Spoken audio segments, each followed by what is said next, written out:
do as I say. Give me a disgusting helmet. That's not it. Try again. Oh shit!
It's fine. What's the worst that can be? Oh, fuck, cunt.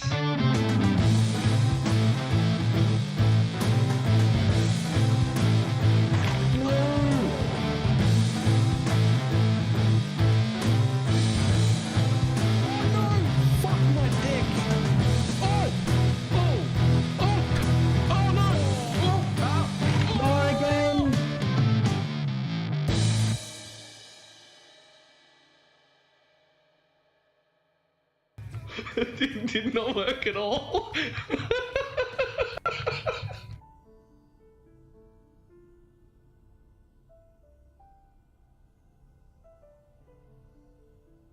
Well, hello. How's everybody doing?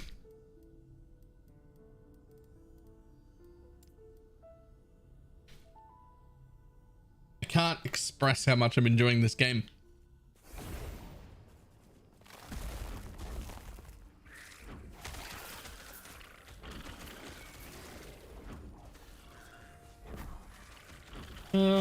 Oh, the new items and affixes. All right. Are we going to get into that right away, are we? All right. I'll finish this one map I just launched and we'll read that.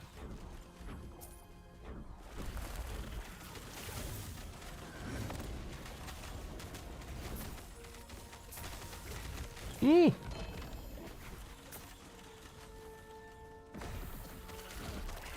Wait, how did I end up out of that? There we go.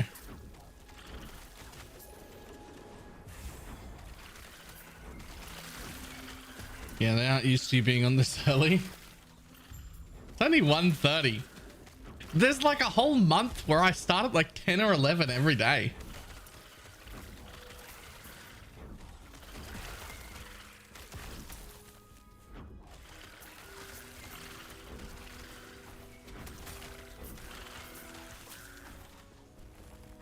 That was a great month. It's every league. It's the first month of every league. This is an entire like 30-day period where I do literally absolutely nothing except immediately travel from work to home and start stream with just no downtime at all. I don't stop to eat. I don't stop to fucking do anything. I don't run any errands. I don't do a single thing except come home and stream immediately. We're going to start this build. How does it feel? In my opinion, the absolute best league starter you could possibly pick if you're either lazy or a Papega idiot, or a mixture of both, which is me. It is Smooth, it plays itself, it auto targets, it's super tanky, it's got tons of recovery, it's got great clear speed. I can just look at the chat most of the time and not care. It works on nothing, no gears, 0 items. Like it's the pinnacle of lazy Pepega idiot builds, which is exactly me. That's exactly me. That's what I need. It's perfect.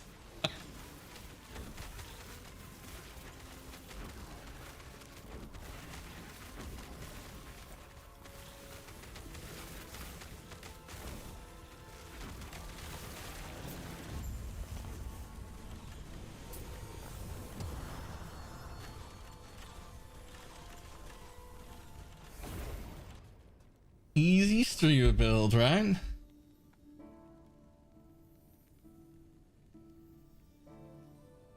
Oh yeah. Seems like it would qualify for a nerf. So the thing is, it isn't that strong.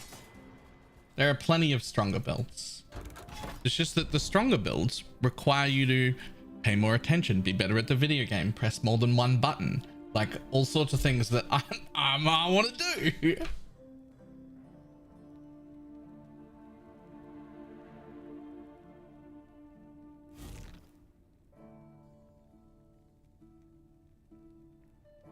Look at the new unique set. Not yet, but soon.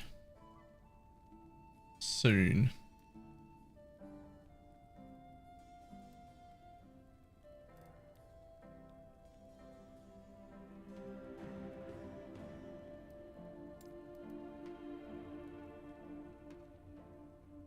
Baylor's going to become a stronger build by dragging a support along.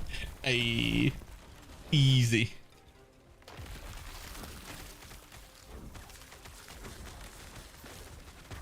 The bigger weakness of this build is probably single target. I wouldn't even call it bad. Just that it's like specialized in clear. However, if you bring a support paladin with you, you will also have god tier single target because they add a buttload of crit, like fucking several 100% increased spell damage and like 30 flat damage. They just give you everything. And some cast speed, I think, but I don't remember how much, but there's an amount of cast speed involved, I'm pretty sure.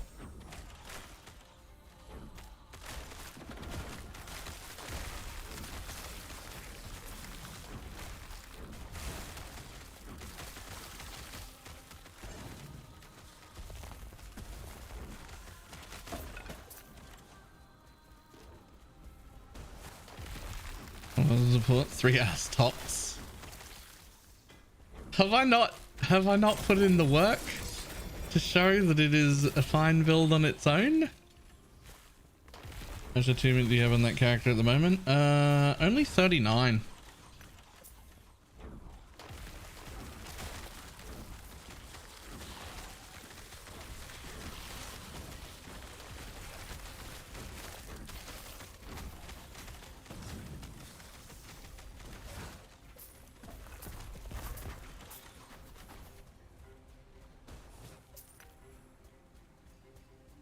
It doesn't matter. You'll have a support. Build it because it'll just is there. 200% of 0 is still 0. Right, but the support paladin doesn't just bring percent increase, and it's closer to like 400 to 700 depending on how much you've got, like a lot of increase. They also bring the cast speed and the flat damage. The only thing he doesn't bring as a support paladin is there's not like a lot of like healing involved. Although that healing hands thing might change that a little depending on how good it is. But like right now, currently, it's not a lot of healing. However, the one part of support that my character brings just passively is a ton of healing, like a ton of healing. And it just happens. So I'm also a support.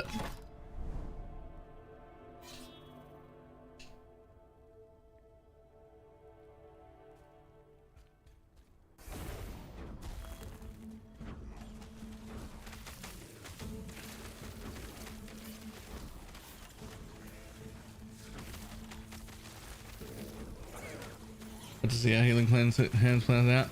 Yeah, it looks really cool. I don't think that you will need any healing. Like, I mean, the healing part of healing hands, I can't stop. Every one of my 9 totems is pulsing out a heal that's going to heal for about 800 once every half a second, and there's 9 of them. I just don't think we'll need any healing, even if it's a good skill.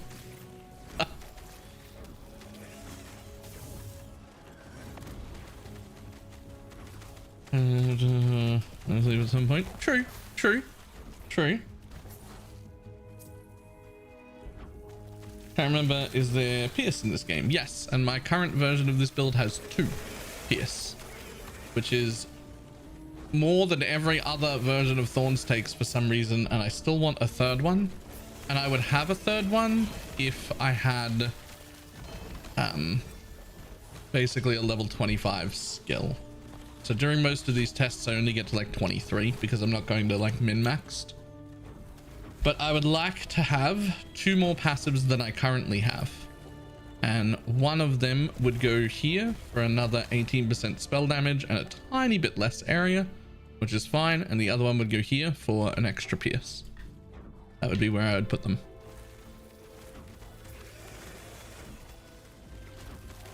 Alternatively, you could also go here for 18% more damage, but 5% less cast speed to keep the area. And then the 1 more pierce.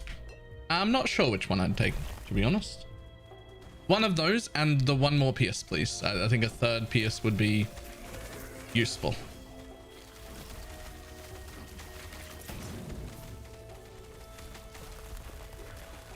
I'm doing this build or the Druid Lightning Bug, which is also really strong. The Druid Lightning Bug is very strong.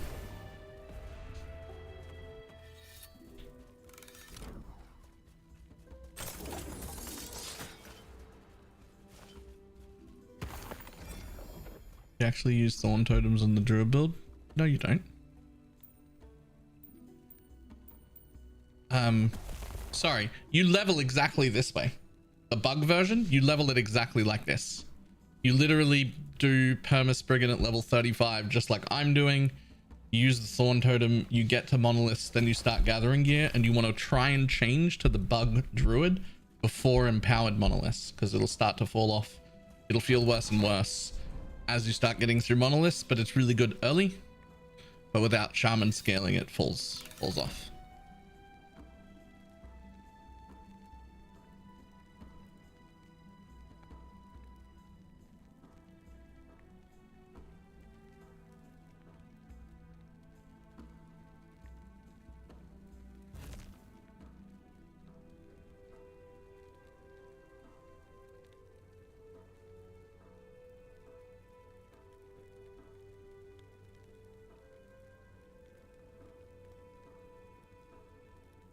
Lightning Bug is more clicking. It is significantly more clicking, yes.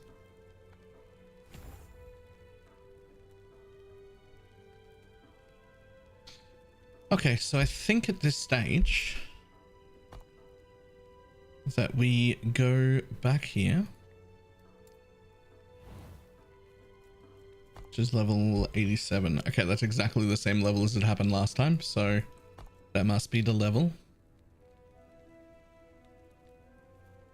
Kind of like Blade Vortex, sort of. I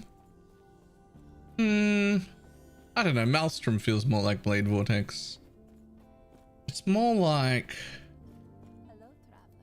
cast on crit almost.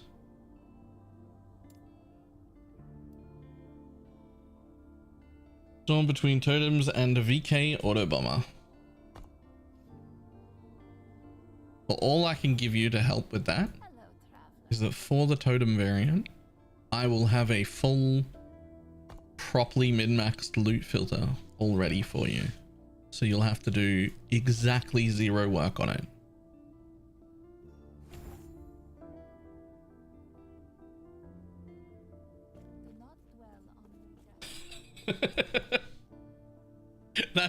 That's all I can give you. That's the if that's a deciding factor, great.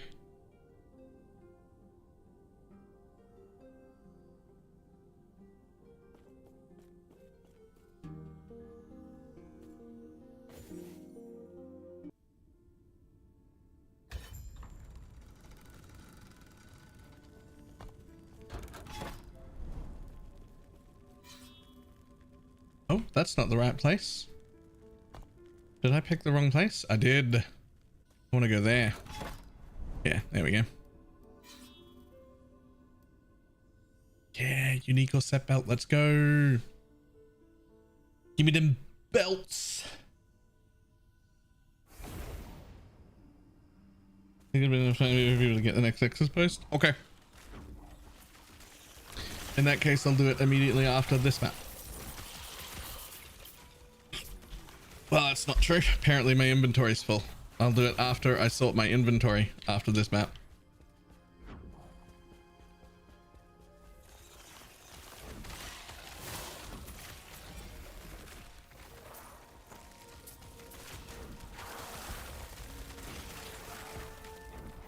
Run an ad now. All right.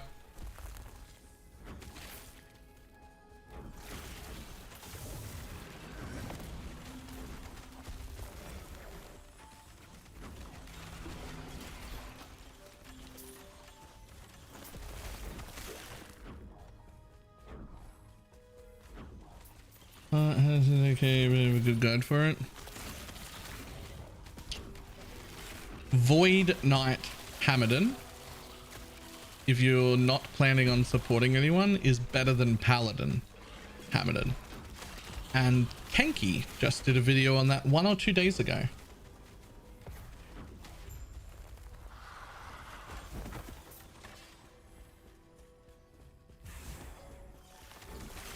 Or 3 or 4 or a week or 2 weeks. I don't know. Time's not real. Sometime recently.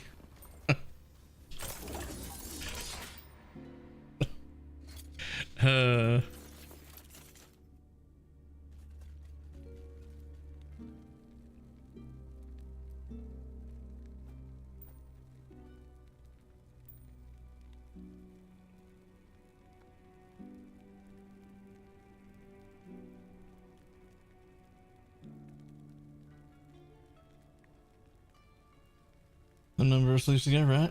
Absolutely, because it's better be able to find the smart things for it. You have to find the smart things for both though. Like you can't be a Paladin Hamadon smite build without it either. So that's like neither here nor there.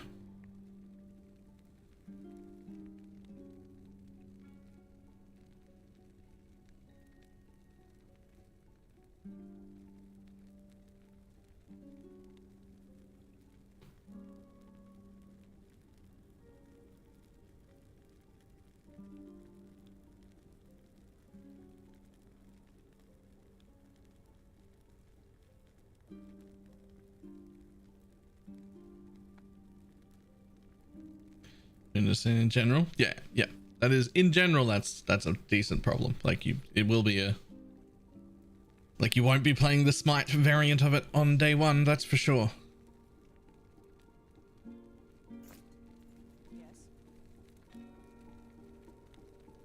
Hopefully this gear like it'll matter in a few days. That's a good point. Right, like even after saying that's a good point, I was like, oh wait, this is the low life chest. I want to make it next and it's got legendary potential. It doesn't matter, it's standard, fuckwit. Vendor the item. If it's not for this exact build, it goes. Because so there's no point in having a next thing. It's either for me right now or it goes. That's it.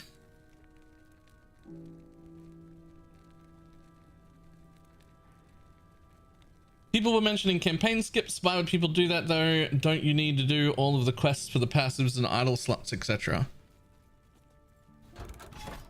I am under the impression that there are some ways that if you nail it, you can do campaign skips at the perfect spots and not skip the side quests in other areas and still maintain all of your things. But you have to do it like, you have to know what you're doing for that. And to be honest, I just can't be bothered to figure it out.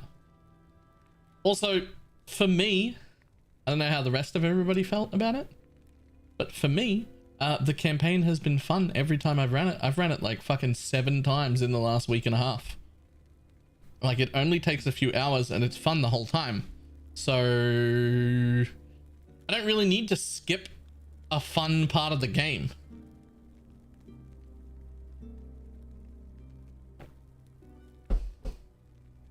So people know where it's at to keep track. This bit right here.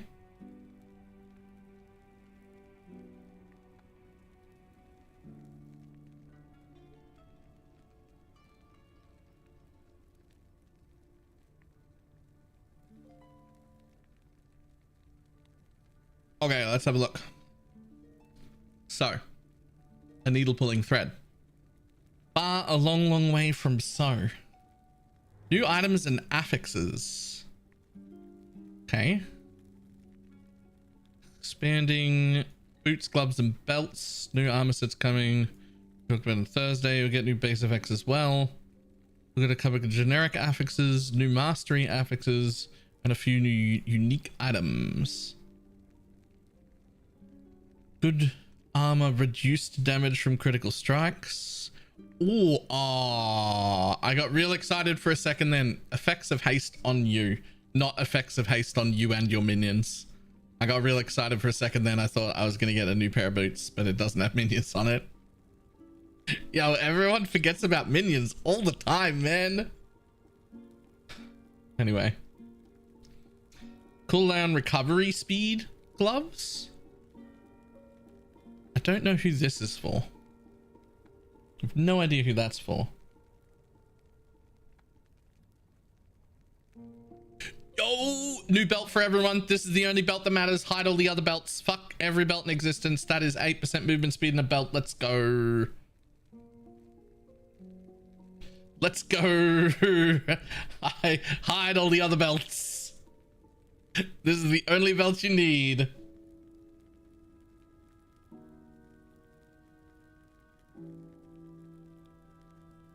Level 80 base though. Very high level base. You're not going to have it to begin with, but still though. Karen Holland's advice as if they were my own kids, right? Alright, new helmet bases. What do you got? Yo, look at this one. Mage helmet with 130 armor, 1.6% of elemental damage leached as health. That's 1 to 3%.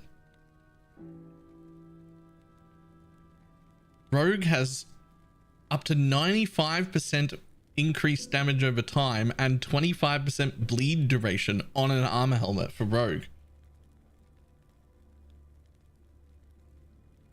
Whoa! Acolyte helmet armor plus 134 ward decay threshold and ward on kill. Ooh, some of these new bases are fucking great.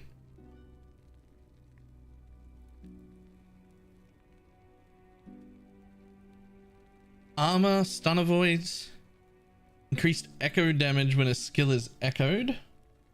Look at the roll range on it. 6 to 17. 66 to 173. Yo. Okay.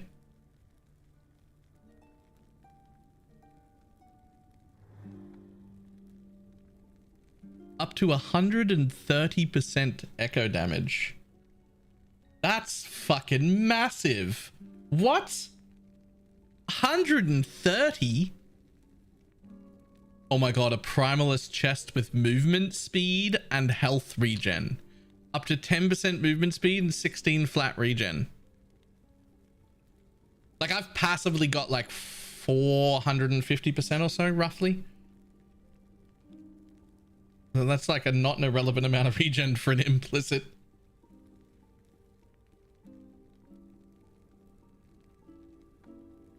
Acolyte armor with up to 15% cast speed and 29% mana regen. Nice. New affixes. All right. Yo, some of these bases are like really good. I'm about to send in an application. Good luck.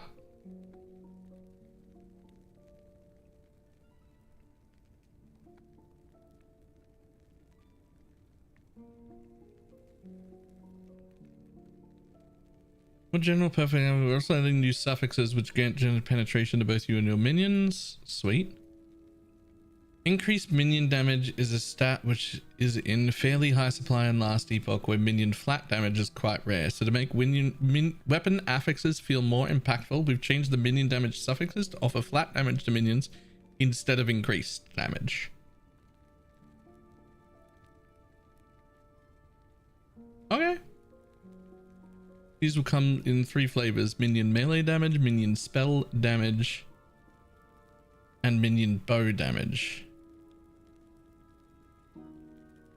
Minion melee damage and minion spell damage, minion spell damage and minion bow damage, and minion melee damage and minion bow damage. Okay, I know I'm bad at writing things. That's too many ands. This needed to be formatted differently. These are I think these are all hybrid affixes. I think this is a hybrid affix, and then this is a hybrid affix, and then this is a hybrid affix. But that is not the correct way to format that at all. Physical penetration, minion physical penetration, minion spell, minion bow. So I assume those are just 1 affixes, and those are indeed the way.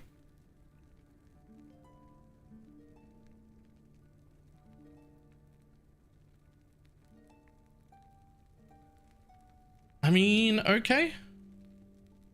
I feel like, while you're right that those damages were in high supply, we were getting like 1000% minion increase damage. It is worth noting that 600 of it was coming from the weapon of the 1000 we had. Now, granted, there's also very little flat. This might be better, but I'm just saying, over half of my minion damage was coming from the weapon, just the weapon. The minion damage on the prefixes? No. 2 suffixes, and that was it.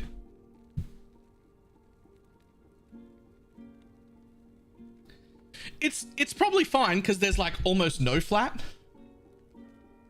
There's like flat on the chest, and then that's it. You find teleport ring? I did. How's the minion AI in this game? Actually pretty good. Yeah. Pretty solid. Not bad at all.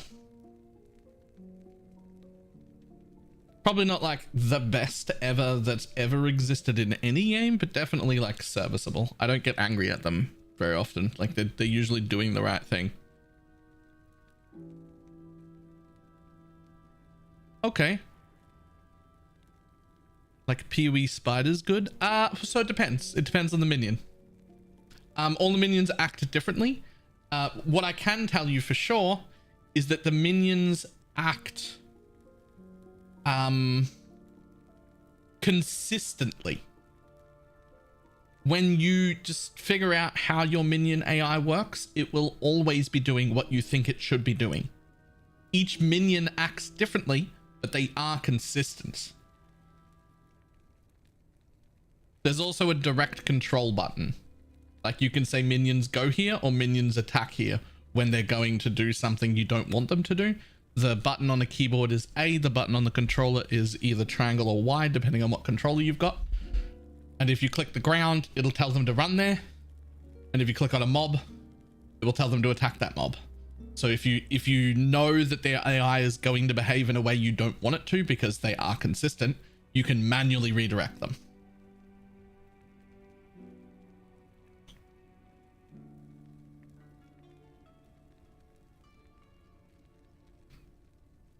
Alright, so you prefix damage over time when you have elemental overload.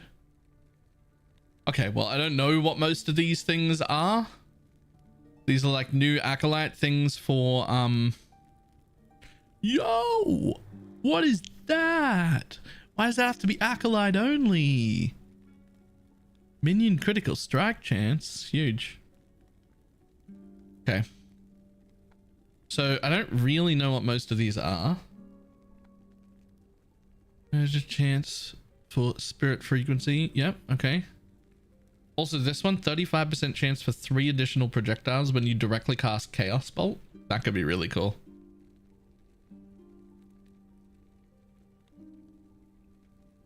Don't remember what Profane Veil is, but this one isn't interesting. It's just plus level of skills. Plenty of things have that. Ooh. 11% chance to deal double damage with Falcon Strike.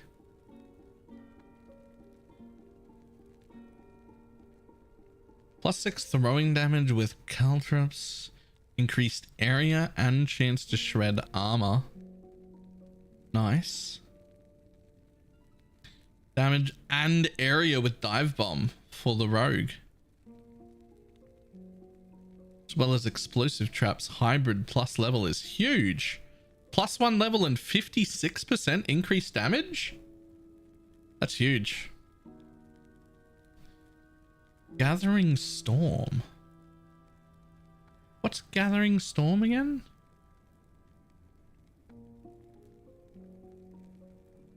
I'm gonna have to look at this one.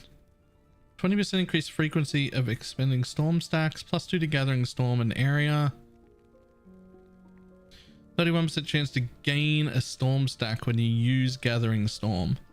It's a primalist thing. What even is it? What's Gathering Storm?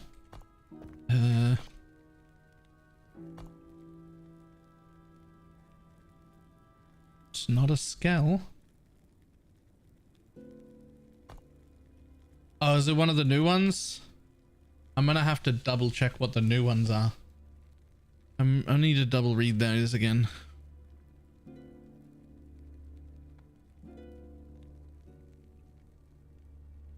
Missing Icelands, I think. Okay, I'll have to check.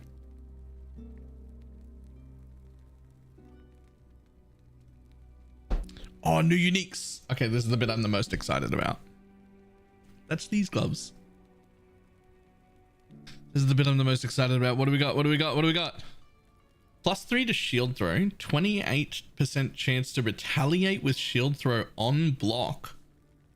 A buttload of damage reflected and +1 throwing damage for shield throw per 10 damage reflected to attacks. Huh. Proper shield throw build support? Huge.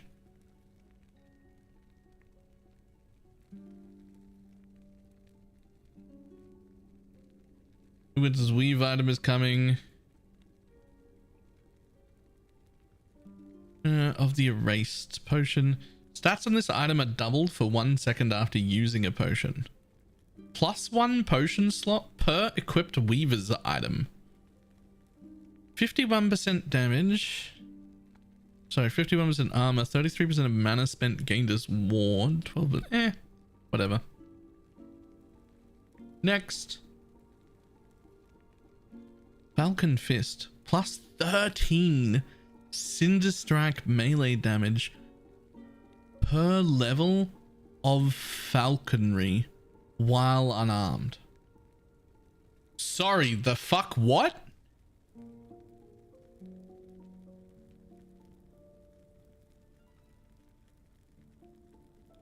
Oh, okay. No, okay. That's very cool. But also while unarmed, so you do miss all the base damage from a weapon. So that's not like an insanely ridiculous number, right? Because you've got to first make up for the not having of a weapon. Still seems cool. Critical strike chance. Increased critical strike area per level of falconry while unarmed. While unarmed, Falcon's hits grant Cinder Strike +4 melee damage and 1% area for 6 seconds. +3 to level of Cinder Strike, +4 to level of Falconry, 15% melee attack speed, and 24 melee fire damage for you and your minions.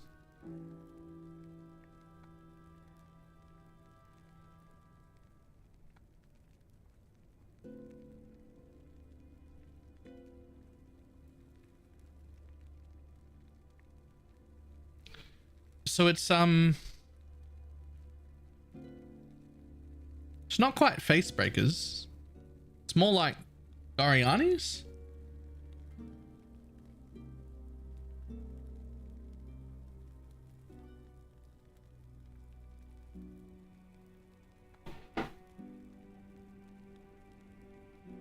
Imagine an LP4s of that. Yeah. Divine Judgment or whatever. I guess it is a little like Face Breakers. All right, what do we got here? This two-handed sword is designed for warlocks, not only to change the mechanic, but also the visuals. Spine of Malatrus will replace the Kishnik Fisher spirits with flame whips and grant flame whips additional benefits. +3 to fire skill. I'm going to assume these are all rolls, and it can also be +3 to damage over time and +3 to acolyte skills, but it's 322 here, which is still a lot. Chthonic Fisher casts Flame Whip instead of releasing spirits. Chthonic Fisher's skill tree applies to Flame Whips from all sources. +6 critical strike multiplier with Flame Whip per 10% uncapped necrotic resistance and 68 flat spell damage. What is that? Excuse me. I am quite comfortable using a whip. That's my second build.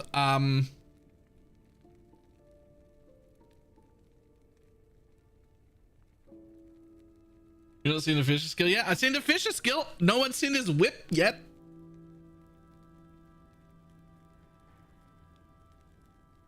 Look at the whip.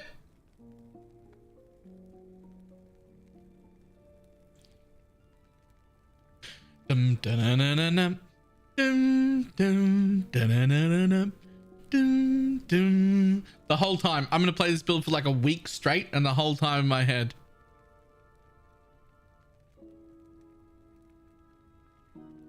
Before the king sits out too long, you must whip it. Something's going wrong, you must whip it. Now whip it into shape. Shape it up. Get straight. Go forward. Move ahead. Try to detect it. It's not too late to whip it. Whip it good. Da-na-na-na-na. Boom, boom. Just the whole week. The whole week it's just gonna be like that in my head.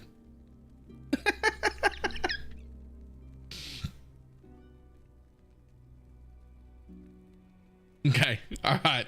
Next. As long as it stays in your head, you know it won't. You know it won't.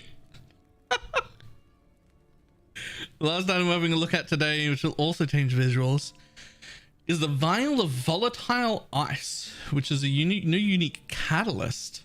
Yes, catalyst for rogues. This item will convert Acid Flask to cold damage, grant it frostbite chance. A completely new way to build acid flasks.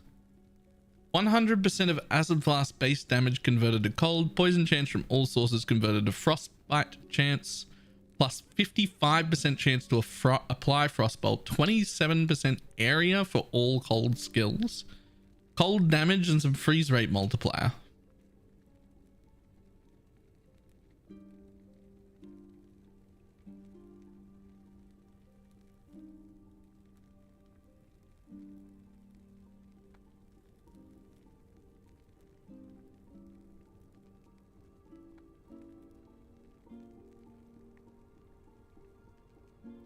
I still feel meh about this one.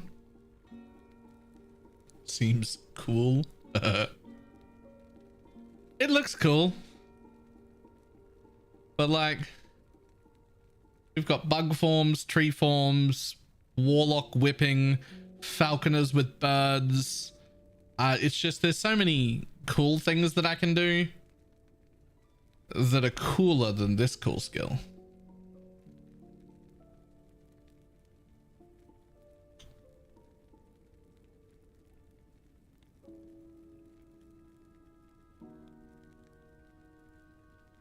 Bum, bum,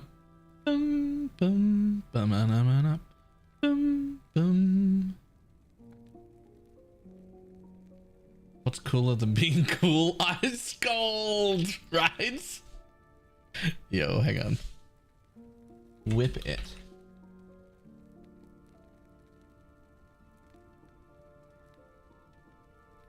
Devo. Whip it. Live Friday nights.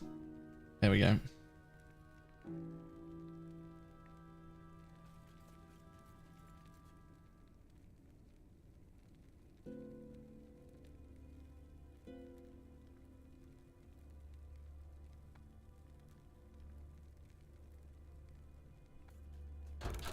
I'm not quite as good with the whip as I'd like, to be honest.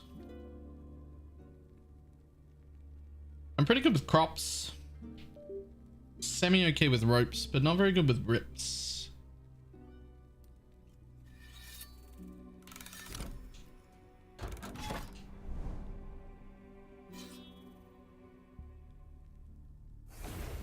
I have aces.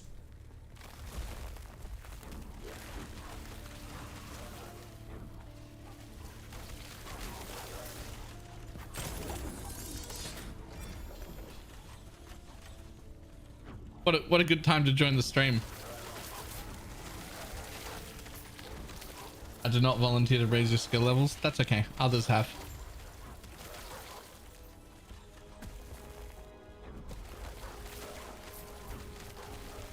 What a good. I walk in with I'm good with crops and he'll just goes, I'm super keen. The timing on joining there is great.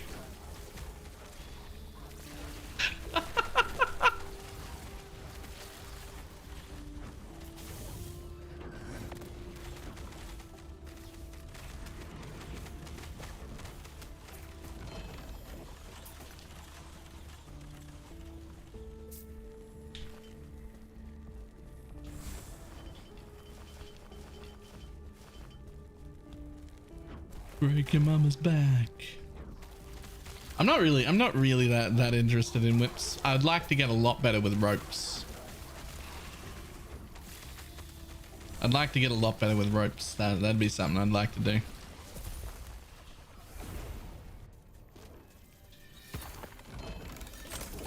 A belt? No. Not the belt.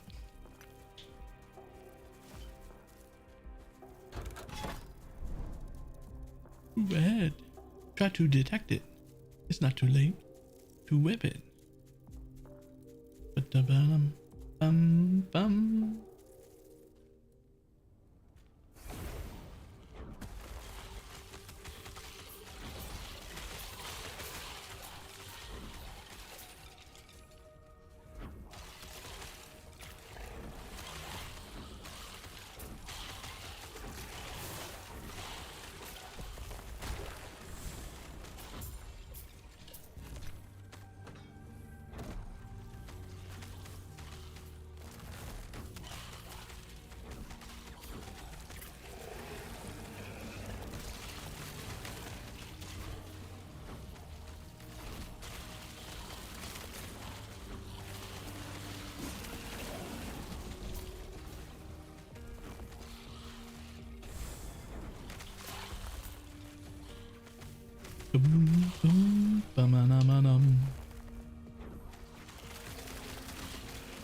So what do you guys think about every game in existence always having an animation play when it drops loot, and causing that when there are large piles of loot to cause it to drop like, here's some more loot, here's some more loot, here's some more loot, here's some more loot, here's some more loot, all in like a row, instead of just being like, boom, there it is.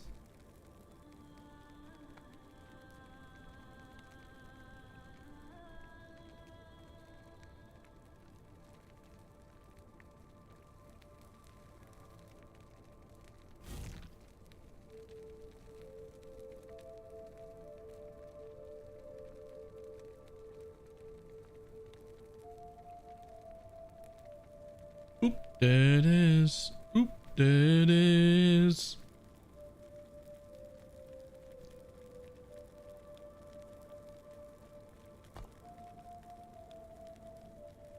Step on a brick. Break your mama's back. Dum, dum. More tension, satisfying as sucks. Tension builds up. Okay, other people like it. I'm the only one. That's fine.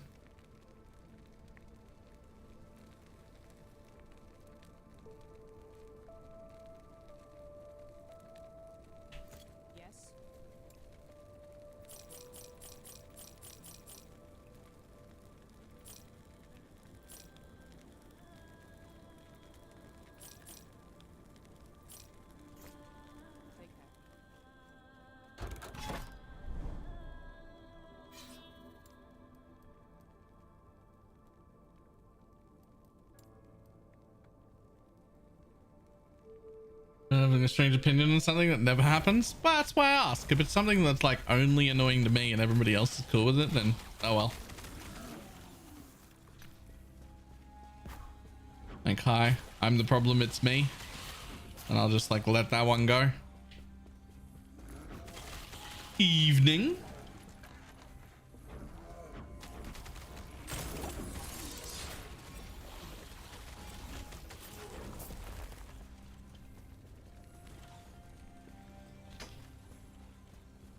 Okay, this is the 5th time Devo's Whippet has played. I just realized. Okay.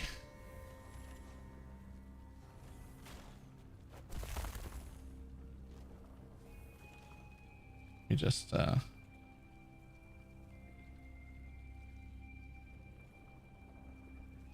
miss using Spotify for my music.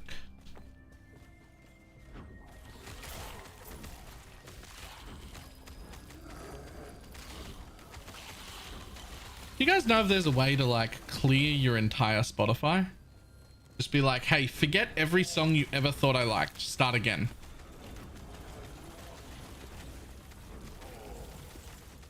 Because for like 2 and a bit years, I was using Spotify purely for stream music. And now Spotify just thinks I like to listen to lo-fi beats all day, and that's all it ever wants to play me, and I just can't use it.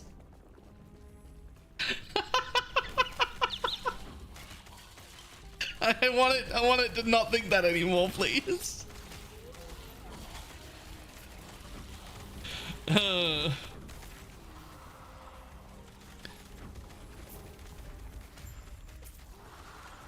Holy Trail Javelin leveling.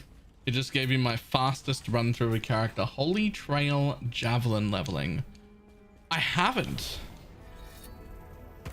But I wonder if that's something Ildris is interested in or not. It might not be.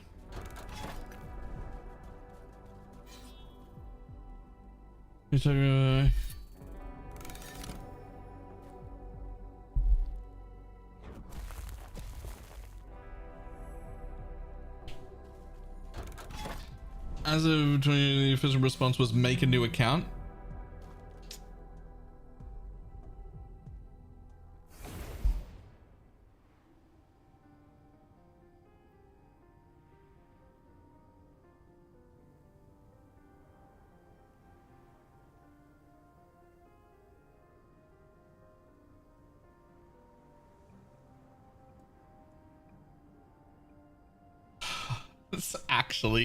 That's actually so bad. Why wouldn't you have a way, like maybe not like a simple easy way, but like buried in the settings somewhere with some warnings of like, hey, forget everything you know about me.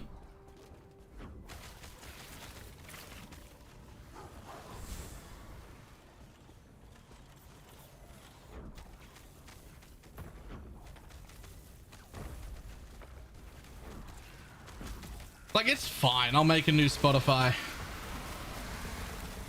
But it's still annoying.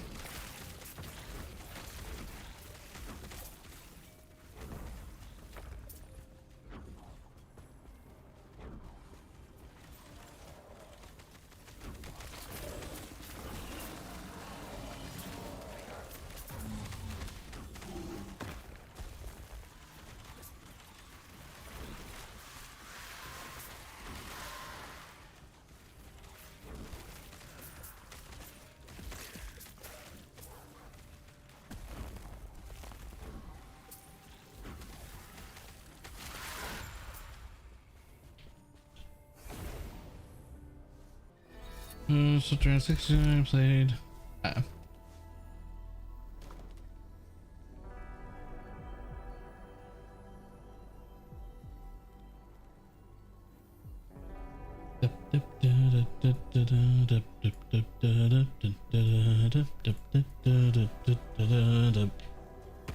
Refit Spotify cookies? Nah, those are local. Spotify like has data on me. It's just inaccurate to data because I used to use it for a thing that I don't use it for anymore.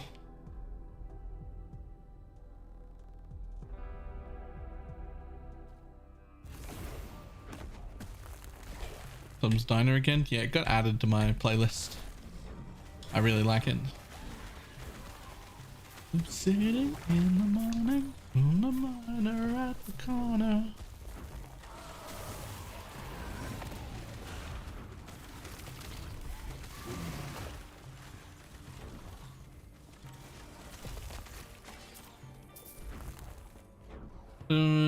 Because of the time that I get it, I'll basically give unlocked healing hands and only be a couple of weapons before I switch to yep, fair.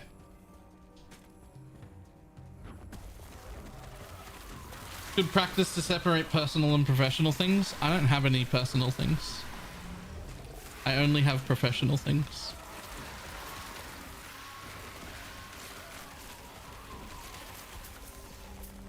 Except my bookmarked porn searches, I guess. But even those, I told everyone. So what do you want? How much more of my life would you like?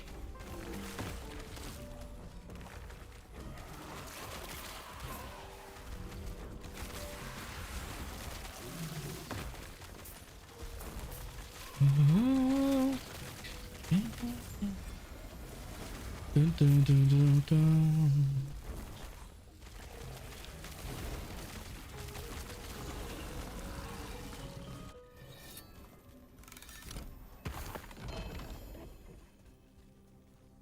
Damn it.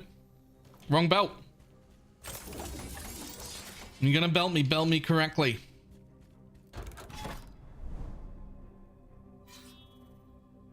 Pretty sure there are things Baylor can't talk about, but it's because it's other people's personal rather than his own. That's exactly it. The only things that I don't tell stream are things that are not my business to tell stream. Not my choice, like, not my secret, not my personal life, that sort of shit.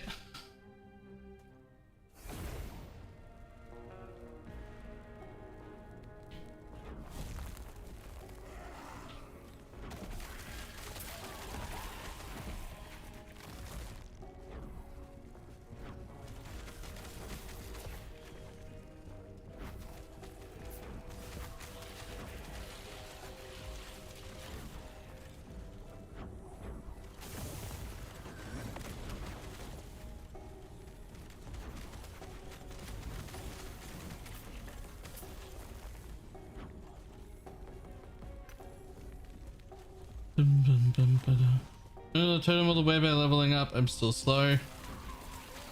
Swipe is meh.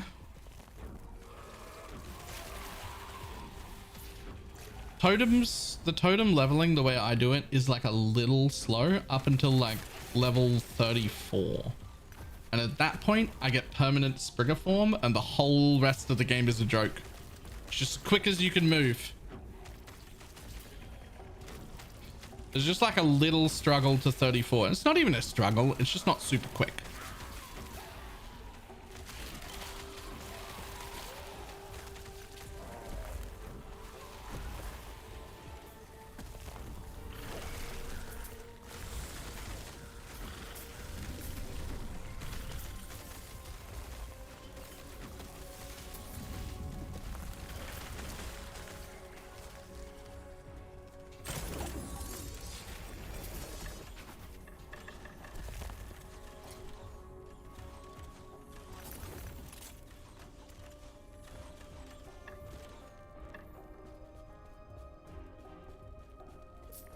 Have you done the Ellie dungeon? I heard 2 of them. I got one shot both times with the bosses. I've done all 3. They're all really, really good. They were also definitely, I don't want to say like difficult fights, but maybe punishing is the right word. Like there are indicators of what skills are going to get hit, and you will have to learn them and not get hit by them, because they will kill you. They will kill you.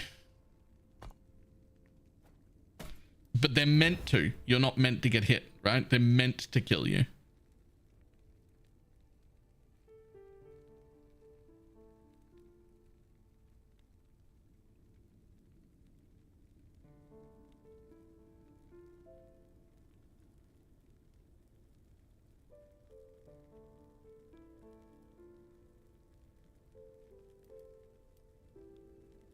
Nothing else? Okay. Yes.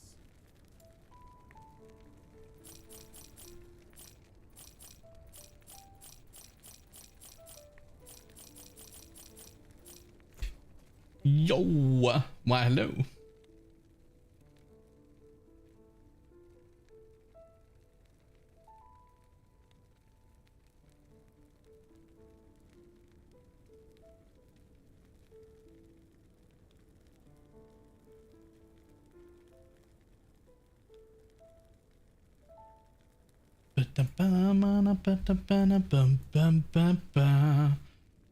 Tell me I've been misled. Tell me there's a way to drop quests.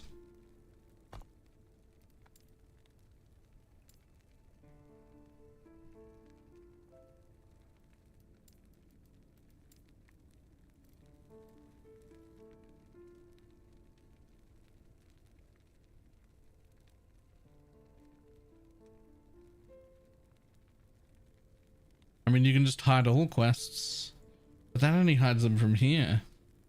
Nope, you just do them. Turns out, no. I don't see a way to drop quests. What's the go to happen? But the back girls, they get backstage.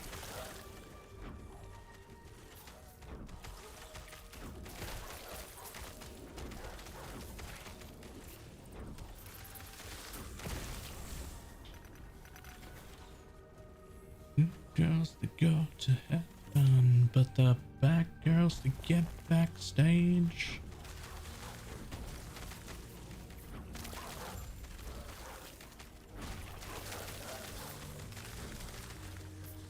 Once you get all of the point slash slots, all the side quests are cancer. I don't, man, there's like one quest in the entire leveling that is annoying and shit to me. The rest of them are all great quests. Like, I don't get it. I don't get the hate for the campaign at all. The whole campaign is fun.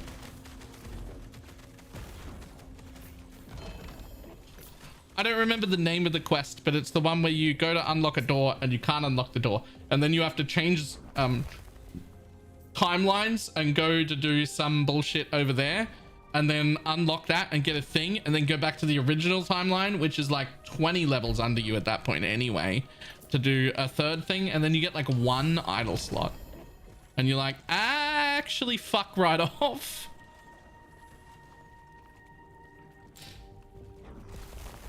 That's the one quest where I'm just like, no, not that one. Thank you.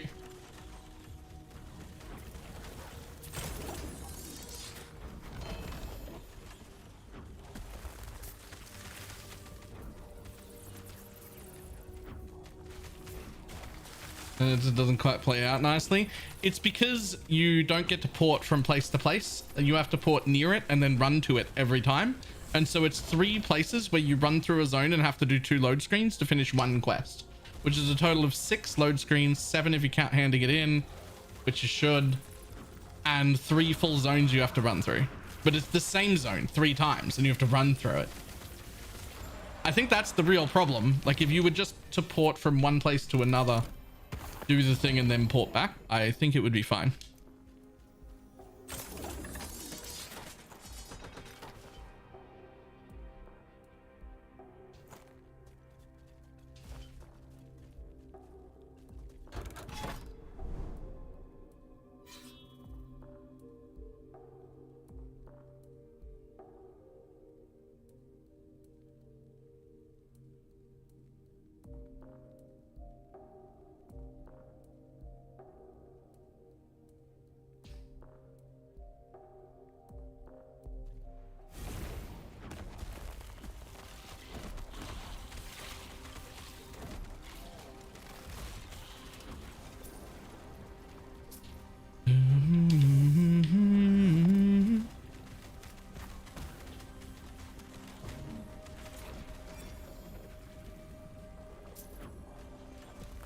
No one knows PoE bad as PoE's 12 hours to map. I mean, PoE only takes me like 4.5 to get to maps.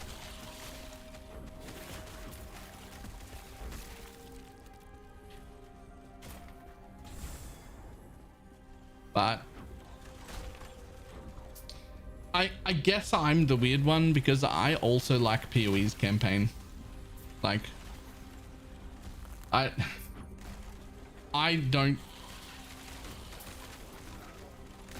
don't dislike the campaigns in these games.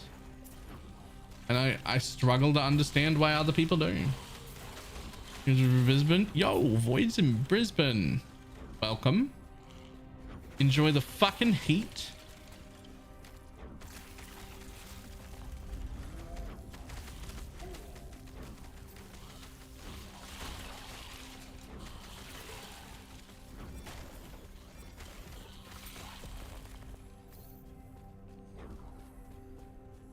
Mm-hmm.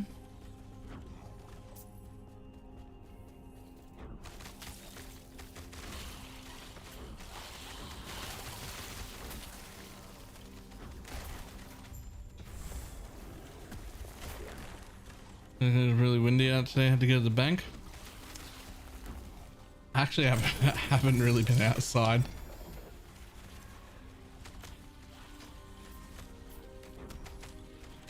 Bad news, by the way. I got some bad news. I weighed in at 111 this morning, which means I've put on an extra 3 kilos.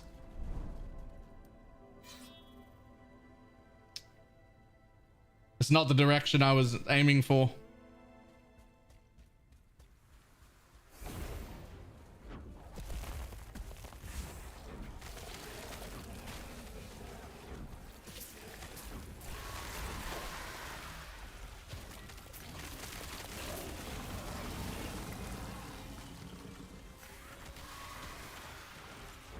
Haven't weighed myself in a hot minute. 76. That's what you weigh.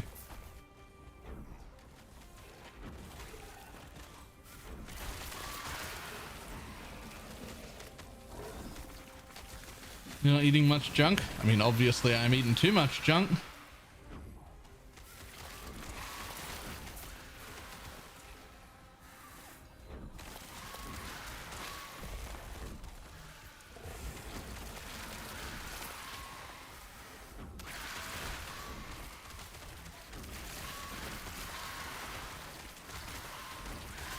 I know the struggle. I'm at 115. Yeah.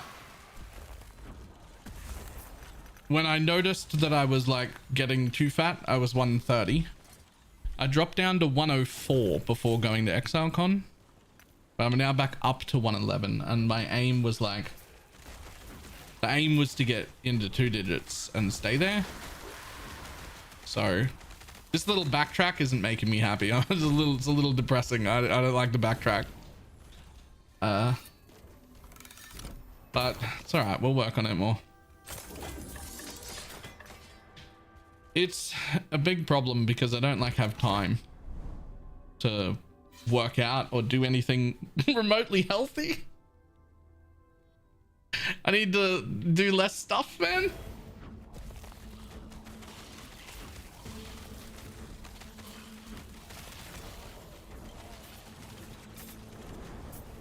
You do the workout wheel? Nope, that's how you quit streaming. That's how you quit streaming. Which, to be fair, would give me a lot of time. Just diet changes. Diet changes is what got me from 130 down to 104. But now I'm like, I keep going up and down between like 105 and 112-ish. Like, just like in that area.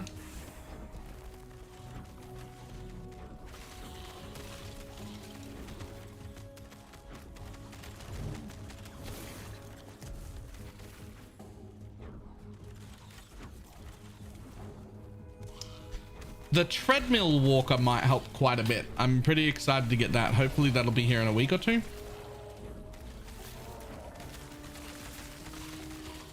So what I did was I ordered one of those walker treadmills, which is just, they literally only go like 5 kilometers an hour. Like they go very slow. They're just casual walking speed, but they also don't have any like anything that comes up from the ground at all. So they're just like a ground level platform that you walk on. And the idea is that it goes under this standing desk. And the idea, hopefully, is that at least twice a day, I walk on it for half an hour. So I've got an hour total of walking every single day. That should be like a minimum every day.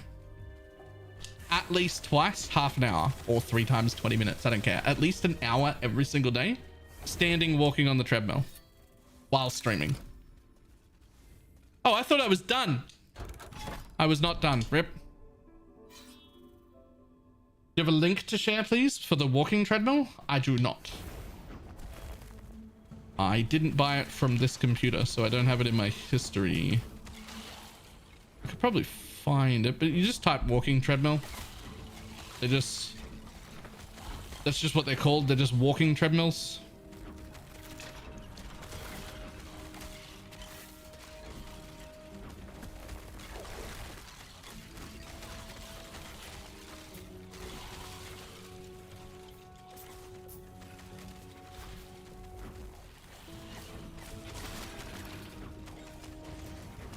Not expensive, it's a good idea. Yeah, I was thinking about it for a while and I was like, I need to be walking more or working out or doing something.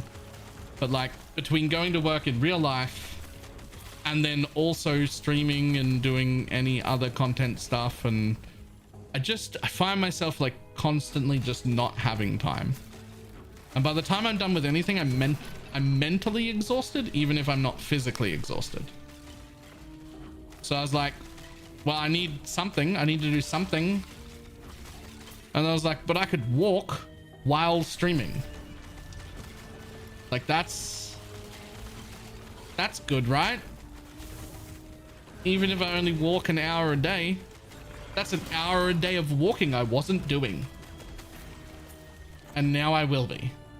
So, like, that has to be good.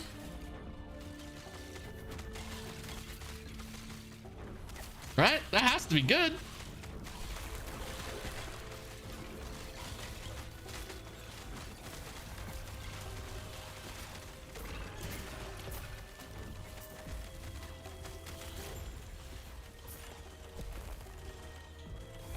They're all made for thin people. Yeah, I found one with a weight limit of 110 and I was like, close enough.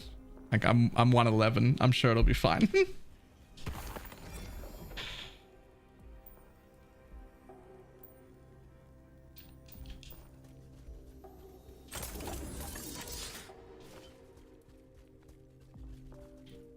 When are you starting walking? I mean, whenever it gets here. I only ordered it like yesterday or something, so it could be like 2 weeks before it's delivered. If you could manage to not eat carbs, you'll be fine. Why don't I just shoot myself in the fucking face? Every good food in existence is carbs. I'm looking to enjoy my life for longer. That's why I want to lose weight. I want to enjoy my life for longer. I want to lose weight so I can enjoy my life for longer. And I'm going to do things to make that happen. But what I'm not going to give up are the few things that I do for enjoyment in life. You can't take away my carbs. You can't take away my coffee. And you can't take away sex. Those are the 3 things that I'm not ever stopping in my life.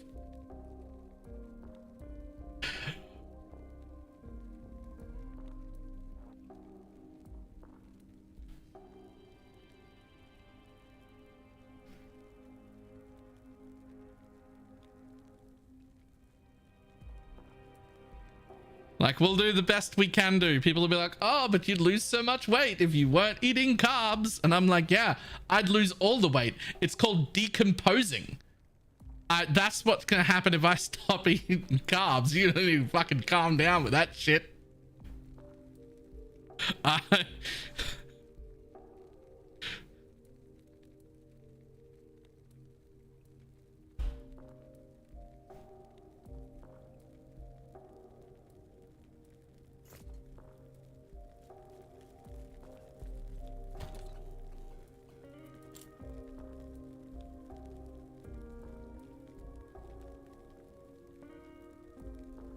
Metaphors of sugary caffeinated sex.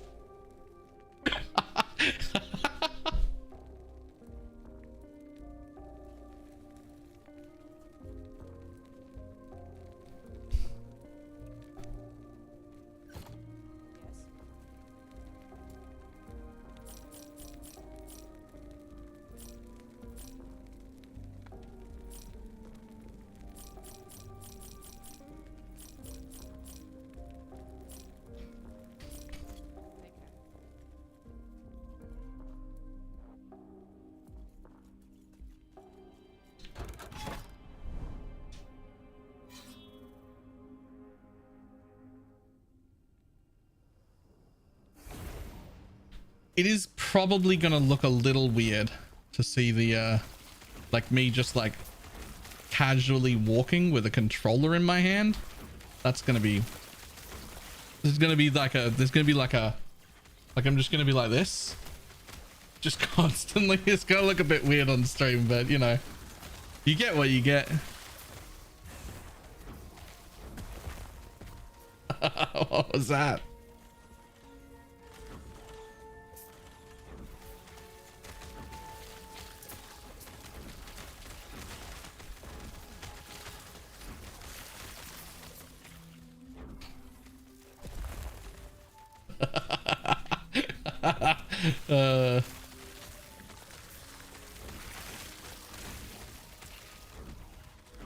That's a good clip, actually.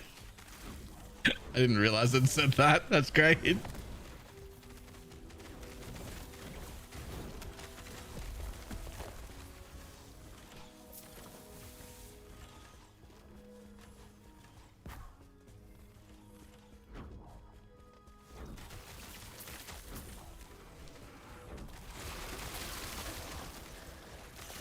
I mean, if I change the right trigger to left trigger and I put like the loot button on left bumper instead,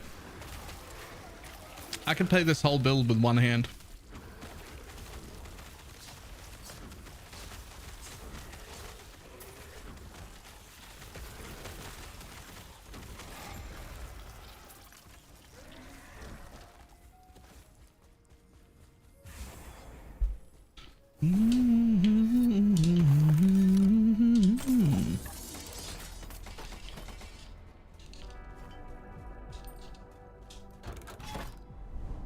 What about?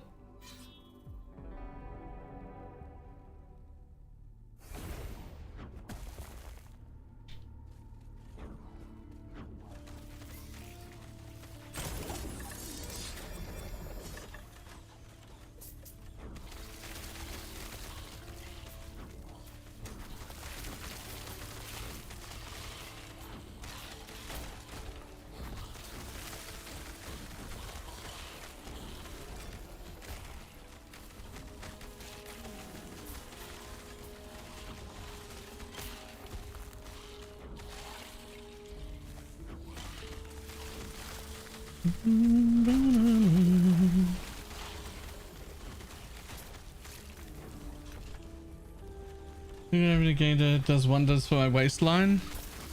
That sounds very sarcastic. But I am both a streamer and a forklift driver. So all I do is sit down.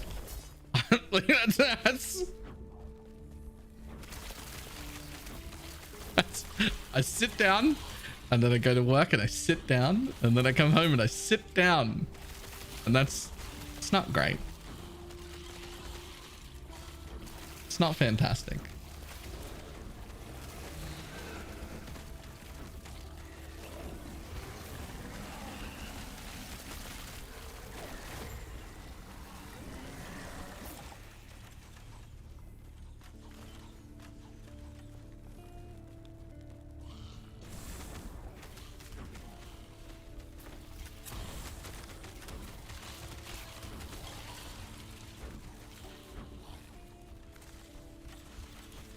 No. I drive to work. Sometimes I ride to work. But I never walk.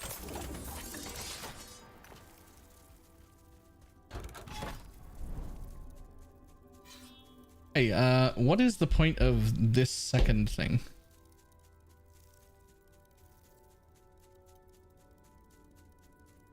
You have to get out of your car? I do, but it's like 15 meters from where I park my car to where my seat is in dispatch, where there's a computer in front of me, where I do all the computer bits. And then it's like a 2-meter walk from there to the forklift. Like, that's basically like walking to the fridge. I don't know if that counts as going for a walk. Like, that's not... It's not very far.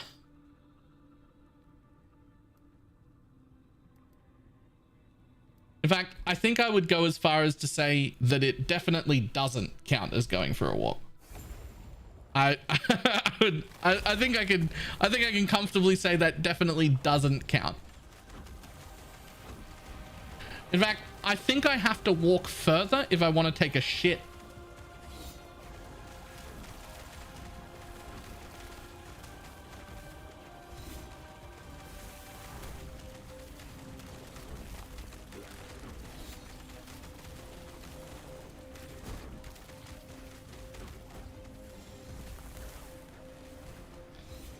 Is lucky I'm not 200 kilos at this point. Like, I don't actually understand how I've done this for this many years without blowing up like a fucking balloon. I mean, I guess I have blown up a little, but feels like it should be worse.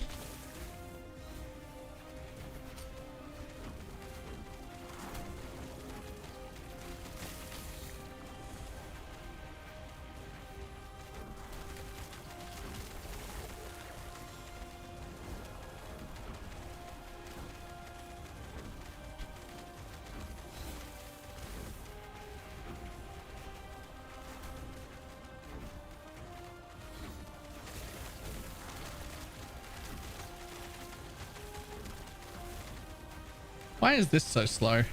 I wonder if I'm supposed to kill these two side things first. And I'm just like powering through the boss. What do you got? Prefix shards? Those, please. Yeah, I don't need prefix shards. I need 200 stars. More of them. Thanks.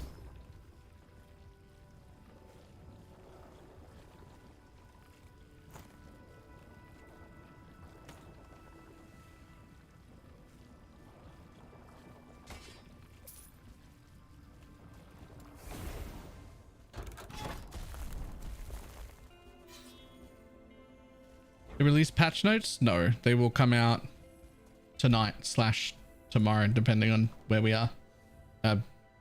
We'll be reading them next stream.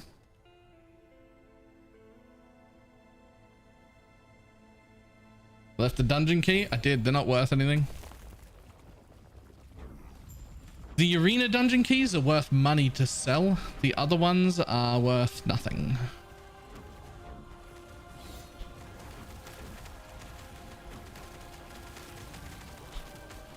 I have absolutely no idea if I should be killing these guys first or not at all. So I'm just like trying it to see how different it is from...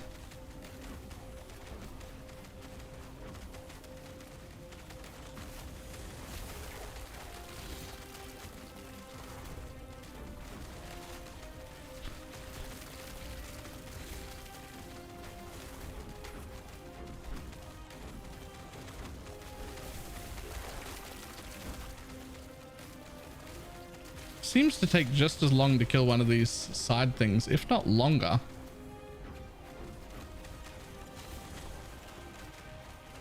Maybe I should be ignoring it. Like, they don't hurt. Oh. Yeah, and this dude that the main dude that I killed last time first, he's already half dead by accident. And I haven't been aiming to kill him. So it looks like they're just there to annoy you. I guess we'll ignore them.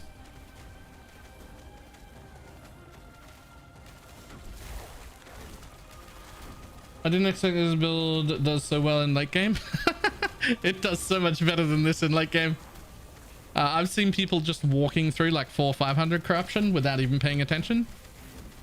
What's important to know is I'm missing about 80% of my self-healing right now. I can explain that real quick so you know where it's supposed to come from, but isn't coming from yet.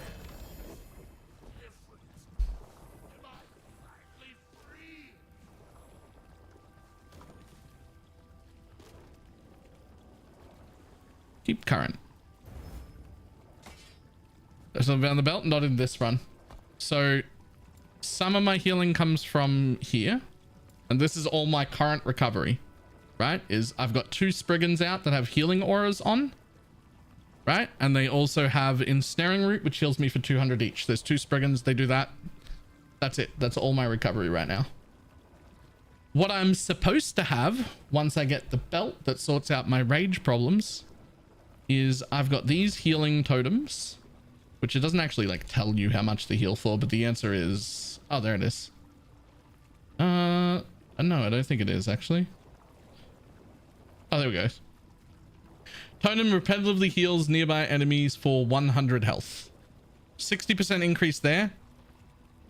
60% increase here. So each totem is going to hit me for about 220 health. So when I get the belt, I unspec this node. And honestly, I probably put it in here for more healing.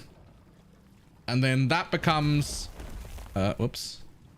And then there are usually 8. This time there's 9. But usually 8 of those totems out, pulsing those heals constantly in AoEs. So I don't even have that recovery yet. Level you? 87.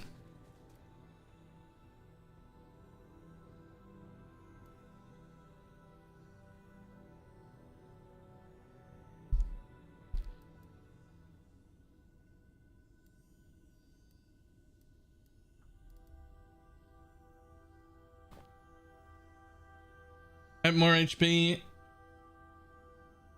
Well, I haven't bothered to get HP on anything because I'm way too tanky to care. Basically. I'll end up with like 2.5k health, but that's like my last priority. Basically immortal non-one shots. I will be.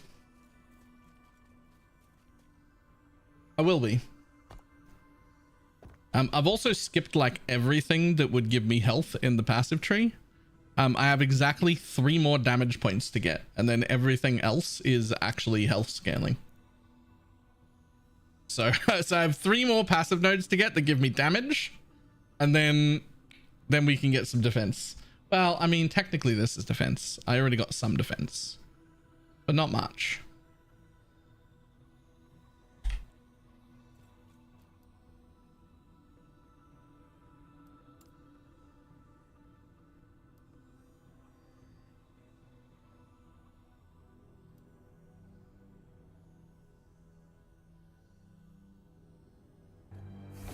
For PoE, what do you think is bigger to league start with? Ice Trap, Occultist, or Toxic Rain Pathfinder, or something else? You couldn't pay me to league start an Ice Trap Occultist. That would be no thank you. Yeah, Pathfinder's good. I prefer the Poison Pathfinder, the new one, the Poison Caustic Arrow of Poison build to Toxic Rain personally. But any Pathfinder's good. Great league start. Pathfinder's huge.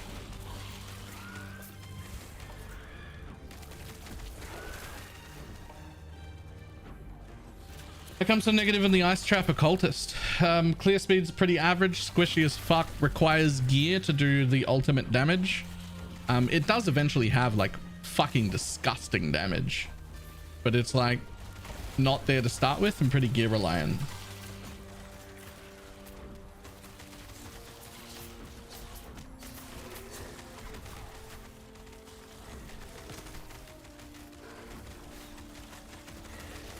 No tinctures next league. That is true. Calling a guy like you should get one in. Dangerous. I'm loving it. This is a cover of Britney Spears' Toxic, and it's like one of my favorite covers I've ever heard.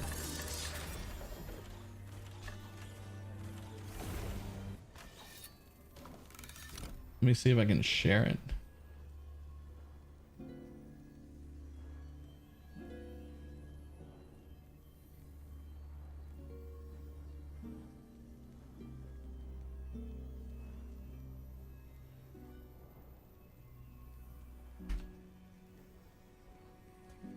Is very different from how that song normally is. Upsetting. Look at this one. 347 minion spell damage, but on a +1 elemental staff. And then right beside it was a +1 minion staff, but it has fire melee damage on it. Ugh. Launch is Thursday, 11 p.m. unless my timing is wrong. Exclamation mark calendar is a Google calendar that I just started 2 days ago. It doesn't have my stream schedule in it yet, but it will. I'm going to work on a stream schedule and put that in, but it also has all of the, it will have, as they come up, every big ARPG event or event that I'm interested in. So if there are podcasts on, if there's a game launch, if there's a dev interview or something like that on, it will all end up on that calendar. And you can just add that calendar to your Google Calendar. You can put it on your phone. You can add it to whatever calendar thing you're using. And then it'll all just be there for you in your local time zone.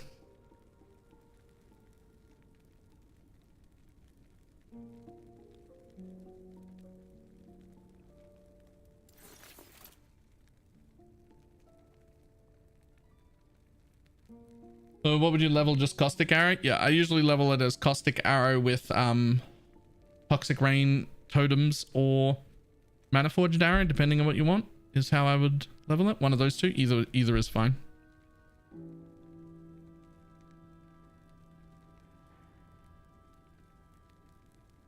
Yeah, by the way, J-Split, we're just not starting. So if it's 4 a.m. for you, it'll be 9 a.m. when we start-ish. I believe that's right. Right, Chads? Because it'll be 9 for Ildris, 8 for me, and 6 for Shads, I think.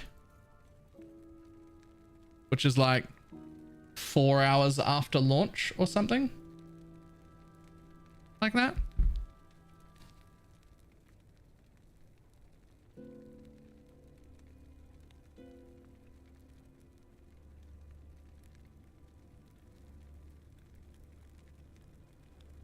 PvE League start was that Poison Arsenal build? Oh, SRS? Oh yeah, yeah. That's a good one. It's good. There's a good build. I still like that. This league specifically, and we couldn't have known this before league start, but this league specifically, I would personally have league started a Guardian SRS. I don't think that Guardian is generically better than Poison, except for the new minions this league. The new Spectres are all absolutely way more insane if you're a hit-based version. Like, there's some good ones for Poison as well, but like the hit-based version of those supports are, of those support Spectres are fucking crazy good. Yeah, the Sentinel's pretty dope too for leveling, but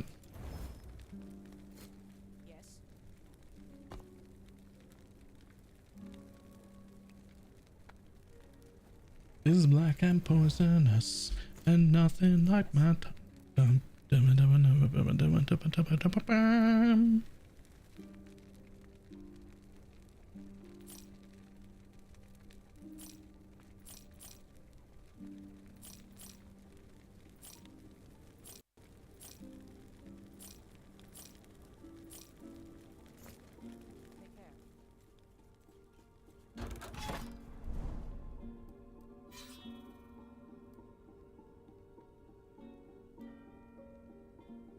All right.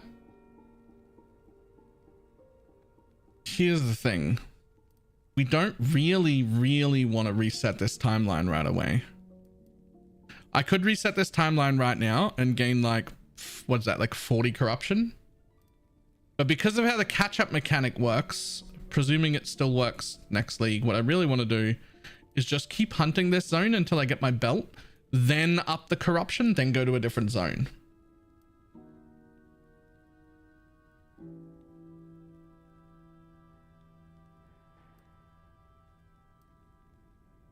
So I'm not familiar with the exact numbers of how the catch-up mechanic works, but the TLDR, the like bit that would be good to understand, is that whatever your highest corruption is, when you go to a zone that isn't that corruption, it has a catch-up mechanic to make you catch up to your highest,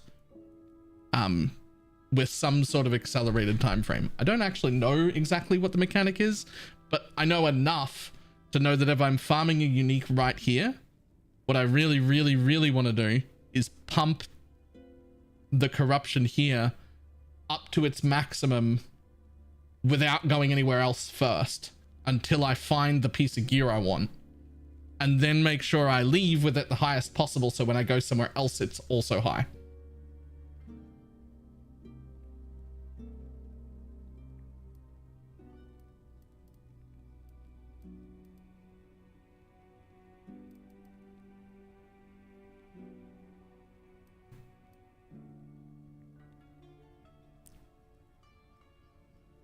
The thing is, there are no more unique belt rewards sitting here.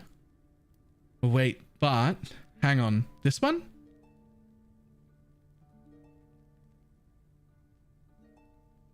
Yeah. This node will re-roll the reward tile of every reward that I haven't done yet. So through my whole area here, everything that I haven't done that I can still see the reward on will get re-rolled, and hopefully more belts will show up. Hopefully.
Nandari, thank you very much for the prime. 21 months. Nice. The build you're playing a one button playstyle? It most certainly is. It most certainly is. One button, super tanky, super good clear, fantastic recovery, decently fast. Is my favorite for league starting.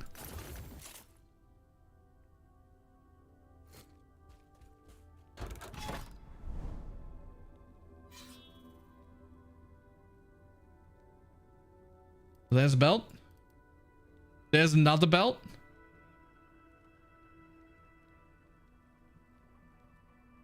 Okay, we only unlocked 2 more belts.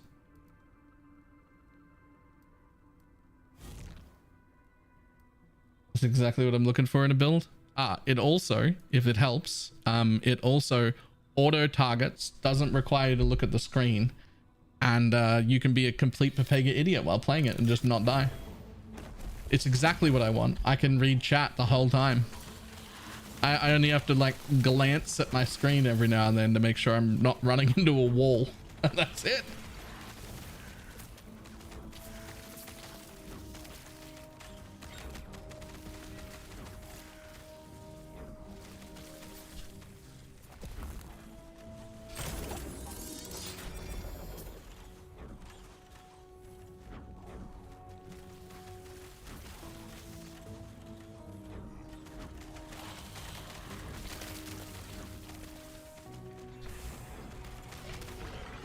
I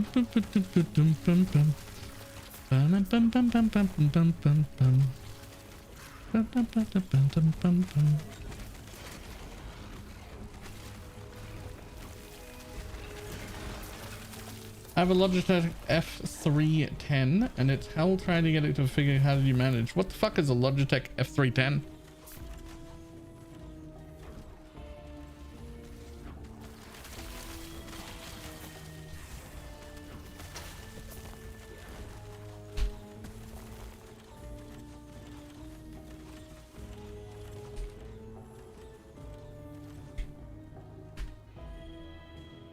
Oh.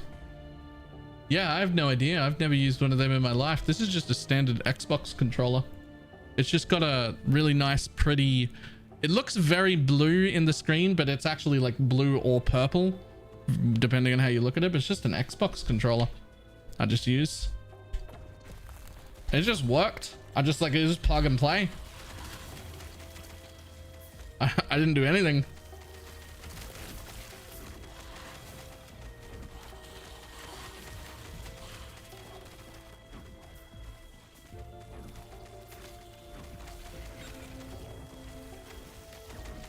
You configure the buttons? Nope.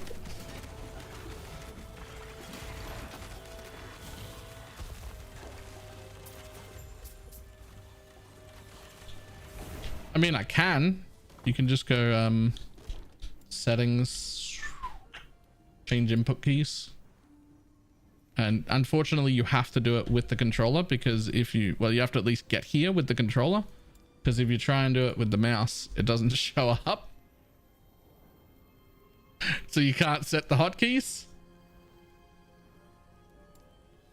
So you have to like open the setting thing with the controller and then open the change input keys with the controller and then you can move a mouse.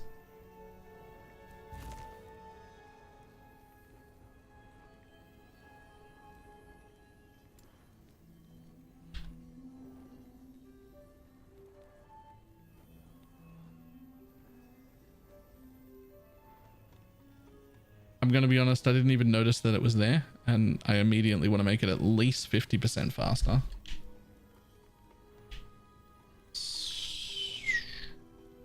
Maybe a little faster still. The thing is, I can move slow by not moving it as fast. So like a little bit quicker still would be fine. Maybe like 1.7. Yeah, it's better. Because I can always just not push the thing as fast and I can go slow. And I still can't change the buttons. Oh, no. So there's a whole bunch you can't change. Right? So like you look here and you can change all these. You can see they highlight. And then when you get here, you can't change those. And I don't know why. It's a problem. There are some things you just can't change the assignments on. It's a real problem.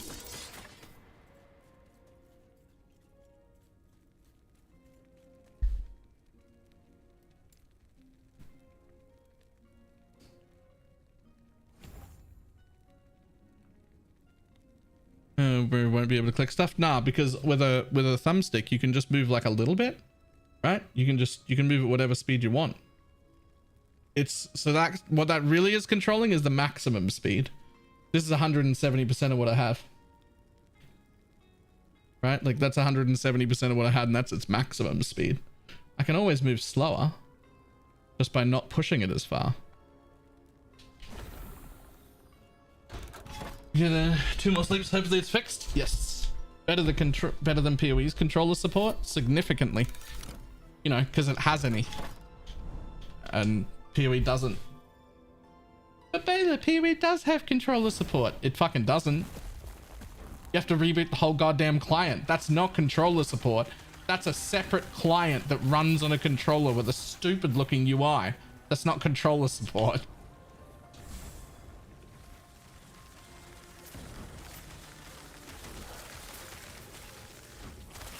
That's lol, you can play the console version. Pass.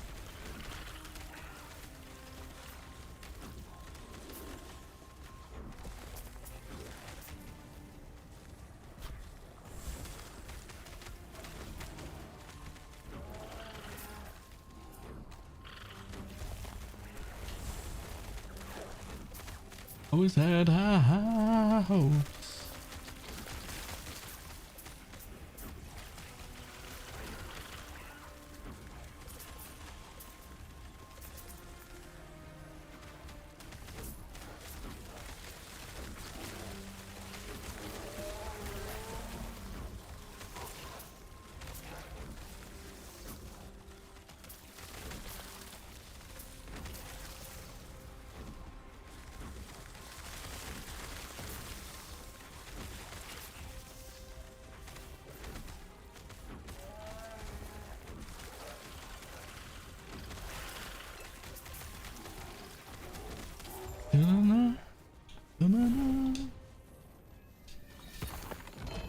The belt?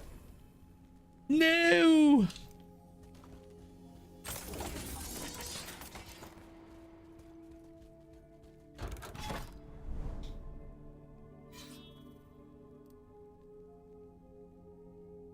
Console version is fun unless you've played it on PC. Yeah. Okay, there's another belt. Let's head over there. I just want a belt, man. Give me a belt.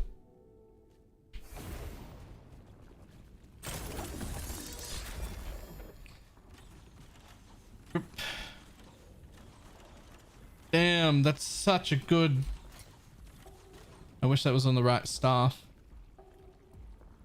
What is the belt? Ah, I forget what it's called, but it gives you 20 rage per second generation just passively while transform. Well, up to 20. Basically, I need to farm it until I get a 20 version, but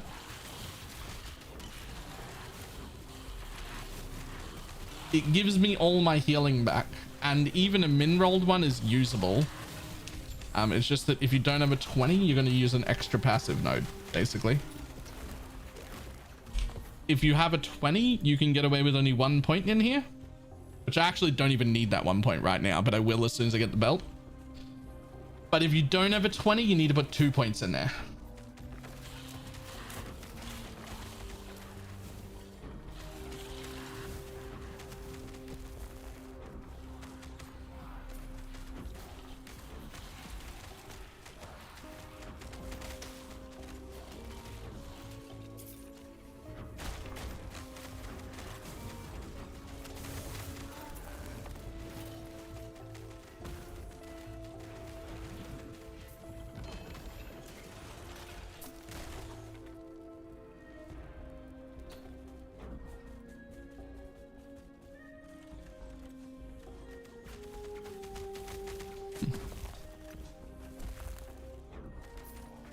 Pretty sure that belt that I'm talking about also comes with some like really nice resistances too. Just can't remember which ones. All I know is they were not elemental. They were like other ones. And I was like, fuck yeah, that's really useful. I don't remember what it is. Maybe void and poison. I want to say void and poison, but I'm not. I couldn't guarantee it.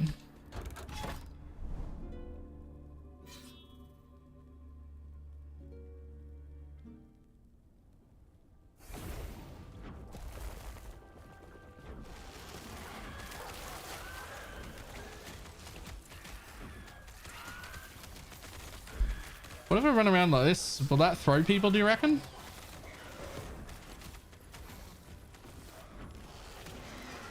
Fuck, it's nice. If I could just put the mini-map back up, I'd play like this. Oh, never mind. I think... yeah, the loot doesn't show either. Okay, that's no good. If I could make it so the loot and the minimap were the only two things that showed, I'd 100% play like this. It's so much cleaner and nicer. I love it.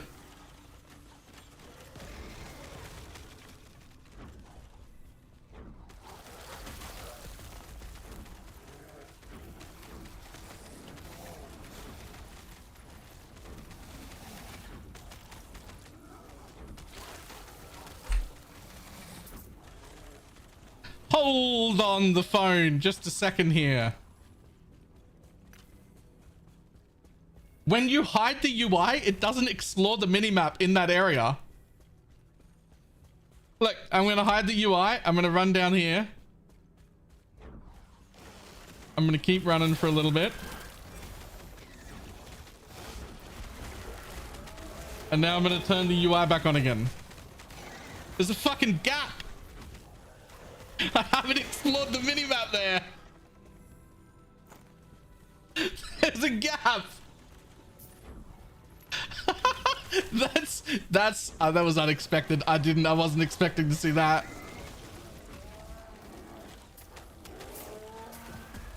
It's fine, but also like, what?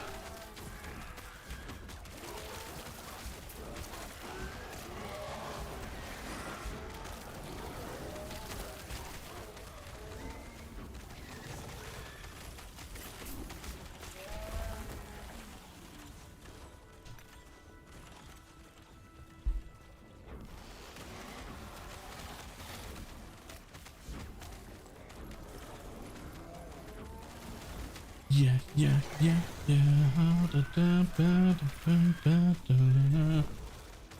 PoE needs tech like that.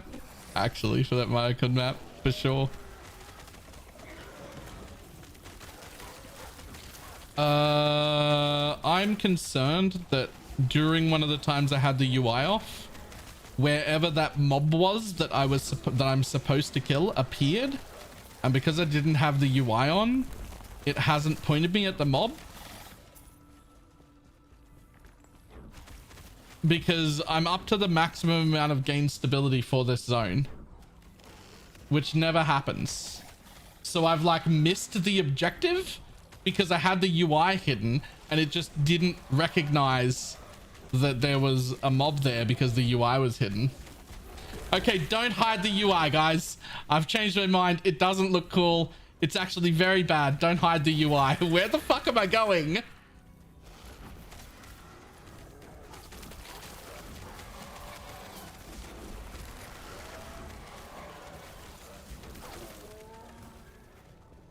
Well, it must be somewhere I already was, right?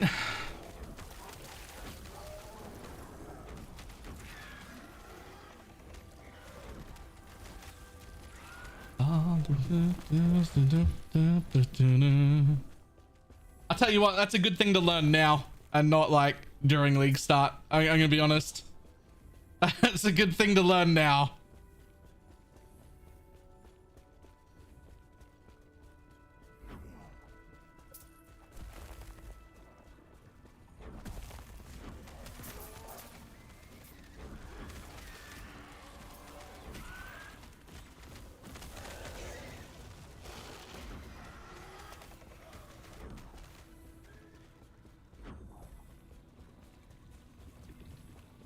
Turning the HUD off has turned the mob off entirely. I reckon it'll just be somewhere that I've already explored, and when I get near it, it'll show up on my map again because now I'm showing the UI. I think. Or possibly not.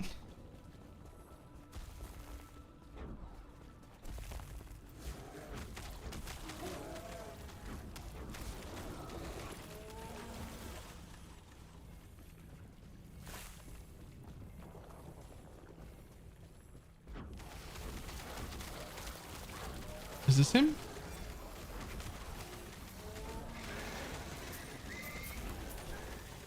No. Yo, it may have actually just not spawned the thing. It's entirely possible that it just didn't spawn the thing because my HUD was hidden.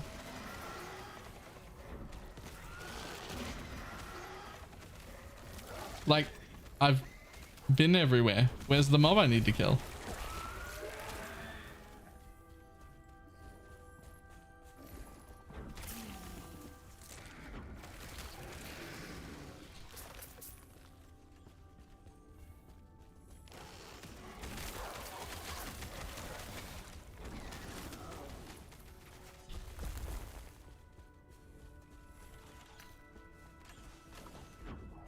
It was a void horror. Yeah, I thought it was going to be it, but it wasn't it.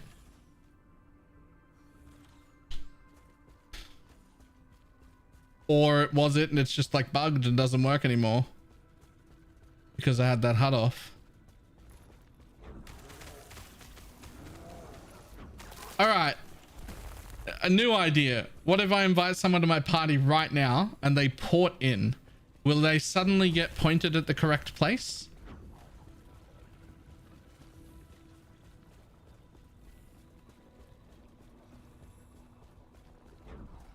Or maybe you killed it while the HUD was off and didn't get credit?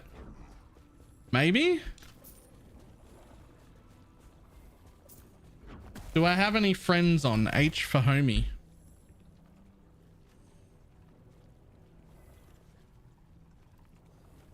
I mean, Dread's on, but he's level 30.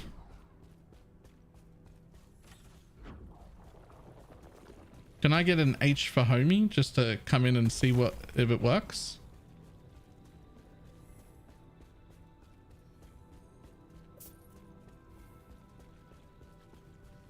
Like, I don't even know if, yeah, Eldris, if you can. Well, I'm just curious. I could just leave, right? Like, I can just leave and make a new one. It doesn't matter. But I want to see if inviting someone to the party fixes it. Like, if it, like, upgrades to the quest state that we're in.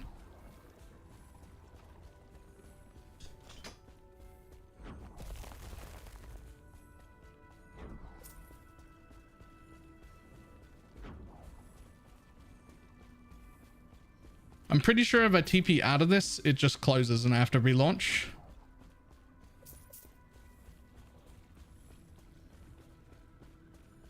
Yeah, I've been everywhere, man.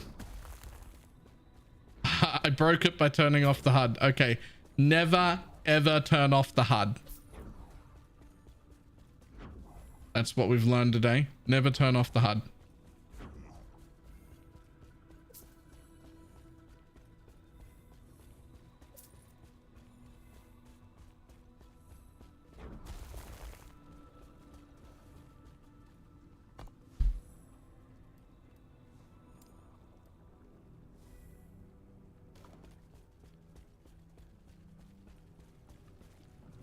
Oh, it just has a level 98 character? What the fuck?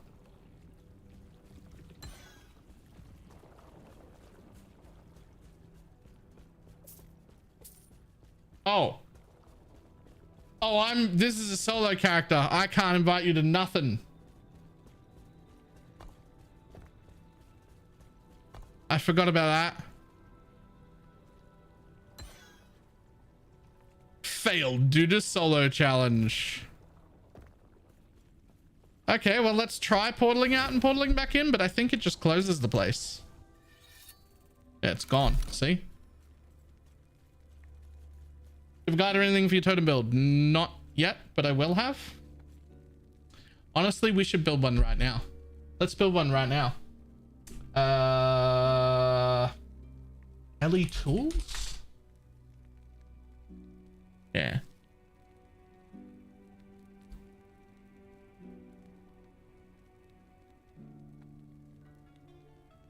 I mean, to derail everything? No, you're fine.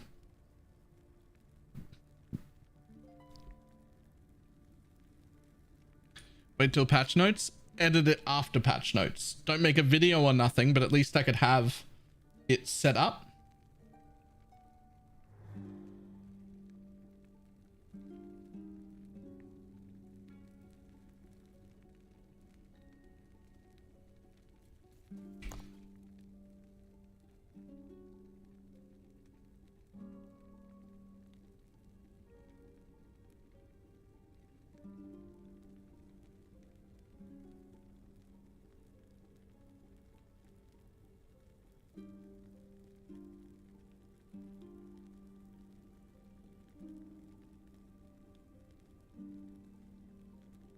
You get attunement at level 1. You get 8 attunement off the bat. I guess it's the first 8 points are just attunement. And lightning and cold dress. I wish LE tools could show the order to take skills and passives. I do too. I was thinking about linking in my video when I do it. I was thinking about linking like 3 planners just to have like the first 2 would just have skill progressions at like level 34 and like 50ish, and then an endgame one, at least so you have like some idea. And I will go through in the video like what to level in what order.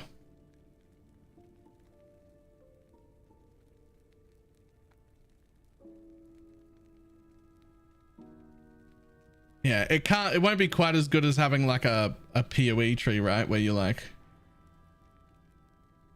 oh, that resets the passives. You have to select shaman. Okay, buddy. Use the max roll LE planner. It shows progression. Look, I'm sure it's really good. And I send people to max roll still all the time. It just... I applied to make guides for max roll like 45 times over a year, and not once did a person even reply to me at all. And now I have this little annoying bit where I'm like, they don't want me, and now I don't want them, which is like very childish of me. It's very childish of me.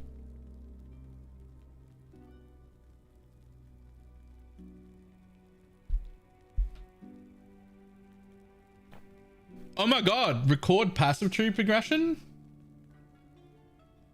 Last debug tools site? Yeah, that's what this is. Like, there's nothing, to be clear, there's nothing wrong with max roll. Like, it's a good website. I still send people there because it's the right place to go very often. But I'm just like a little bit of me is just like, if there's an alternative, I'll use it just out of pettiness, which is silly. Okay.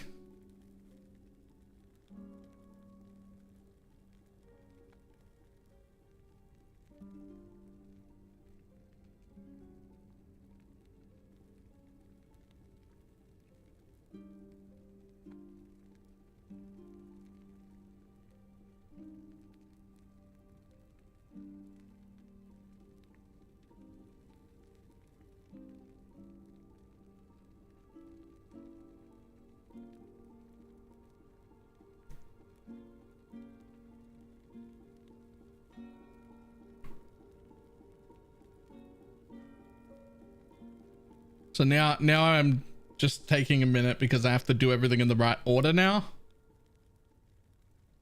Something macro lightning arrow guide. Listen, it's probably my fault. It's the autism tax. It's my fault. I should have handled it better. I'm not, which I shouldn't be angry at them. A few years back, somebody put out a lightning arrow build guide that was like from the Diablo team, and it was like exceptionally bad. It had way too many problems with it. It was absolutely horrible. It was going to make everyone who followed it miserable. And what I should have done was reached out to Max Roll or the person who made the guide and been like, yo, you need to take this down. I will help you fix it. But what I actually did was I tore it apart on stream for about 2 hours straight in front of hundreds of people. And that's, maybe it's my fault. Okay, maybe it's my fault.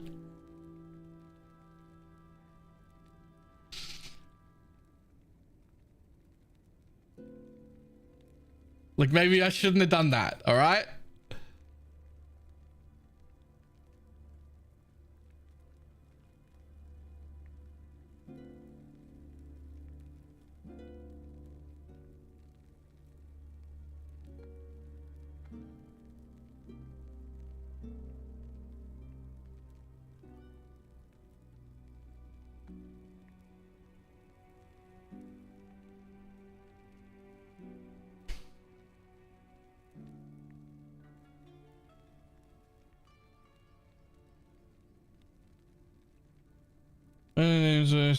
Some of the skill levels the main creators there, so it wasn't, that's fine. I won't go on, and I'll admit to the problem. So the person who made the guide that was bad was Woody, who's a really good content creator.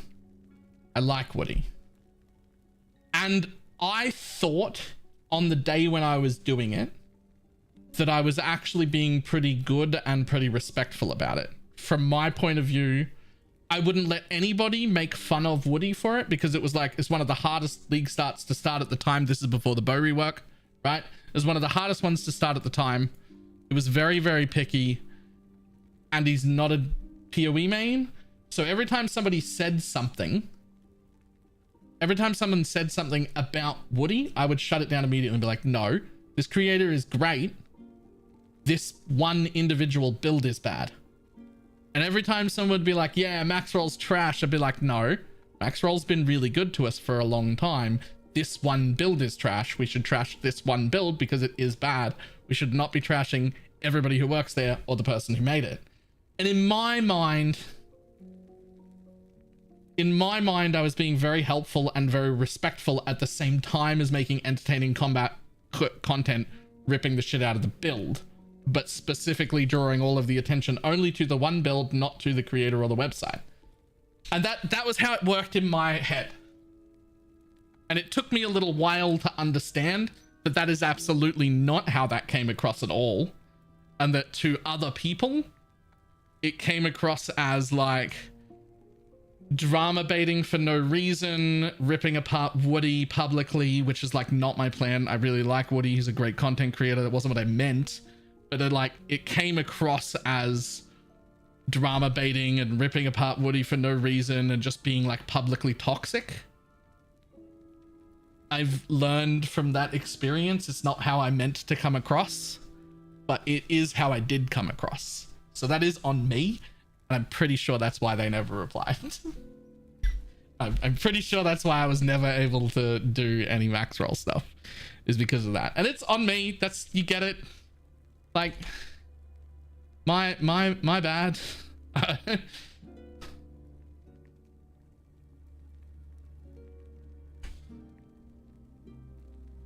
Okay, we want one here, 8 here, and 1 here.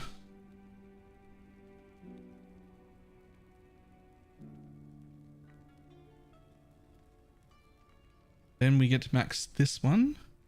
Do we max it immediately? I know it. No, we 5 it first. Then we get 5 in here.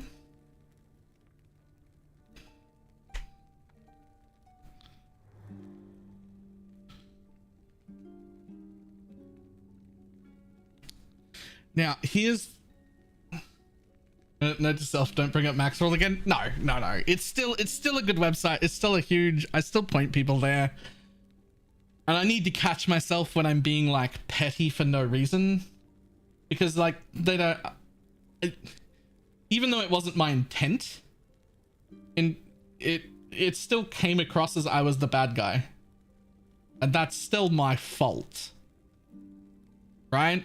Like, they didn't do anything wrong. Right?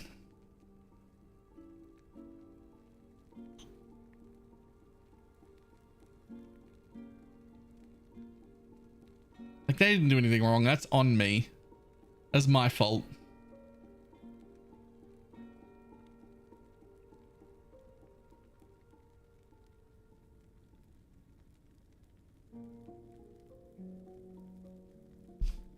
I mean, did it do something wrong? I mean, yeah, it was still objectively a very bad guide. But in their defense as well, the same day, within about an hour and a half, 2 hours, somebody from Maxroll jumped into my stream to ask me what was wrong with it from chat. And so I went through it from head to toe and was like, this is wrong. This is wrong. This shouldn't be progressed this way. This is wrong. This will cause problems. These are the weaknesses, etc. And they did bring it down, and it didn't come back up again for like a day and a half, and it was way better. So like, somebody did the things to fix it.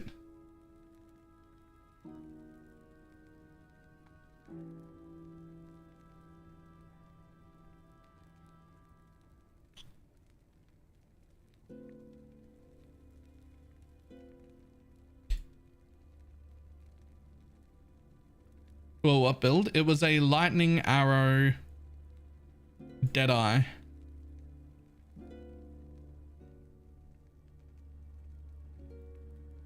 but it was before the bow rework, back when it was like much harder to start bows and still doable, but you really did have to get everything right. There wasn't like room for error.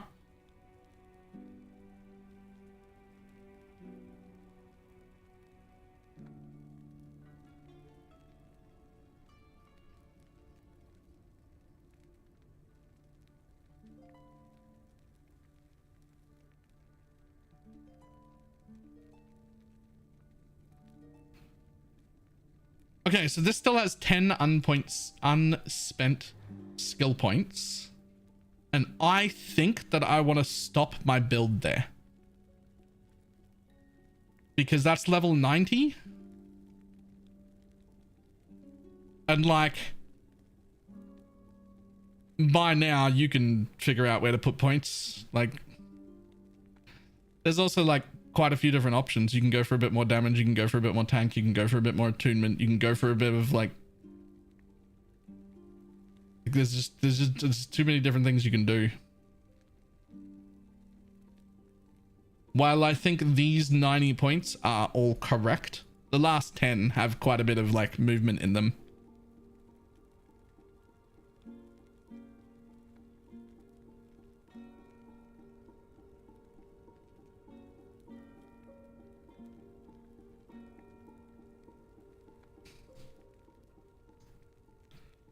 Okay. That's saved, right? Yep, cool. That's saved. Cool.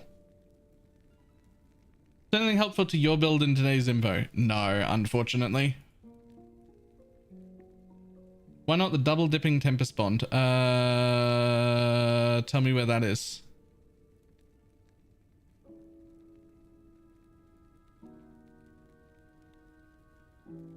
Where am I looking?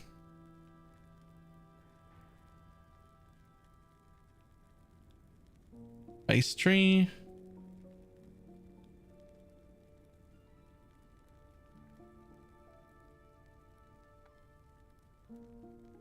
That doesn't double dip. That's your own. You deal increased physical, you deal increased cold, you deal increased lightning. Minion totems are minions. So this doubles while you have a minion, but it's still affecting you.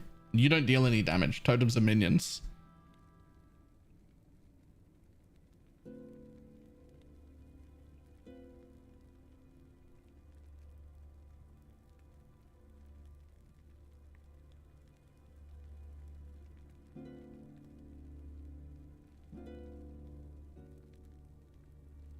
Okay, so we're gonna do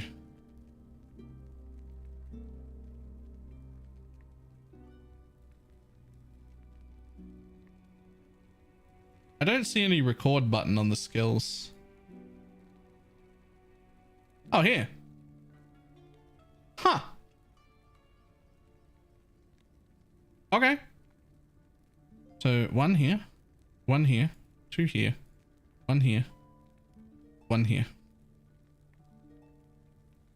One here, two here, two here, two here, one there, one there, one there, last one. And then here, and then there.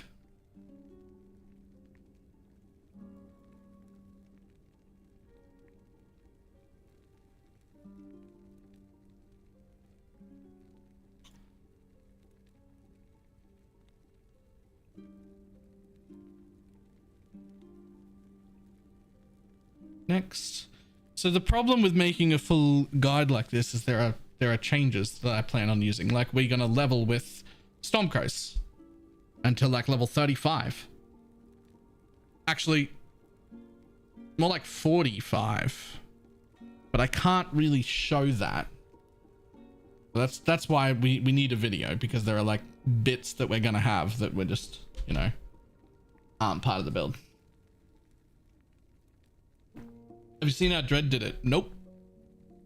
I have not. Does he have like leveling trees? Yoink. Oh my god.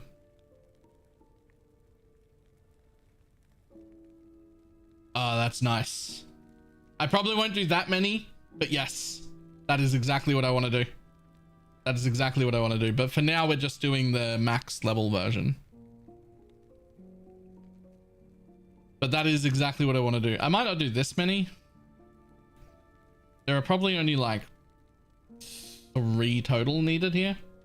Like there's a level up to when you become permanent Spriggan, then you become permanent Spriggan and things change, and then you get 2 Spriggan pets and things change again. So there's like 3. So I'll probably do 3.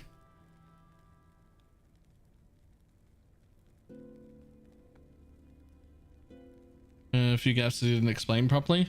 So I'm hoping that I'll explain everything in a video, and not miss anything. That's my hope. But we'll see.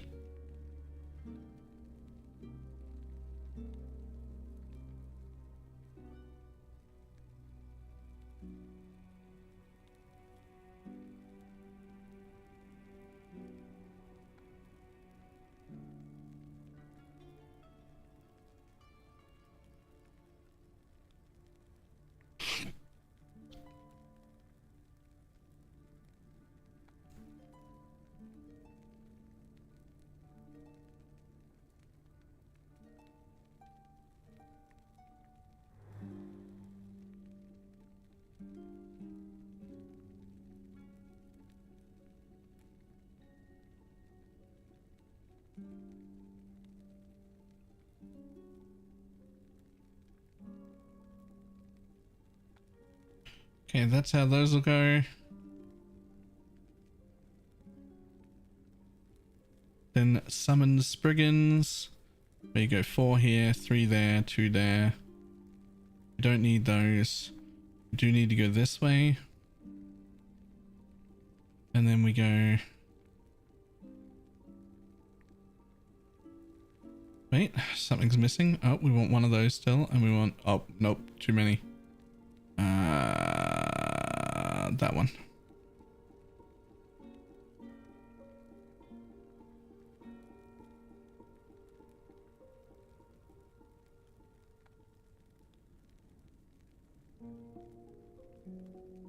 Okay. Next is Etria's Blessing. There it is.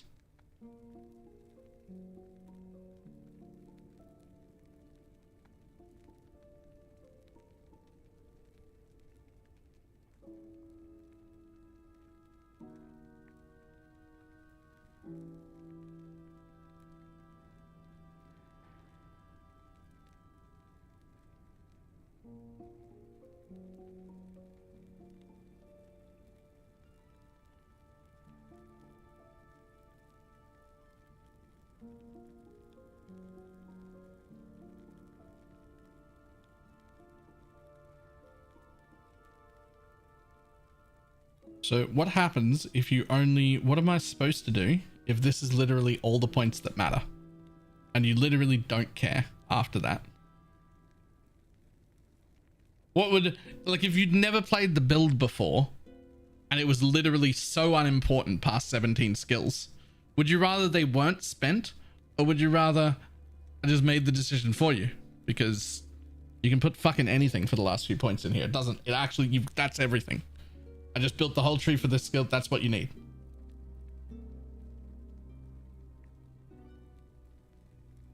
Or online to play right now? I use online.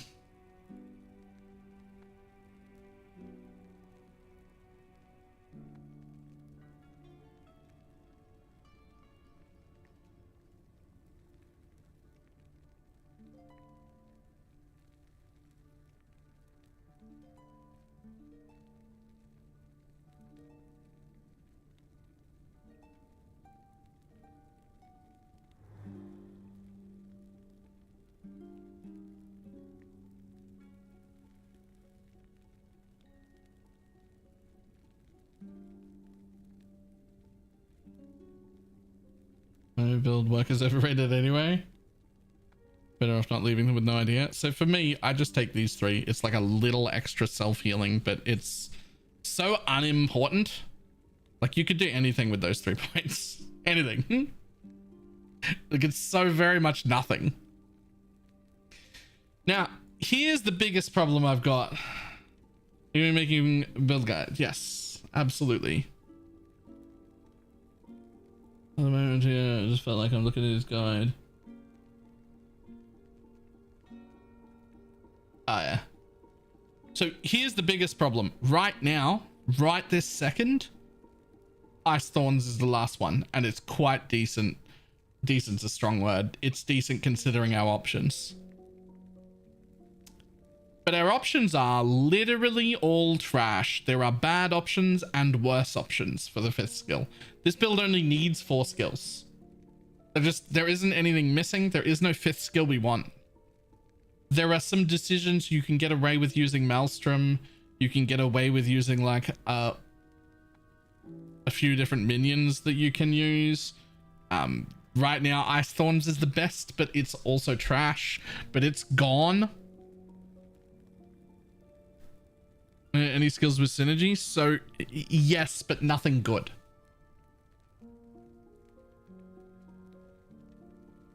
Right? There's just like, this is like a little buff, or like this is like a little buff over here.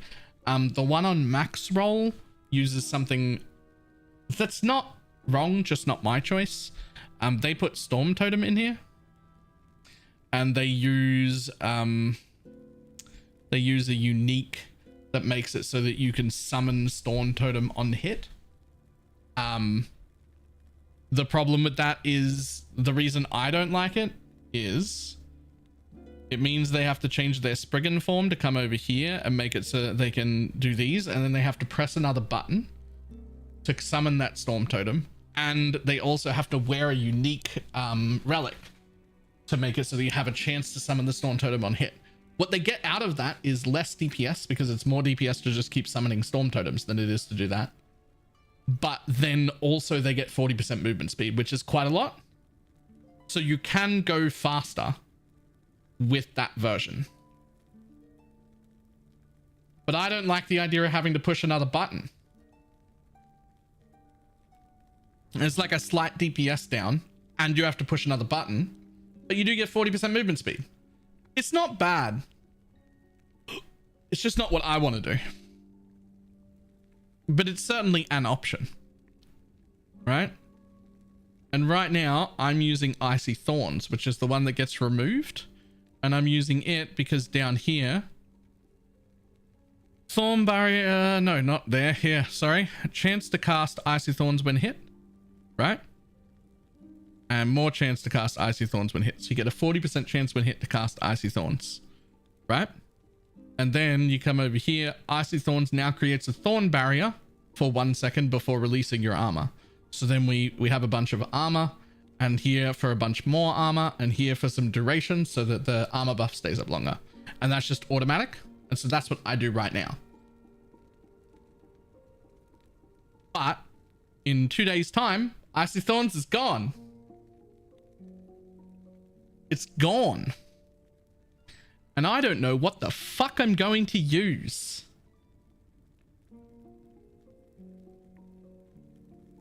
Because I literally don't need a 5th skill.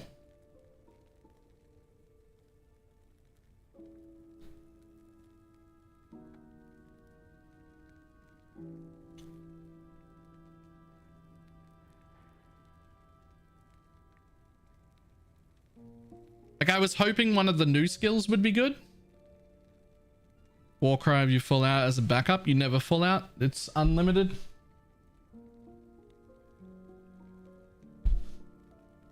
So there's some minion options that you can use to like get a little bit of armor shred. The downside of all of those minion options is that you have to give up your second Spriggan. You can't use Fury Leap in Spriggan form, so it can't be used. You can give up your second Spriggan and then use like 1 minion, but also that doesn't seem worth it to me. I'd rather keep my 2 Spriggans.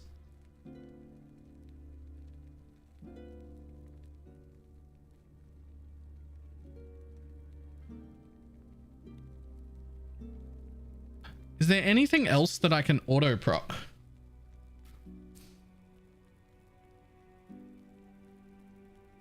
Vision gloves add shred? Yeah. I do very much like those for that, specifically for the armor shred. But right now, my biggest concern is what am I even going to put in as the 5th skill? And map is still getting another code. Look, the wolf has a raised trap. I'm just guessing. Maybe that's the play. What are the new shaman skills? The one that's replacing it here, that's no good to us. Useless. But there's another skill that you will be able to turn into totems that looks very cool as totems. But currently, with what we know, there's no way to use that totem in Spriggan form. There's like no support for being a tree. And we're not going to drop out a tree form to cast something else.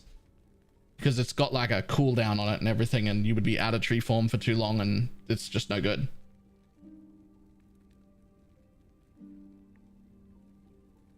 So what minions have a companion cap? Wolf does.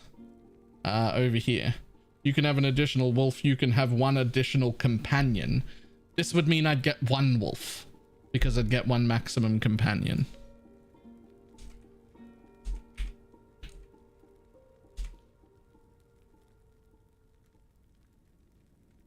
So the problem is the wolves are pretty bad. We don't want them. I don't think that there's anything in there. Can you just have 3 Spriggans with that wolf node? Actually, no. You can actually only have 1 Spriggan, no matter how many companions you have. Except this node says, you summon an additional Spriggan when you enter Spriggan form, which does not count towards your Spriggan limit, but does count towards your companion limit.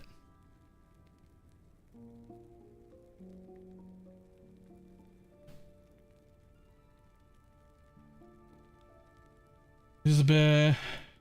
He taunts and heals. Does he have a maximum companion in there though?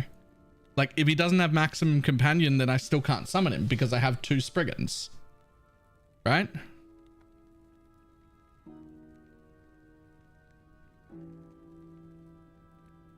Will the raised companion limit allow you to summon another totem? No.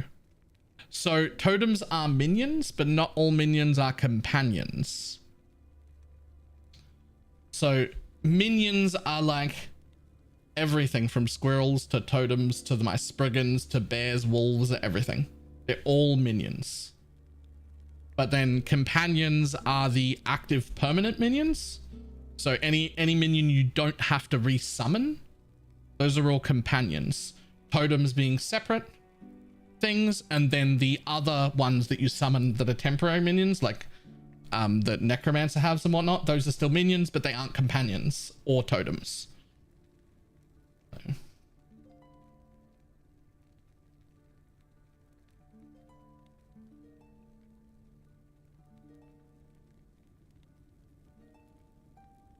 What does the second Sprigging give? Their healing auras and their entangling roots, they both overlap and stack. So it's literally double the amount of healing and double the amount of rooting enemies and double the amount of active heals from the roots.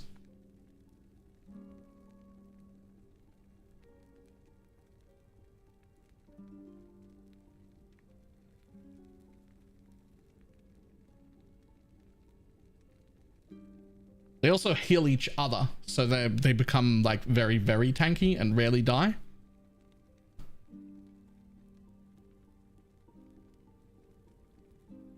So the only...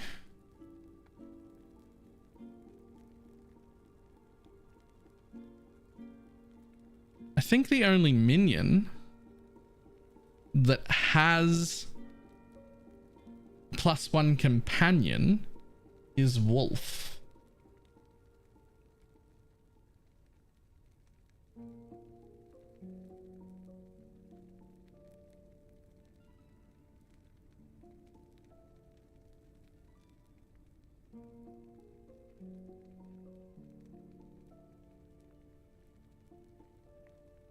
Legacy helmet probably, but I'm trying not to need uniques for the build. Let's just see what happens. What would I do with a wolf? Right, we would have to go this way because we need it to live. That would be fine. Now a lot or most of our damage is totem damage anyway, so he doesn't really need to be doing damage himself. Is there a way to use him as utility for anything? Because he's not going to kill, and I am only going to have one of him, and most of my scaling is totem scaling anyway.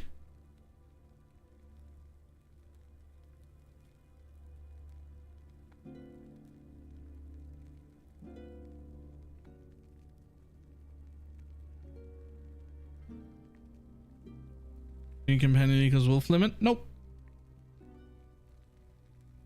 Not at all. I'm only going to have one wolf. This maximum companion allows me to have one wolf. Does the howl affect the totems? It would, but you can't use the howl while in Spriggan form. So it would have to be something he passively does.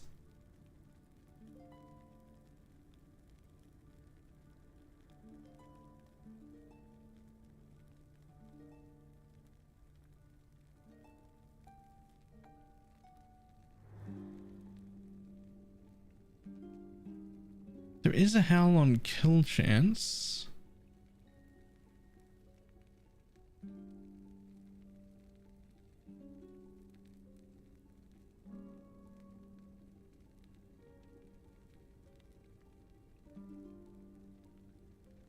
You can summon wolves up to a maximum number of companions. This would not give me an extra wolf. So my default maximum number of companions is 2, both taken up by Spriggans, which is why I can't use a wolf at all. Your default maximum amount of wolves is 1. If you take this node, then you can have 2 wolves by default. If you take this node and this node, you can have 3 wolves. Right? But if I took both of these, I would be allowed to have 3 wolves and still have a 3 maximum companion limit, but I would still have 2 Spriggans taking up 2 of my companion limits, so I would still only have room for the 1 default wolf.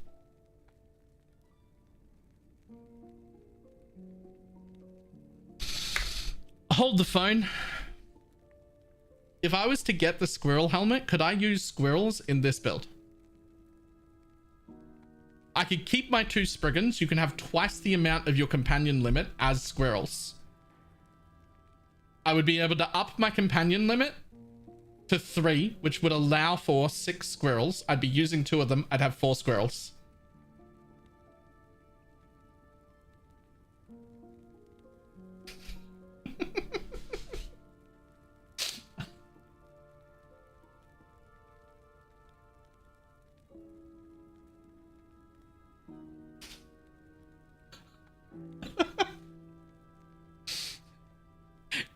Hold on.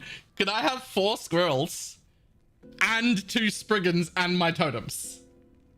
I could, right?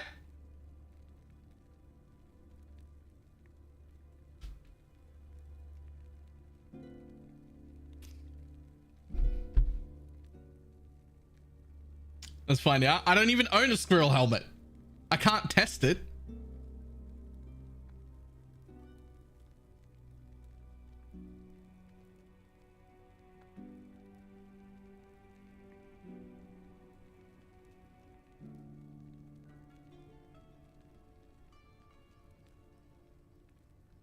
Yeah, so it'll depend.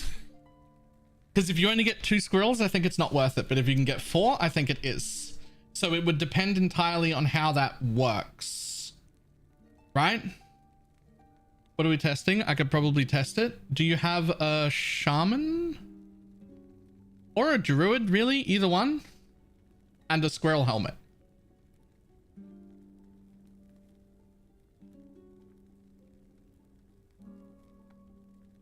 Because I don't know how the squirrel helmet's going to interact with this. So here's the idea. Spriggan form. I need someone to take this node, which lets you have 2 Spriggans, right? And then you don't even need to spec into the Spriggans. It doesn't matter. You just want to summon a Spriggan, grab a second Spriggan, right? So then I have 2. And then I want to take this node right here, which lets my maximum wolves +1, maximum companion +1.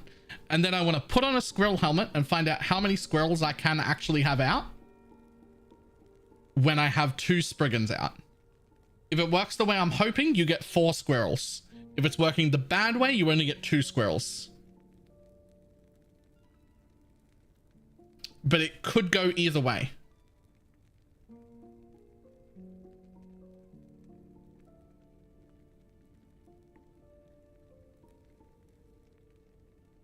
Because the squirrel helmet says you can summon squirrels up to twice your maximum companion limit. So currently with this spec, our maximum companion limit is 3, meaning I could summon up to 6 squirrels. But I have 2 Spriggans. So what I'm hoping is it will just let me use those 2 Spriggans and 4 squirrels. But what might happen is my 2 Spriggans both count as companions and at their full value, and then I've got only 1 companion limit left, and the 2 squirrels take up that 1 companion limit slot. 2 squirrels might still be worth it, maybe, but I would like to know. It would be very good to know whether how that works.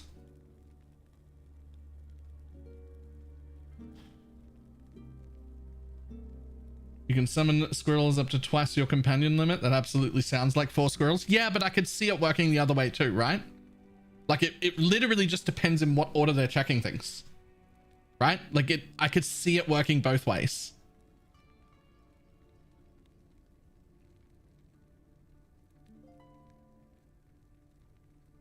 If I can have 4 squirrels, that's 100% what I'm going for. 100% what I'm going for. If I can only have 2, it might still be worth. Are squirrels so good with no points in them? Well, I will have points in them. Summon wolves are converted into summon squirrels with the helmet. So I will have points in them.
This helmet? Yeah.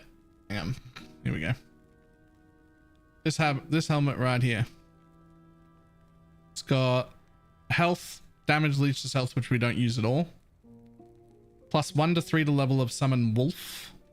Converts your wolves into summon squirrels. Squirrels deal 45% less damage with wolf. You can summon squirrels up to twice your companion limit.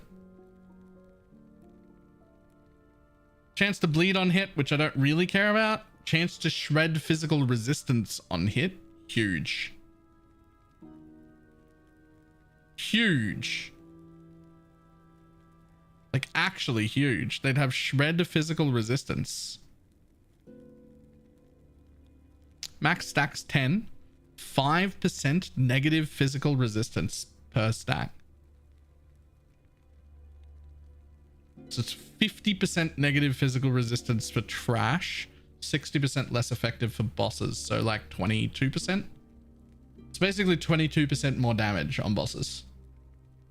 Wow, not more, but 22% negative fizz on bosses. If I can have 4 of them out.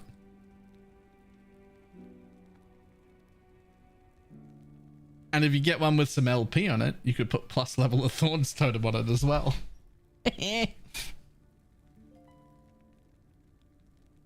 I've got armor shred.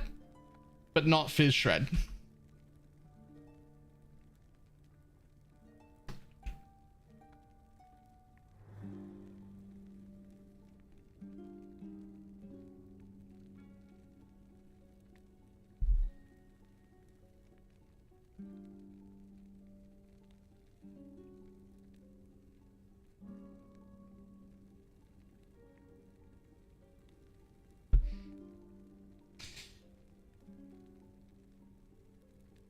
Either way, with my current plan,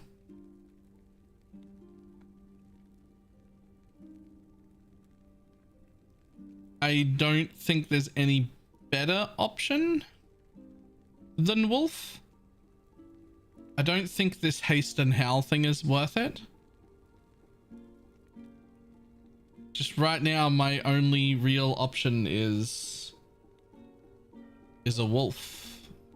So how would I spend my points?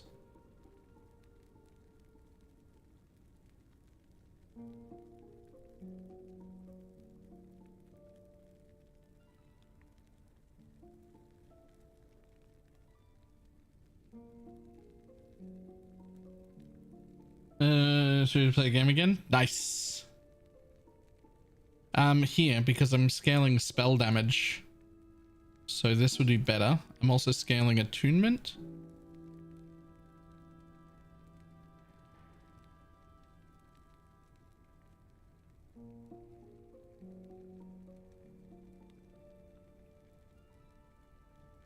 I could also max that out and take that away. Does the howl increase the totem shooting speed? Yeah, but they'd have to get the kill. Because I'm never able to actively use howl in Spriggan form. And I just don't see that happening.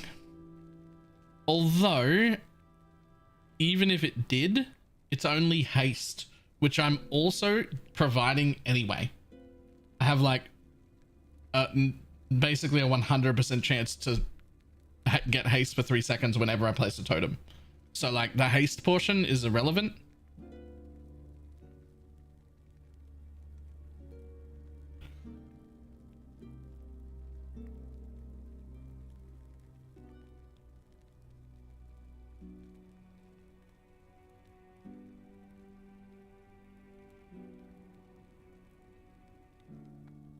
Like the ceiling fan told us.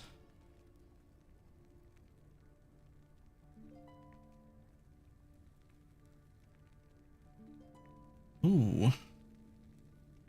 What if I go that way? I could give them the leap attack. One out of here. Maybe like that.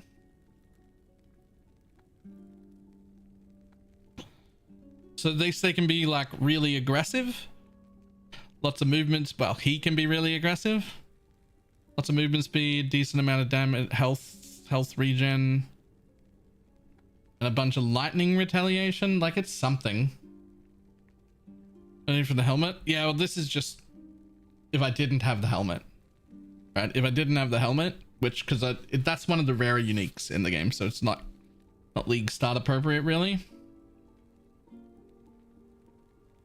Grab the chill nodes. Jules getting the ice bite ability.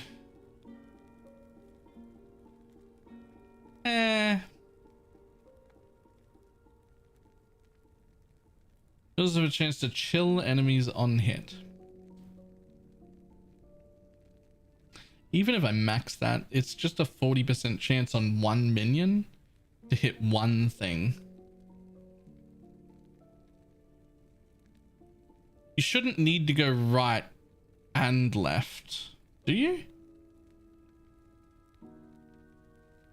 I just confirmed if you go both right and left side keystones on walls with a squirrel helmet, you get 4 squirrels plus 2 spriggans. If you unspec this, you should keep it, in theory.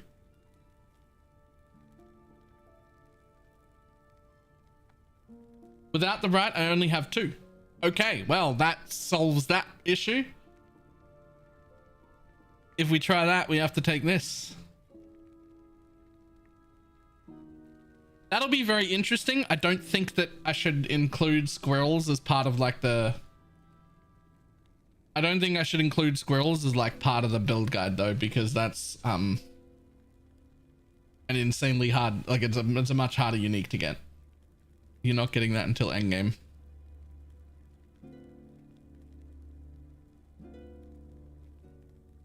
So I should, with just this node, still be able to just have one wolf out.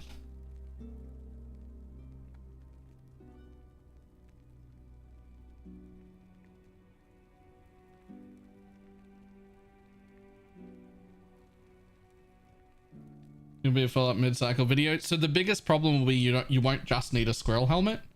You'll need a squirrel helmet and also one with at least one LP that you manage to get Thorn Totem's levels on. Because you get 3 Thorn Totem levels from your helmet. So it's definitely like a min-max thing that could be very cool. But it's definitely not League start appropriate to have a squirrel helmet. One with at least one LP that also hits summon Thorn Totems. That's not League start appropriate. We can't be sending people out to do that, right? We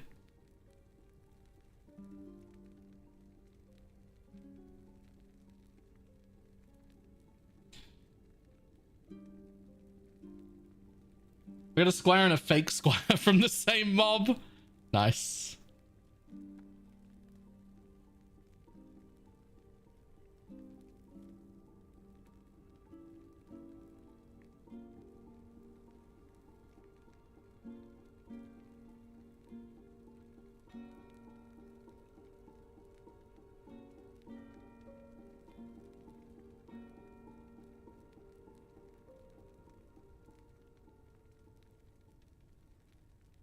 Okay, so we want him to never die.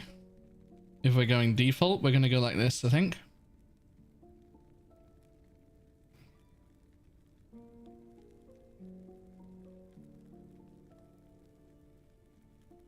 Max tankiness. Bit of lightning damage, bit of speed.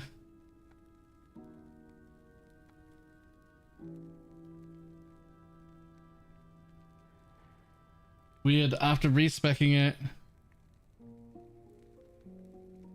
After respecking back into it, I can't get 4. It keeps spoofing 2 of them. Huh.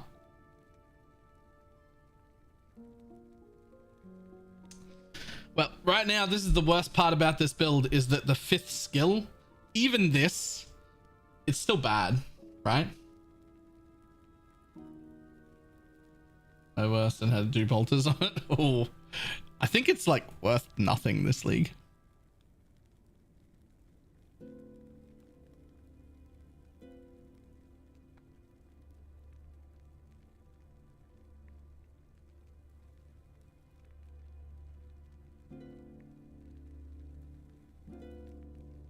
Yeah. All the good girls to take out for dinner and all the good girls.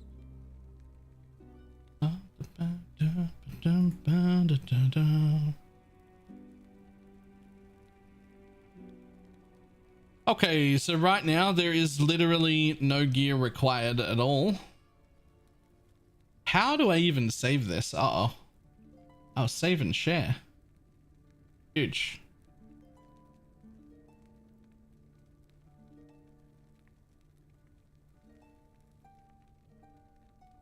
Is it this? Yep. Command, edit, build.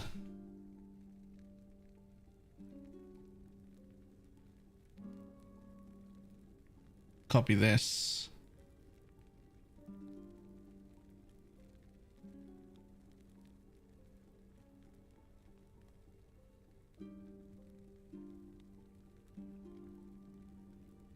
What? Oh, whoops.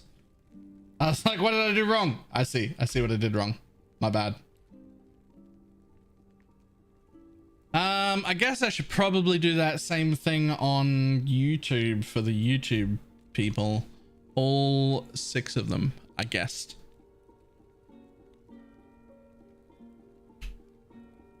Wow, it's 16. Huge. 16 people on YouTube and 170 people on Twitch. YouTube is a quiet place. Okay, well, at least there's a command there now. Yo, Keith, how you doing? Did you add a loot filter to it? No.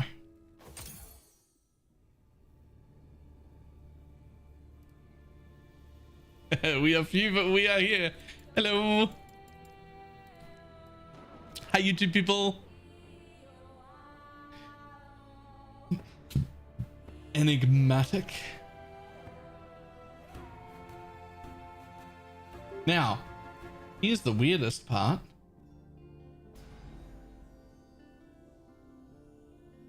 There's Keith saying yo. There's 1G Project saying hello. Where's Enigmatic Evil saying we are few but we are here? Why is that not?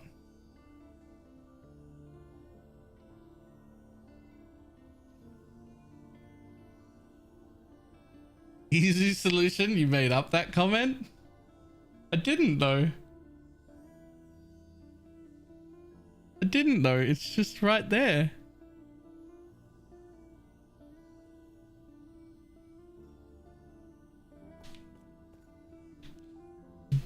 Girls to go to heaven, but the back girls to get backstage.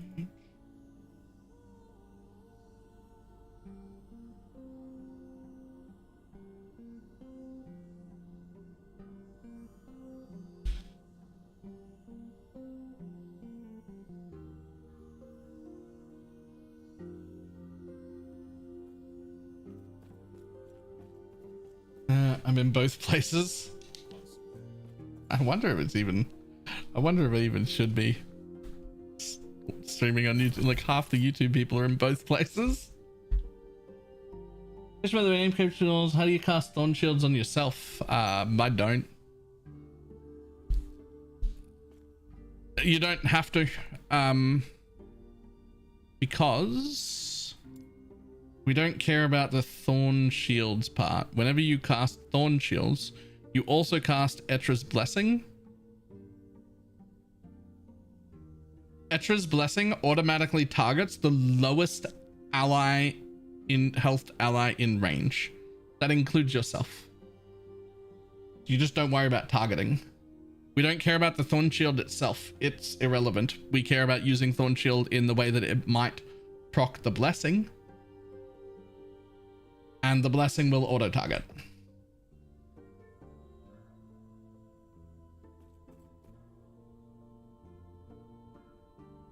No progression save for Egan or Wolf skill. Damn it.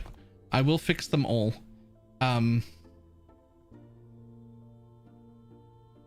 Spriggan. It's this way first. And then this. And then this. So these. You want them as quick as possible. Then you want this as quick as possible. And then you take these last. Etra's Blessing is this way first. Then down here. Then that way. And the wolf doesn't even matter. He's irrelevant. I'm currently using thorns, but those don't exist soon. The wolf is also shit. Every other 5th skill is also trash. Don't worry about getting that one wrong. We're picking the best of all of the worst options.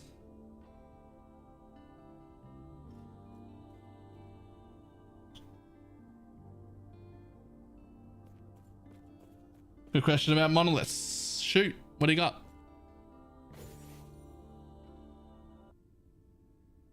It does see things sometimes, so it might be a little crazy. Okay, all right. Damn it, this is the wrong place again, isn't it? Damn it, let me out of here. There's where I need to go, right there.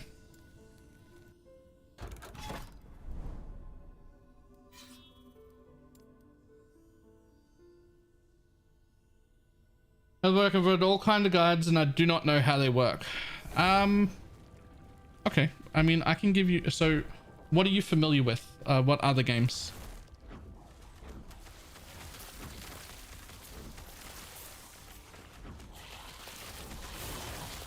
PoE? PoE vet? Like I can just freely convert from there.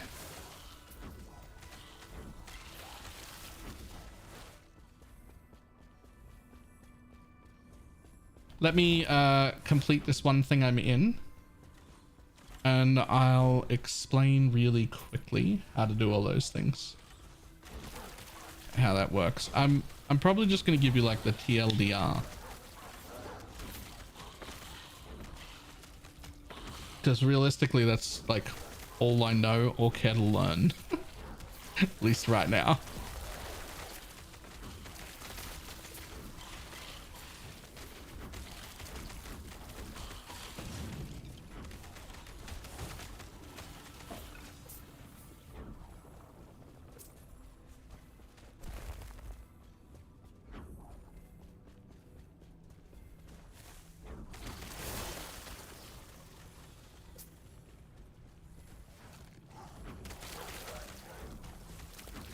I was thinking that too. I was like, oh, only 1300 hours. But you don't want to like diminish somebody's like accomplishment, but like when it comes to PoE, 1300 hours feels like quite a noob still.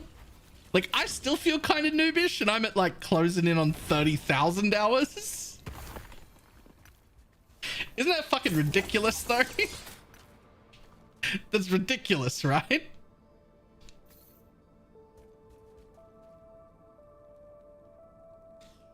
Like, it's a stupid thing when you think about it. You spent 1,300 hours in a game you probably still know barely anything about, because that's how everyone is at 1,300 hours, which is ridiculous. That's a stupid thing. It doesn't make any sense. All right, so let's see, where are you up to? So blah, blah, blah. How do they work? Trying to run the corrupted ones right now, and I haven't found a shade. Okay, I'm going to run through it from top to bottom as quick as possible. When you first get to monoliths, these are basically irrelevant. These are all just ways to get to your end game. So the idea is you just run a zone until you've got enough corruption to kill the 3 bosses, and then move on to the next zone, right? 1, 2, 3, you'll get 1, 2, 3 quests on the side here, and you'll run till you've killed 3 bosses. You'll get a reward for it. You'll move on to the next zone. The idea is to get to the end here, where you do these 3 level 90 ones. 1, 2, 3. Those unlock empowered monoliths. Empowered monoliths is the actual end game. That's like getting to red maps in PoE. That's okay. Now we're in the bit where we can like farm and stuff matters. So that's when we move on to this bit, which is where you've got corruption and stability. But matter, well, you had stability before.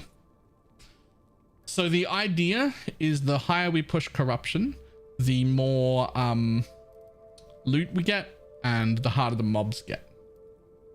So there's a few ways to increase corruption in one single zone, and then there's also a catch-up mechanic. So to start with, every time you get your stability up to here, whatever this 3rd lock is, you'll be able to fight this Gaze of the Orbus dude. That quest will unlock every time you get 850 stability.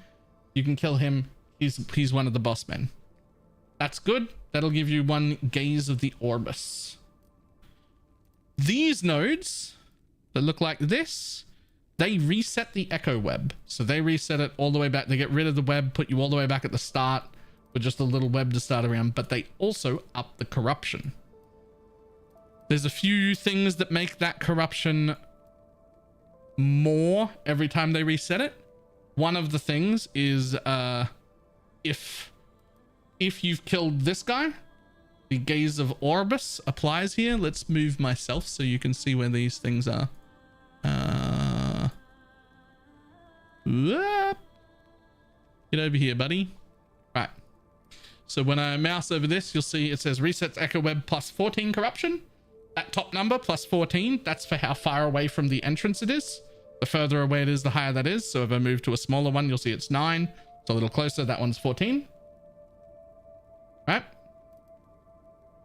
Then there's the bonus corruption, which I believe is 2 things. It's the distance and how high you have other zones. We'll get to that in a minute. Remember that, but it's not important for right now. And the corruption from Gaze of Orbis. So I have 2 Gaze of Orbises right now. So that's going to give me 18 corruption because it's going to use both of those to reset it every time. If I have only 1, it'll use 1. If I have 10, it'll use 10. That'll up the difficulty of this zone. Right?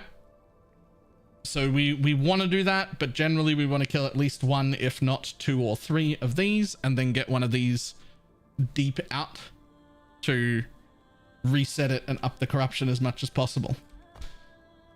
When you've got good corruption, 3, 4, 500 in or whatever, or it's just time to move, you will have a catch-up mechanic in the next zone you go to. The next zone you go to, I think, I'm not 100% positive about this, I think it's the bonus corruption part. Whereas if one zone is at 300 and you go to a new zone that was at 100, your first one will have like a huge bonus on it. It'll have like a massive like catch up from like, it'll get you up to like 200 instead of 300 that you were at, or something along those lines. I forget the exact numbers.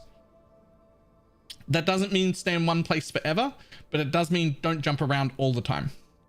So for instance, in this build, I am after the belt that gives rage. So I have decided that I'm going to farm this zone that gives me, sorry, this zone right here, because it has these unique belts on it. Right? Because I'm target farming the belts. Yeah, each of these nodes is a separate map. Yes. So I'm going to stay here until I've got this belt. And then when I've got this belt, I'm going to run as many of these Gaze of Orbises as I can. And then I'm going to run the furthest out echo information that I have to reset my web and add all of the corruption. And then I'll leave this zone and go somewhere else, because the first one of these I find will up the corruption in the next zone so that my stuff is also difficult.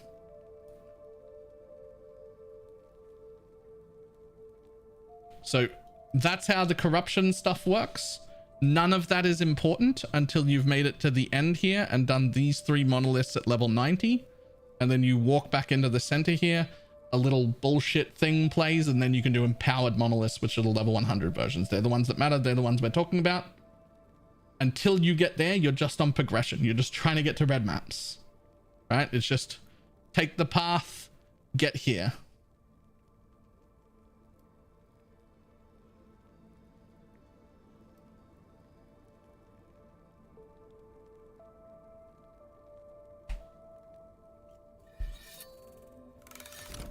I hope that helps.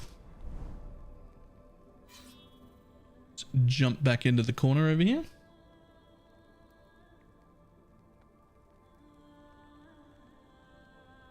No, I want your love was handmade for somebody like me.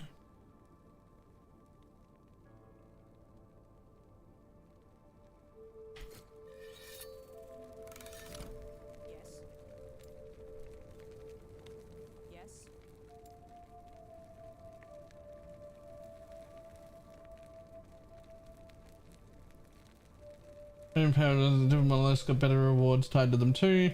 Go farm a unique helmet. The boss drop, you want to find where those monolith nodes appear. I think I went over that. Like I said, I picked this zone because it's the zone that drops belts, so I'm target farming belts until I get my belt drop. And then I move. Maybe I didn't show how that's... Maybe I didn't show how that's shown.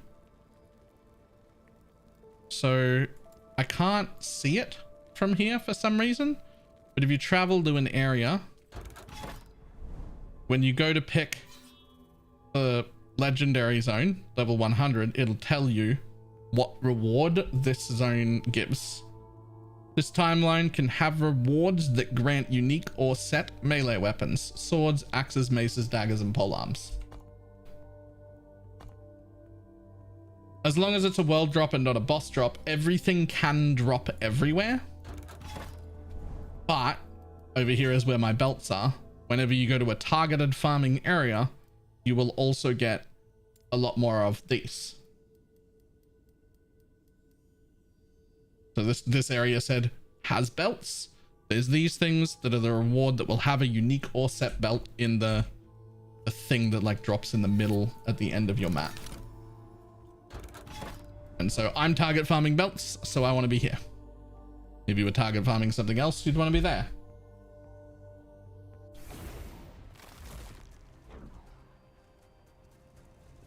Visibility, you 520 which results in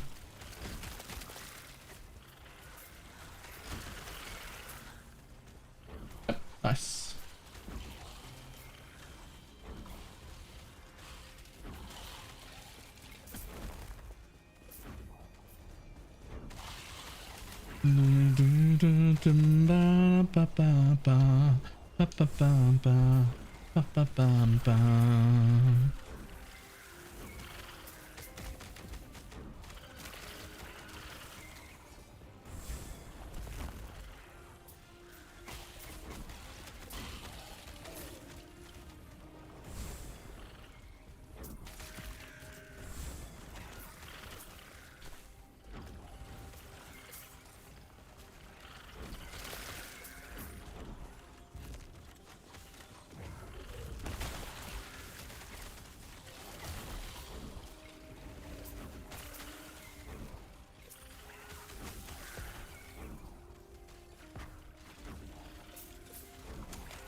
And a belt.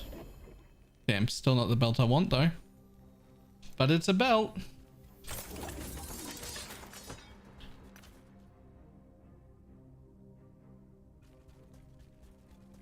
This one has 5 minutes and 30 seconds left. The ad should be over. It's over in 3 seconds. It's only a 3-minute ad break. How can it be that long? There were only supposed to be 3-minute breaks. Oh, we're back. Okay, good. Praise the Lord. I was like, what the you should not be in an ad break for that long. I don't know what part you missed, but I'm pretty sure you got everything that mattered.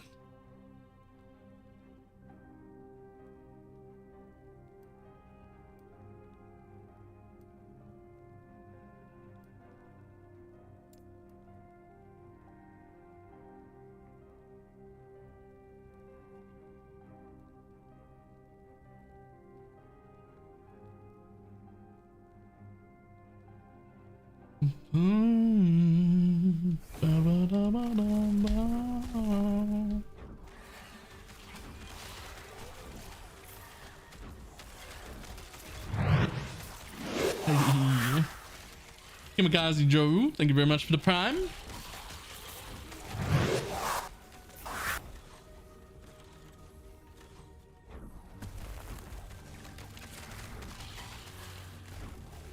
I went to sub and it was like card decline, check bank. Ooh.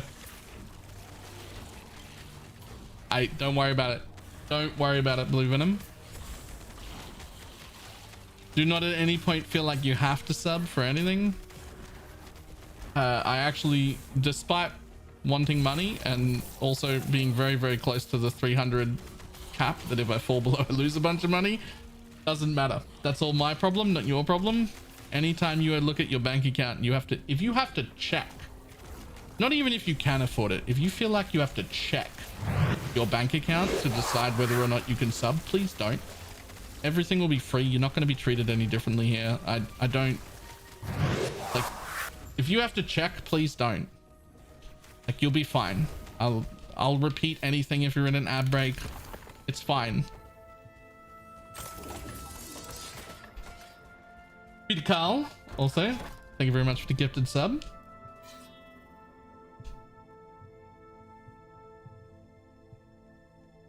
Early start build sorted. Yep, this one right here.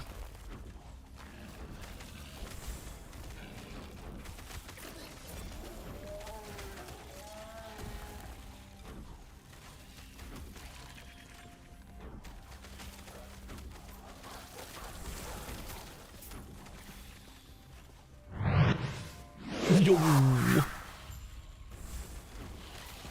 And also Peter Carl, thank you very much for the 5 gifted subs. Huge.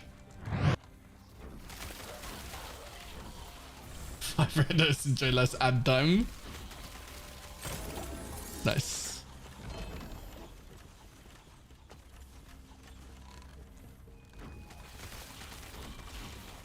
There's a necro. This is a thorn totem shaman.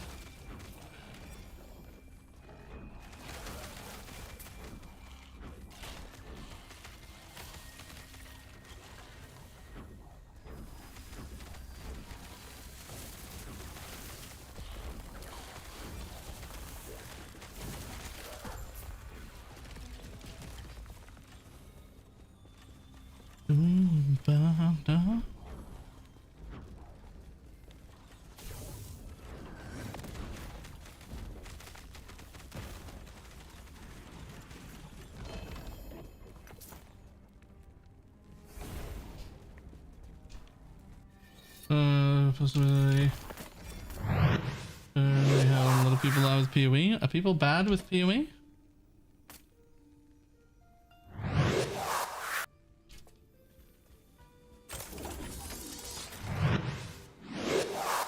Hey. Spuds. Also, thank you very much for the gifted sub and red one to me. Thank you very much for the T1 sub at 25 months. Hey, hey, and we started a scam train. I mean, a hype train. I meant a scam train.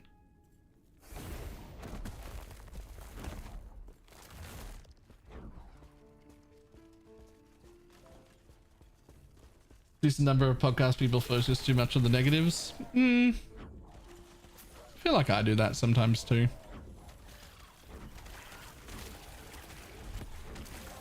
It definitely comes from a place of love when we do that.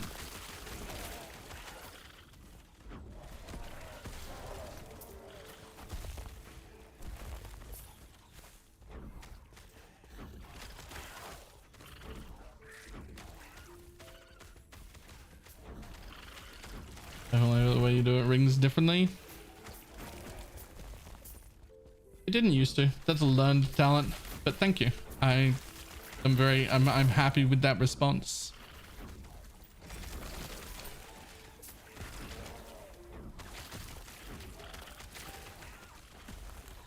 Last few years I've tried pretty hard to like change the way I speak, not to change my opinion, but to like, I don't know, just make it all seem less negative and abrasive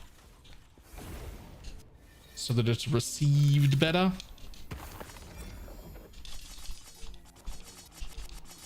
That's a lot of scepters.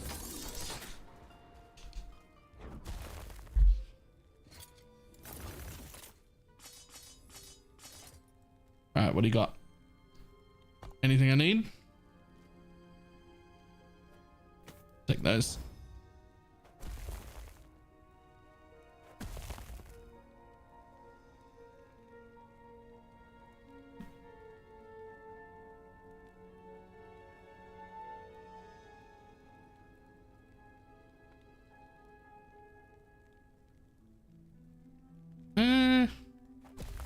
Nothing else I really want.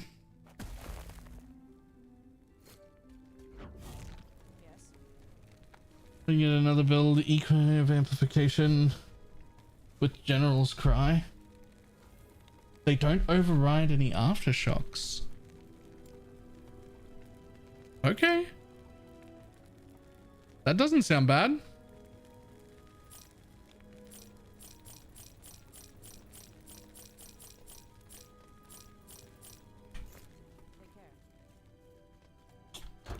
There's like 15 aftershocks cooking.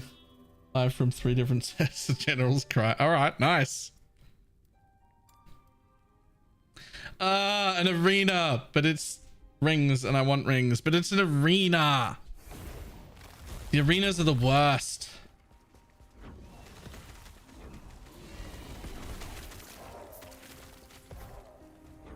They're not even hard. They're just empty and they take so much time. Was there any nerfs to Rune Master? We don't have patch notes till tomorrow.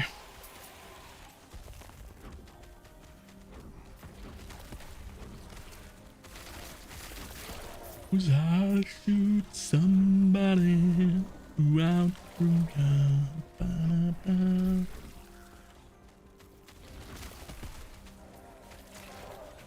But nothing discussed so far. Nope. Nope. Although I'm confident there will be some, because it is very, very, very strong right now.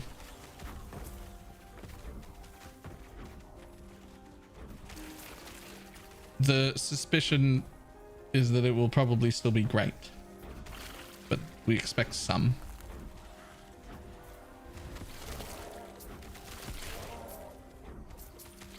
It's not just strong, it's broken right now. What controller you got? Just a standard Xbox one with a really pretty skin.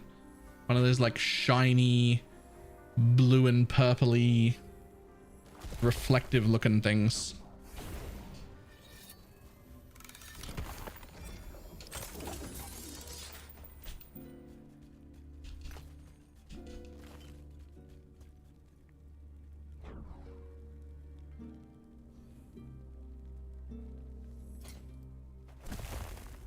Hey.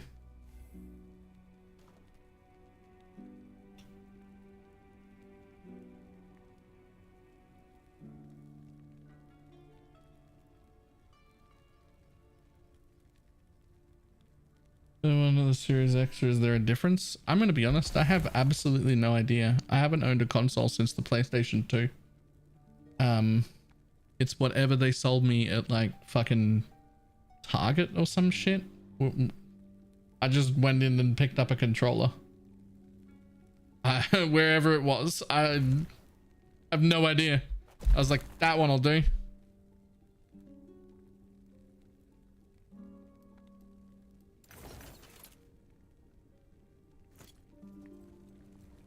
Justice Kentucky. Yo, that's a cool emote actually. Yes. Dude's got purple hair. Like me.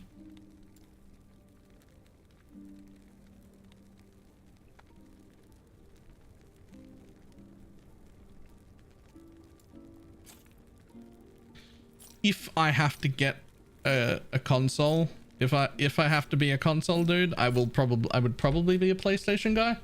But I like the Xbox controller better because it's just larger and more comfortable. Right? Take care.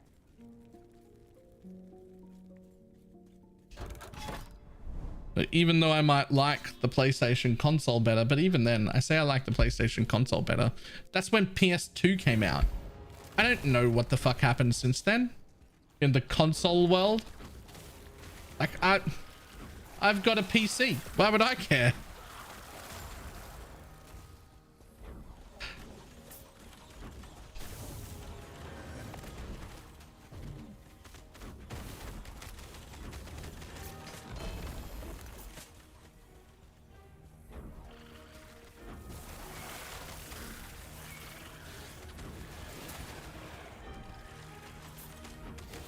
I have a Switch, but prior to that, I had a GameCube. I nearly bought a Switch for Exilecon just because I was like, I'm going to be away from video games, from being able to play video games for so long, that maybe I'll want like a handheld something. I'm glad I didn't, because I didn't have time. I think I slept like 3 hours a night for like a week. I didn't have time for that shit.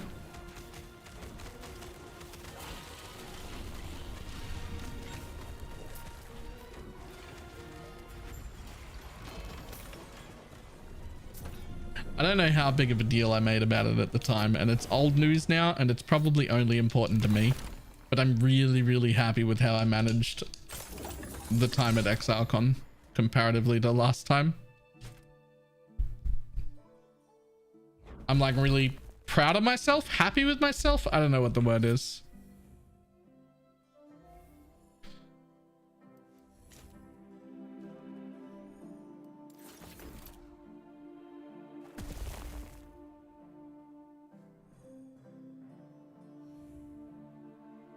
The first time I was so overwhelmed as fuck. I felt like I did everything I could, and then just had absolutely no time available at all for my friends, my like real friends that I went with. They got no time with me at all. None. Zero. I gave them nothing. I even canceled the things that I had planned to go and like do other things. This time I probably did 2 or 3 times as much stuff. I was 100% busy all day. I went and saw different groups of random people constantly all of the time, but I made an active effort to make sure that I had time for the people that I went with. Not just once, but like several times in the week I was there. Time to actually give to my friends as well. So I did more stuff, saw more people, and was more social, and didn't alienate the people I went with. Now, I was so emotionally exhausted that by the time I came home, not only did I not stream, I didn't talk for 2 days. I just stayed in my room alone, but that's fine. That's fine.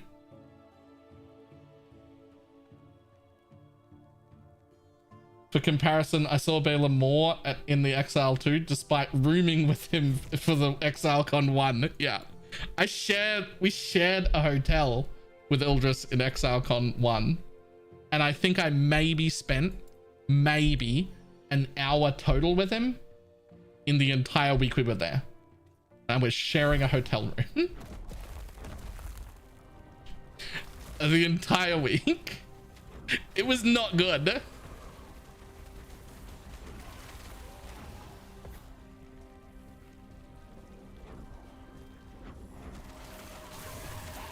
Don't count cuddle time. I would have if there was any of it. I would have counted that. That would count as time spent together.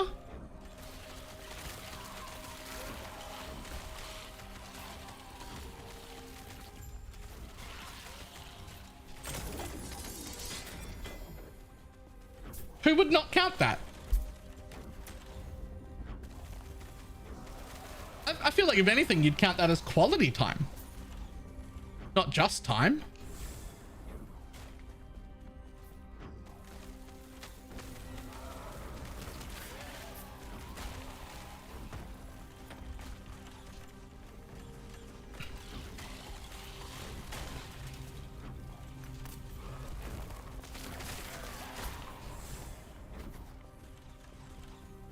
An hour of it. I just wasn't good at managing my time at all. I was running around like a chicken with my head cut off.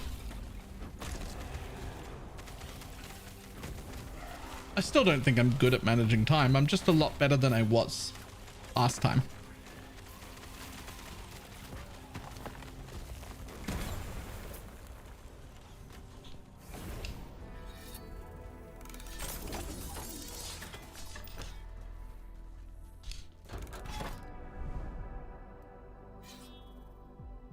Clicking and absorbing them. Ooh. Aha. There's another belt over there. Belt me up.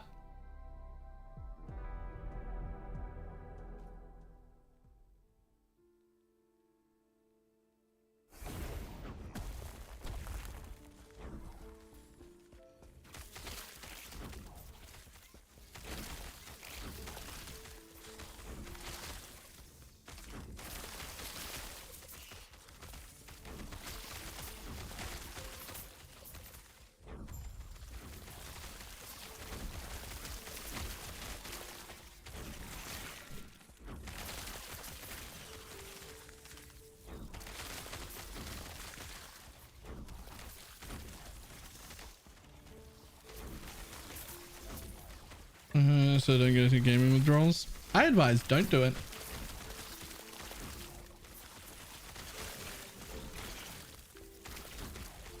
I advise don't do it.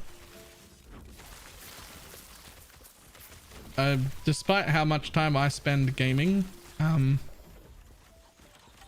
having a little bit of time away from it isn't the worst thing in the world. It's okay. It's less of a problem than you think it's going to be before you do it. significantly less of a problem than you think it's going to be when you do it. And what time patch notes release? About 11 hours from now ish.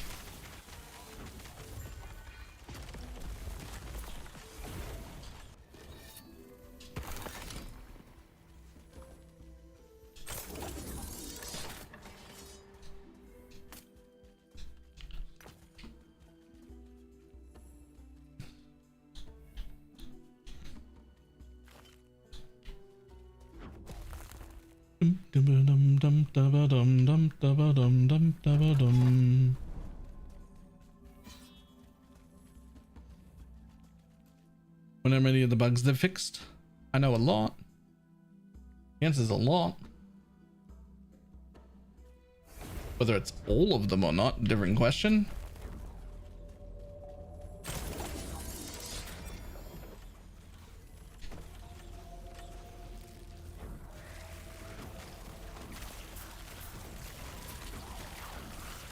Merry Christmas, Merry, Merry, Merry, Merry Christmas. Dum dum ba dum bum ba ba dum dum ba ba dum bum ba ba dum.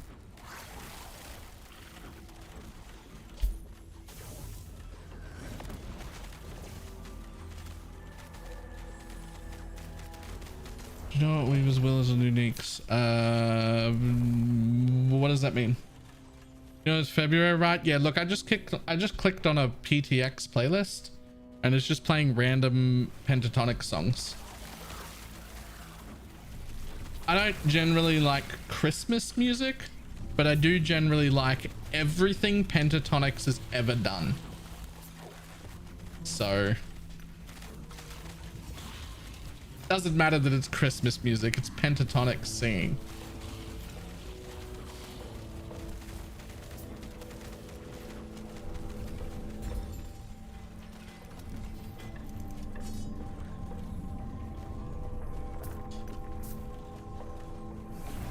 Thanks to Monolith extreme. Nice. Belt. Oh.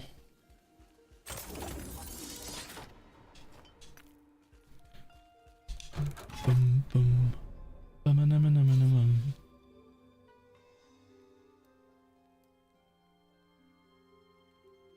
Oh, there's a belt.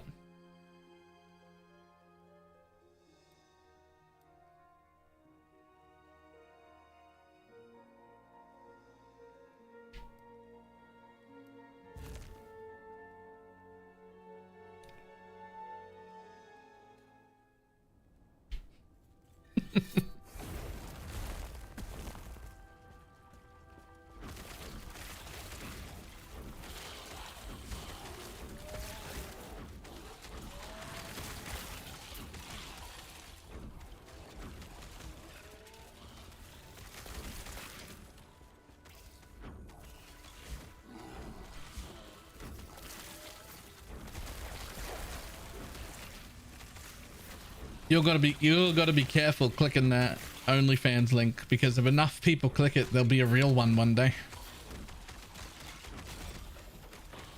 I'm fully willing. It's just gotta be worth my time.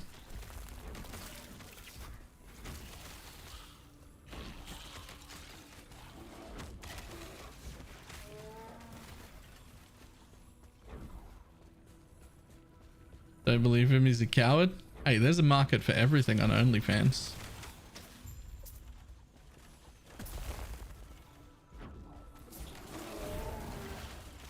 Also have absolutely no problem. Absolutely no problem showing off anything. None. Zero problem. Twitch would have a much larger problem.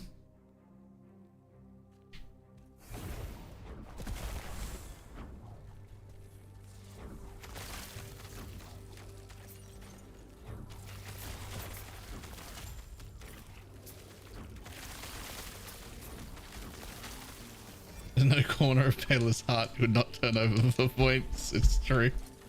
Although I know what that's from, but it's also true.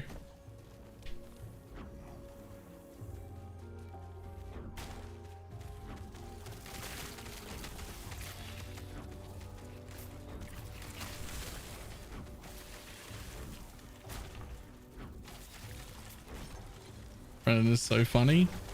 He very much is.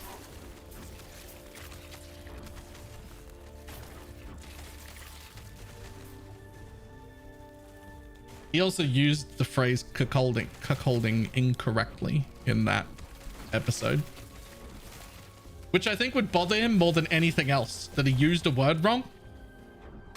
I think that really upset him.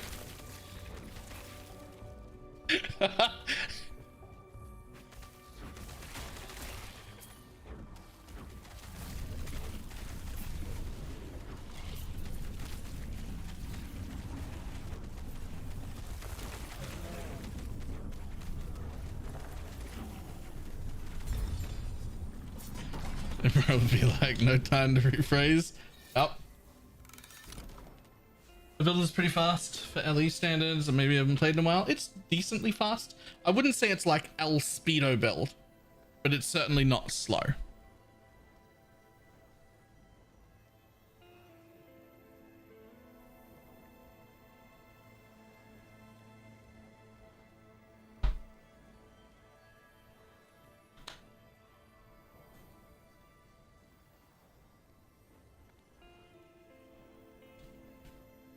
Ta-da, brand new headset battery, fully charged. Love this headset.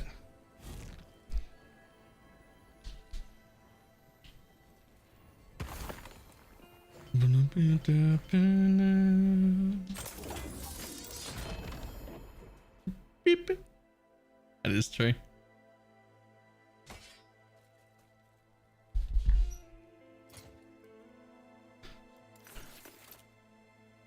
Let's see what we got. I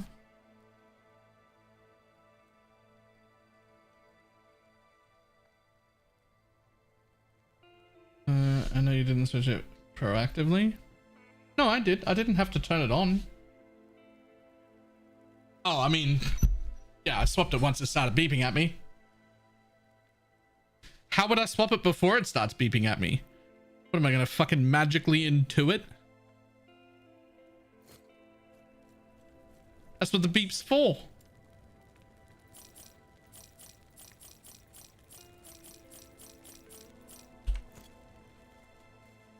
There a way to see your build somewhere? Sort of. Exclamation mark build is just a planner for the tree right now. It's like there'll be a full build guide. Basically, as soon as patch notes happen, I will polish that up and make a video on it. For now, that's just a planner for like how the skills are going to look. And that assumes you have no uniques. That's like the league start version. Assumes you have nothing, no gear.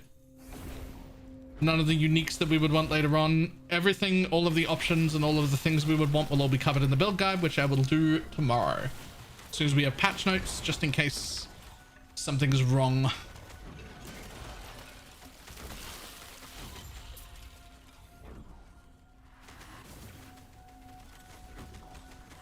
May have only just noticed there's a USB charging port on the other side. So when you open the wrong side today. Yep.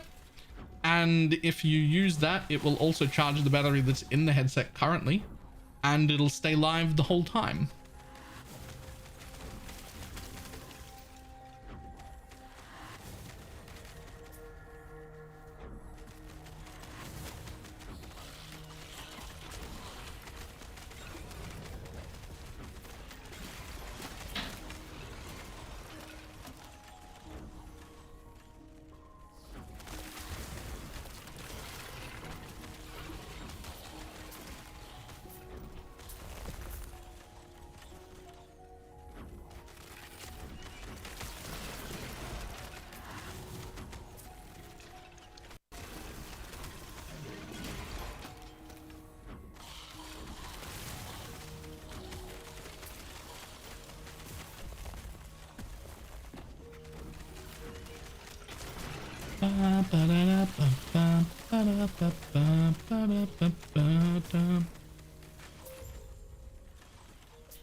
Did you ever watch the real Dimension 20 did? I think it's so kind, but no. I don't usually watch content that's behind paywalls, just at all. Put it behind a paywall and I just won't watch it. There's too much to consume.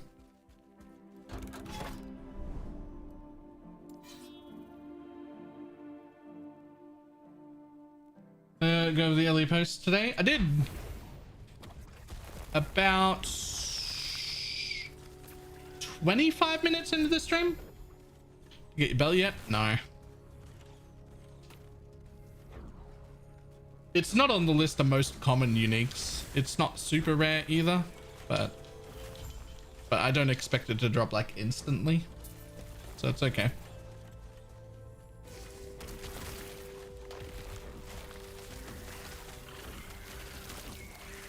Did you ever do that reactive Theory 2 podcast with Woody? Yes. Yes, I did. Like the day after it happened?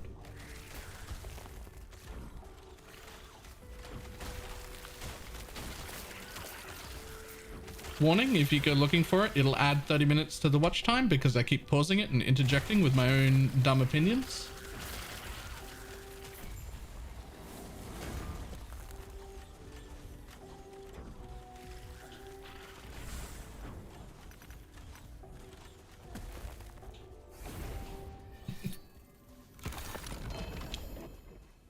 Damn it.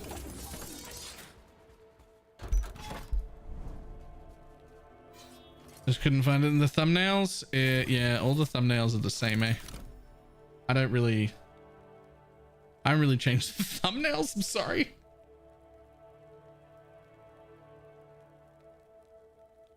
When testing the wolf with this totem build, it's pretty good.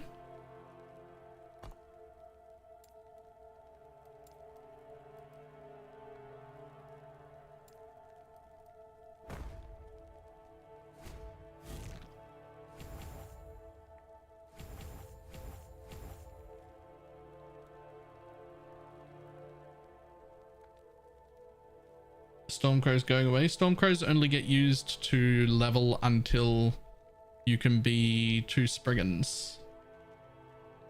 So the remember haste on Howl up top.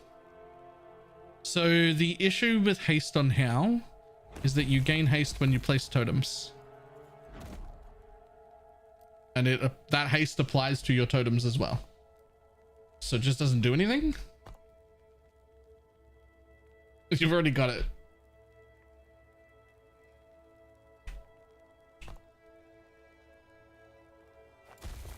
So I don't think that the Howl stuff is worth it. I do like this though.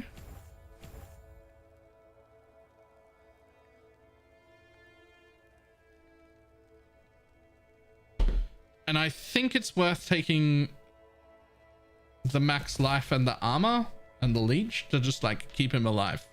Having to res him would be the worst. I don't want him to die.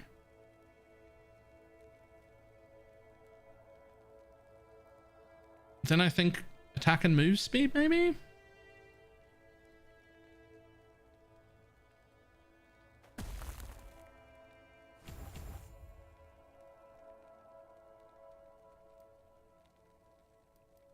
Come along now. Run away from the drum. So I would get 1 wolf, right? 1 wolf. And you enter Spriggan. And you get 2 Spriggans and a wolf.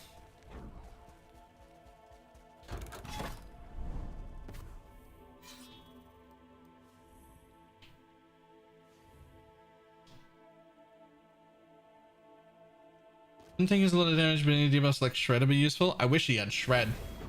I wish he had Armor Shred. That'd be great. He doesn't.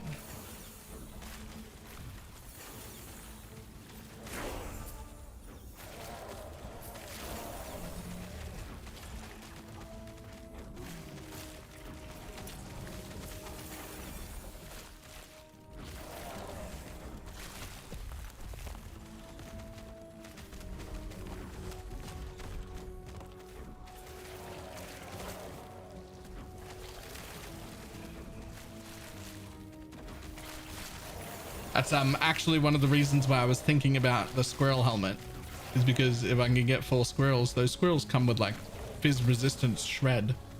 And like that as a buff would be huge.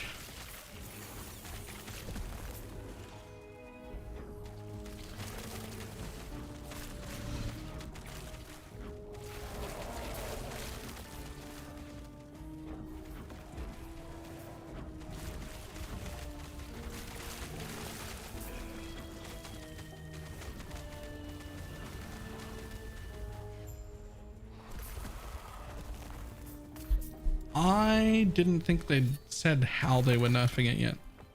I knew it was getting a hit, but I don't think they've actually said what kind of hit.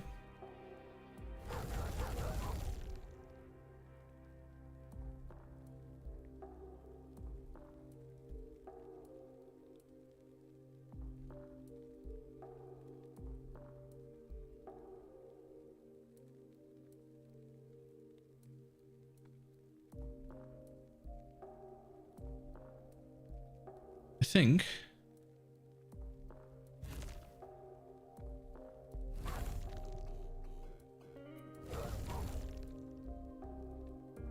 this way.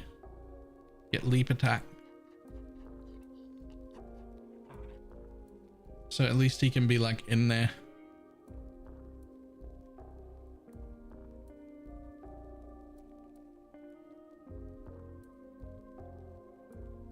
Maybe. Maybe.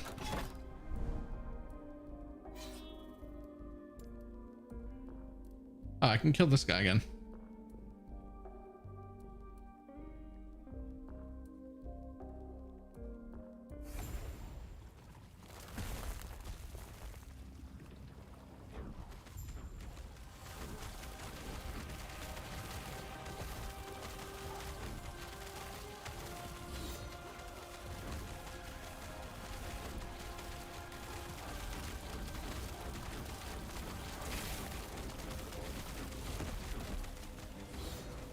Oops.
There's no chance at all that this build should be a beast master, is there? That would be silly, right?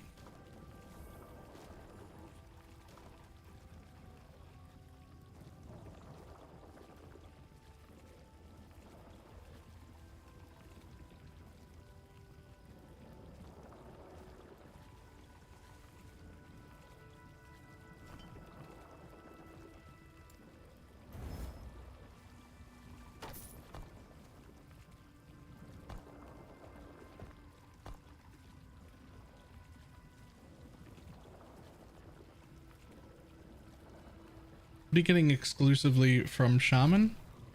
10 attunement, -5 mana cost, 50 Res. And the ability to take this 16 flat damage. Because it's past the chain.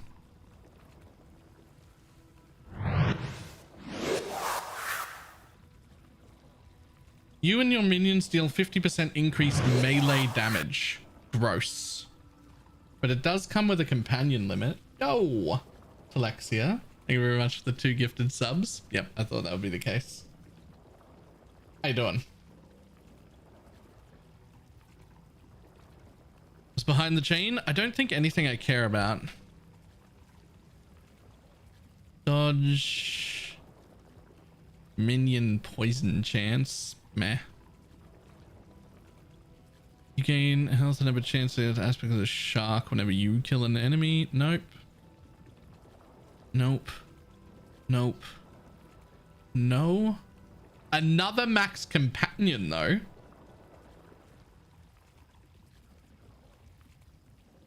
So there would be 2 max companions as a Beastmaster.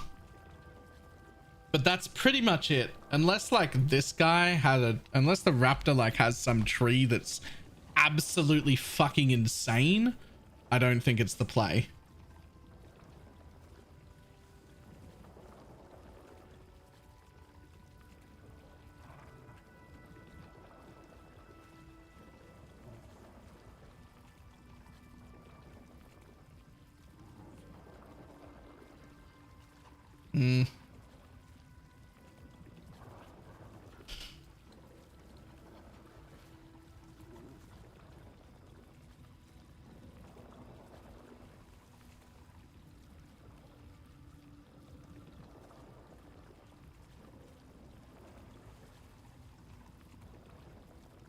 Not really.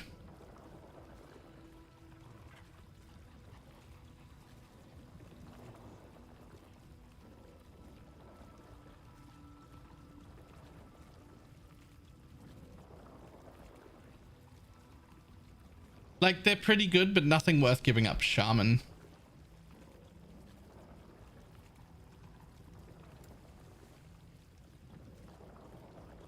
What else? I don't think there's any way to use the Frenzy Totem in our form. In Spriggan form, I don't think.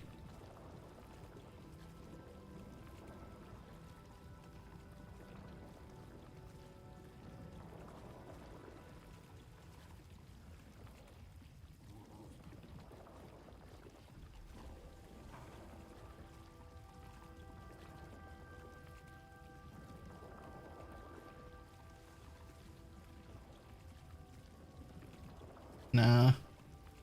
Wipe or reset on launch, or can I start a new character now? Everything that exists now will be like merged into standard league, and then you'll be able to league start fresh in the new league or continue playing your old league games, tunes.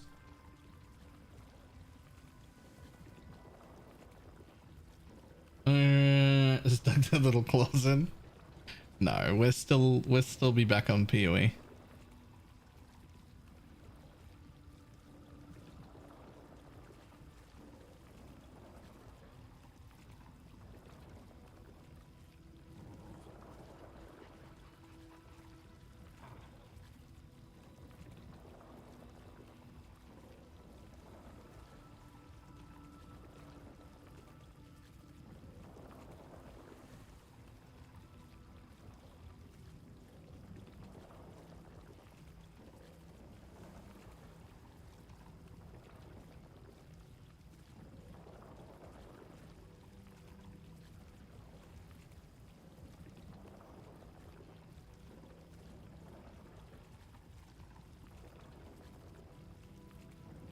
I don't know about that. I don't think there's anything wrong with being an LE main. Yeah, there's no way to cast Frenzy Totem either while in Spriggan form. So no. My third monitor died. It feels weird just having 2 now. Yeah, I get ya. I agree.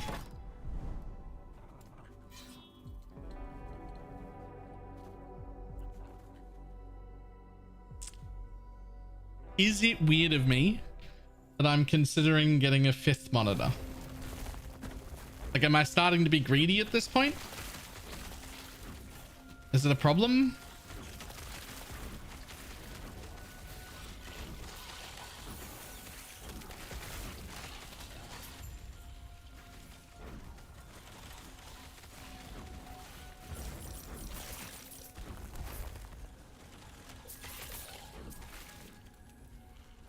Is it going to make you more productive? Is anything? I took my medication this morning. Thanks, Ildris.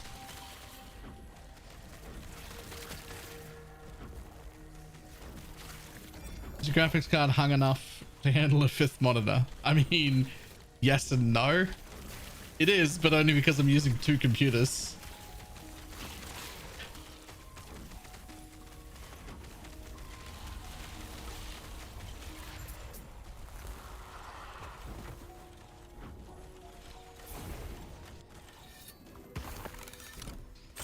My computer's pretty, I think passable is the way that I would say it. I don't think I would call it good. I think I would just call it passable.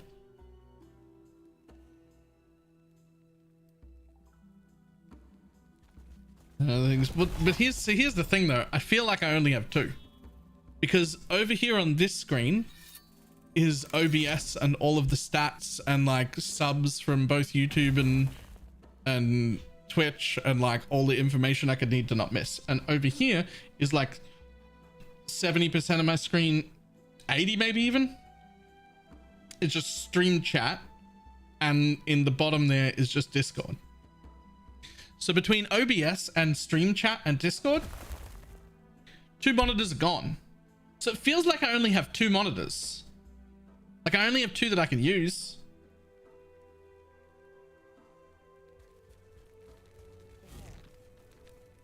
You're doing Circle of Fortune and Merchant Guild? Circle of Friends. Fortune, sorry.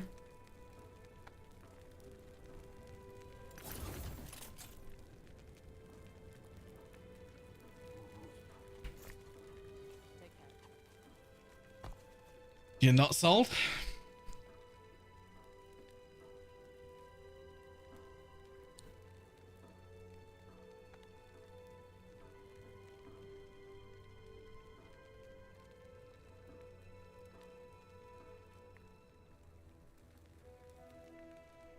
Because it sounds pretty workable. I mean, like there's always like so many things that open, and they're all crammed onto one side monitor, which is the one above my camera. And like, I don't know, I just want more real estate, I guess.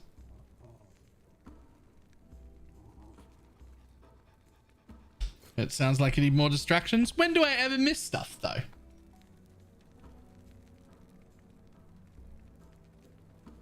One day in the not too distant future, that GoXLR is going to shit the bed. Yeah, it's causing problems every time I reboot my computer. It takes like 15 minutes to fix it every single time I reboot the computer.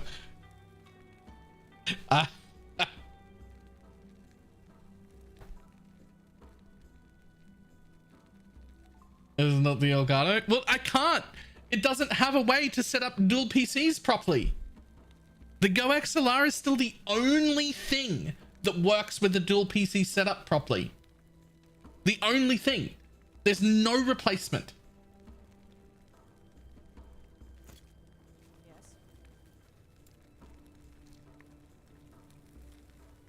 Like, I don't have an option. There isn't another thing to buy.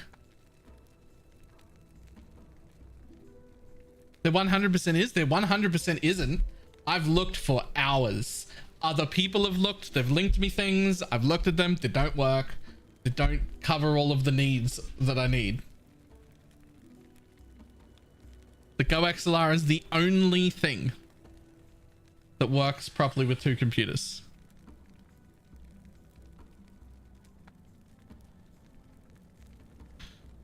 Every dual PC streamer in existence is using a GoXLR? No. Some of them have 2 webcams and 2 microphones. Or they don't have split audio.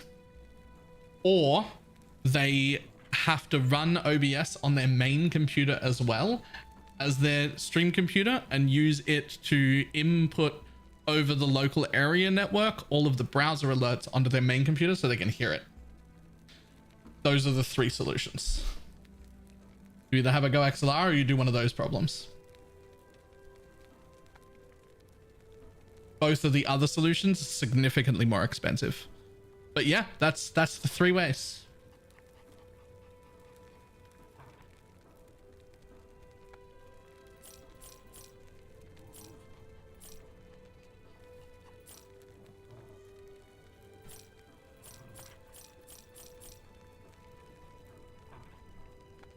There's a link to a picture? Sure.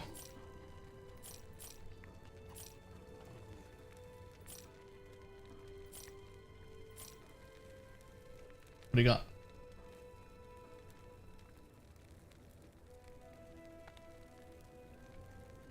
I don't think I would want that. Oh, I kind of love it though. Yo, what is that fucking... What is beside the keyboard in this image? What is that?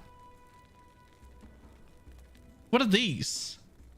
There are like balls to put your hands on. What is this? What kind of futuristic bullshit is going on here? What are those? What are those?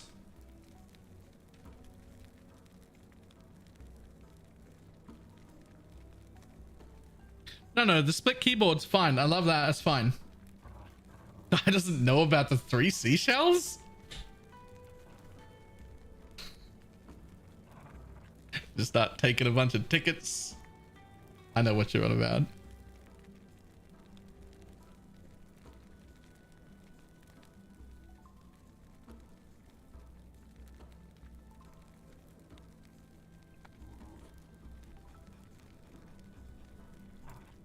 Take care.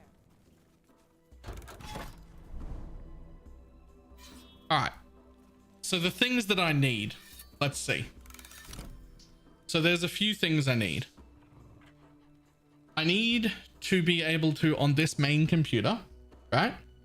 I need to have separate audio outputs so that I can split them between ones that go to my head and ones that go to you guys, so that I can listen to music that you can't hear, or I can have alerts that you can't hear. And you can have game sounds, but they all come to both of us, right? Like a way to split that. That's usually easy on its own. All these things are easy on its own. Just getting all of them together, that's impossible. Right? So that's sound on my main computer that can be split into different audio outputs that can then be selected to go to either one place, the other, or both. To either my headset or the stream computer or both. Right? All these things are easy to do on their own. Doing them all at once, very hard. I also need to be able to get audio from my stream computer and bring it back to the gaming PC to go to my headset, because that's how I hear all of the alerts that happen through OBS. They all come from the stream computer to me. I need to be able to use the microphone and the webcam freely on both computers. The webcam, separate thing, I've already solved. The microphone is the problem. So it needs to be able to be used without changing hardware around on both computers, which it can right now. It's fine. Then, whatever audio input happens has to have a live monitoring that can happen through a wireless headset. Right? Through a wireless headset that can both get my stream audio, my gaming audio, and also do live monitoring of my voice all at the same time.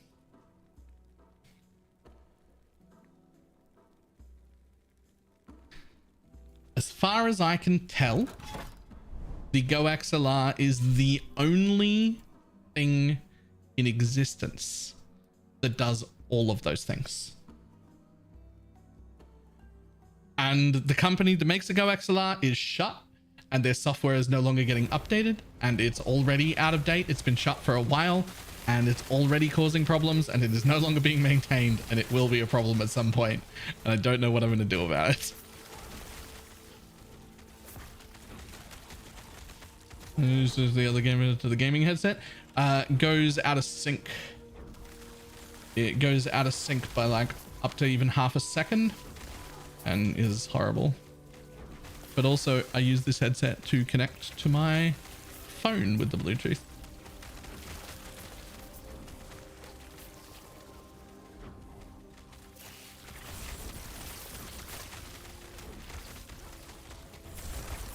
Hours worth of research I've done in this, by the way. Hours. Like anything anyone finds that they link to me, I promise I've already looked at it. I've looked at everything. That's when you're watching porn, right? Sometimes, yeah. I definitely don't watch porn on the computer. That seems risky.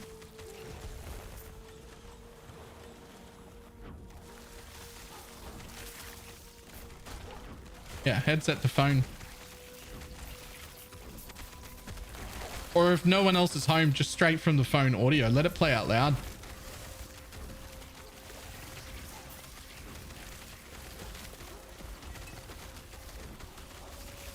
Phone is even less secure than the PC. I'm not worried about secure. I'm not worried about people knowing what porn I watch. I've explained what kind of porn I watch to stream. I'm worried about accidentally not closing a tab and then being live on stream and just like hitting alt tab at some point and being like, whoop, there's porn. Goodbye, stream. I'm banned now. I don't want that to happen.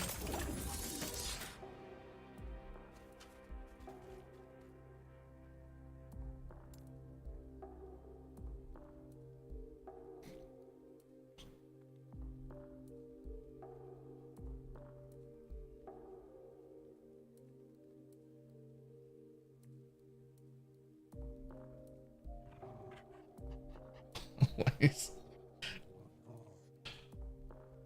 Nice. You can't say that, Baylor. You can't. You're not allowed. Oh man, do I want to though?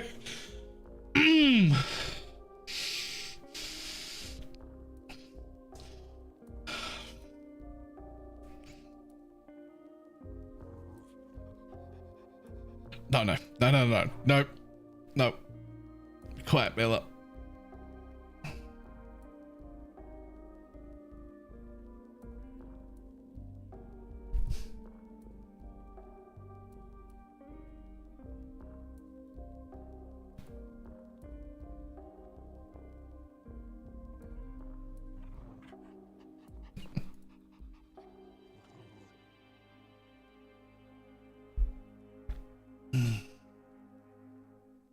He's next on his porch like a real man.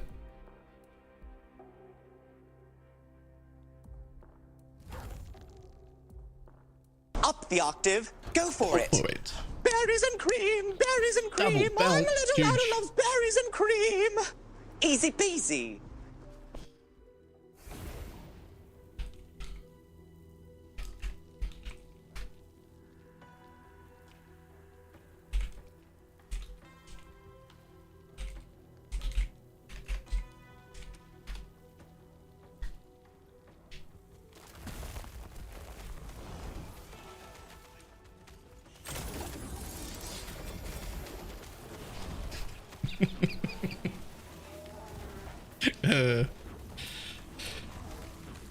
Okay, he'll disagree. I definitely can't say it. Okay, all right, it's fine.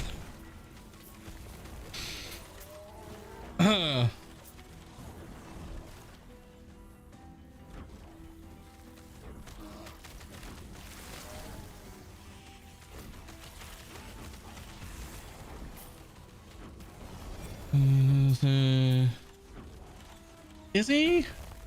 The bad dragons are so good.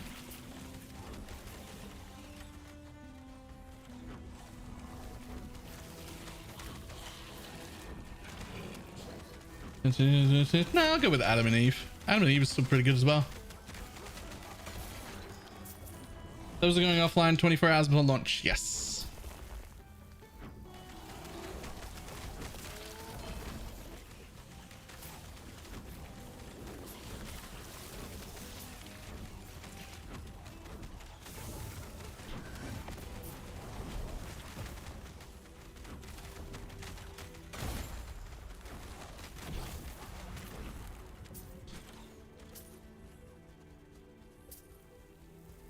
What are we supposed to do for 24 hours? Make YouTube videos.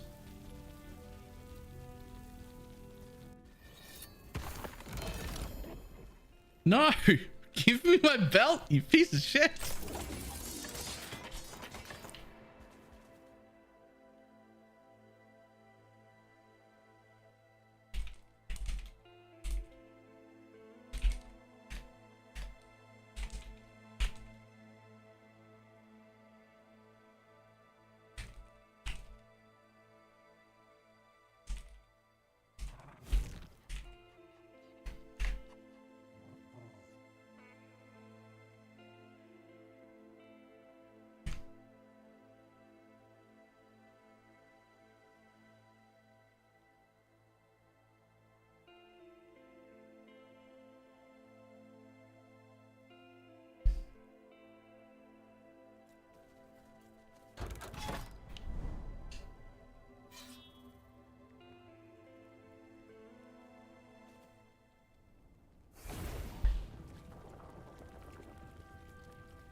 All just paying too much attention.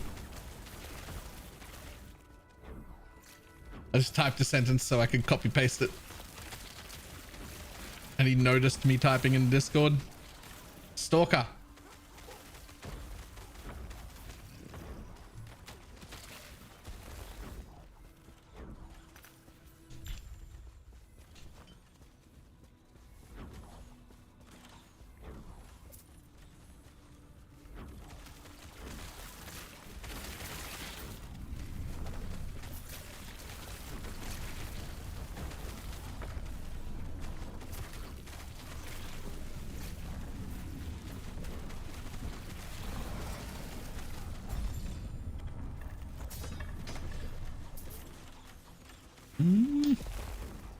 All right, another belt.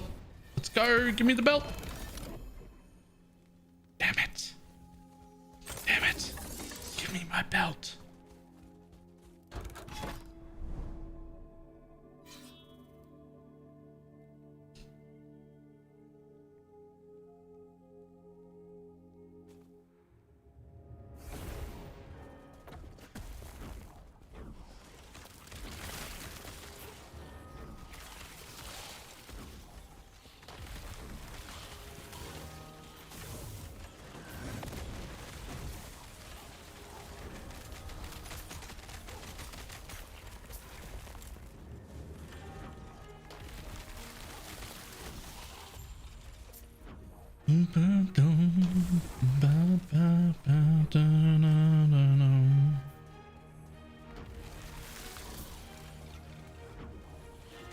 The only benefit of pushing higher corruption is just bragging rights. It's every essence of more juice that you can think of.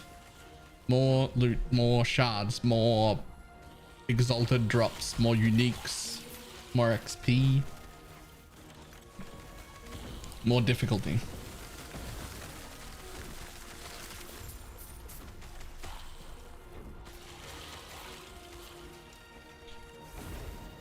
More corruption, more juice.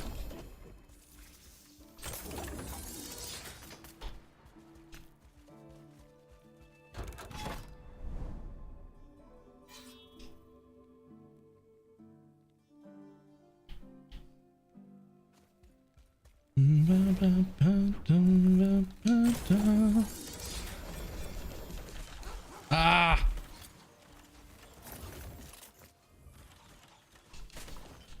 What's missing with the roadcaster? I'd have to see it to remember which one that was. There was one that came really, really close. And it was the Elgato one, but it didn't have a line in to get audio back from the stream PC into my headset. It was the only thing it was missing was a line in. It had everything else.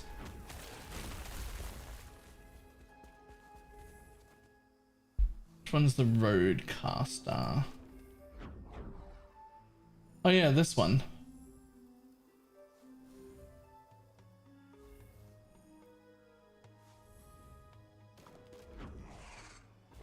mean, other than it being ridiculously expensive.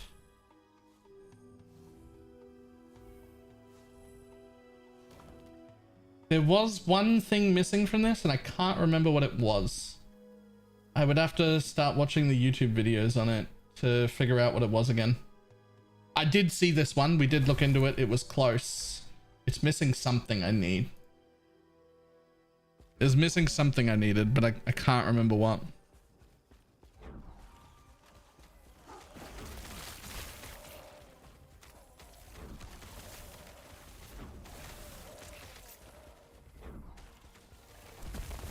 Yeah, the Roland one, I think actually did have everything I needed, but was disgustingly expensive and also had like 80 million things I didn't need.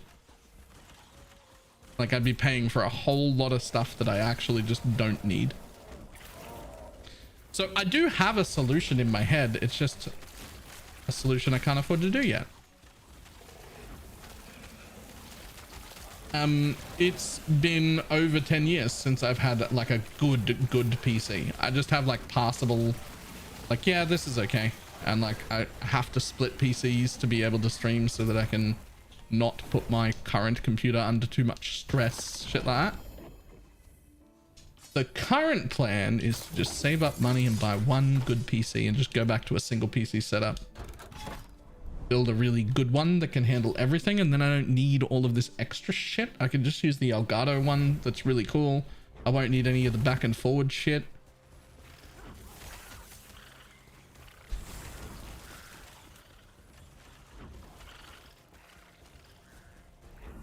But that's expensive.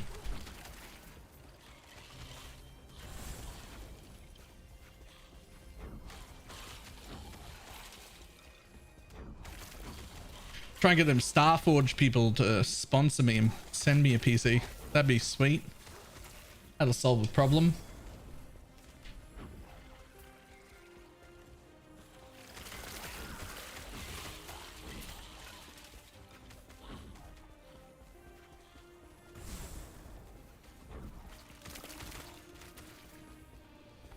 They make some good PCs.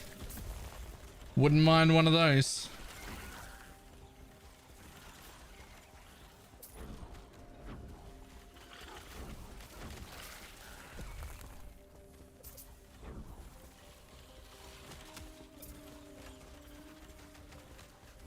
Those PCs are so ridiculously expensive. They're also like ridiculously overkill good, but that's exactly what I need.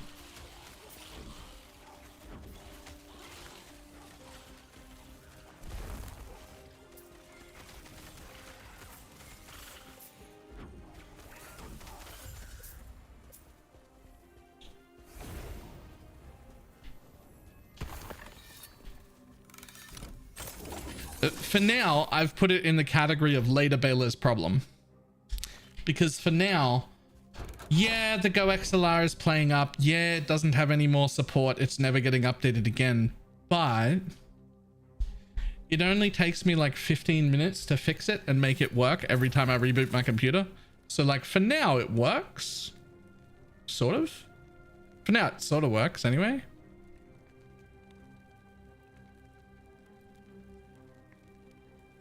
So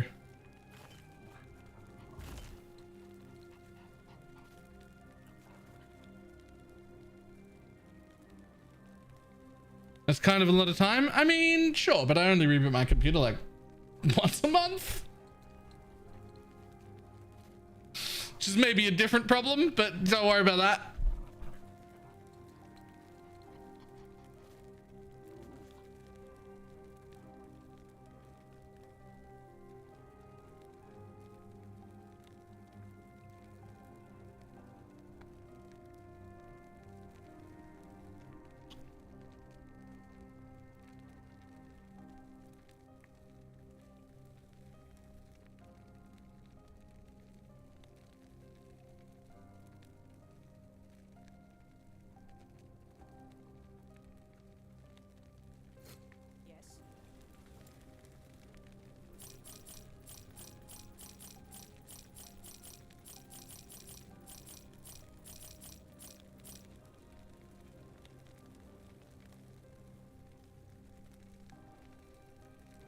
crying YouTube membership is kind of pointless. I mean, so's Twitch membership, right?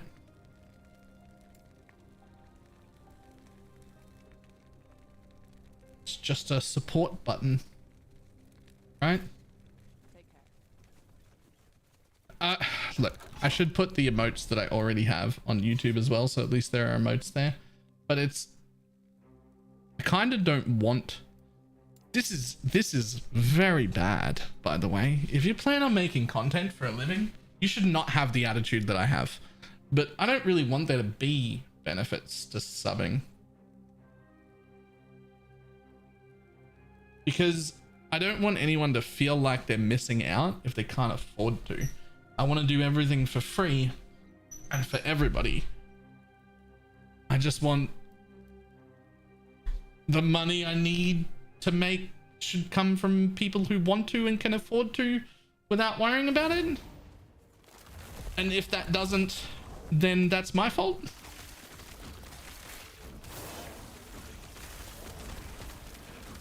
But I could still put the emotes I already have on YouTube as well. I should definitely do that.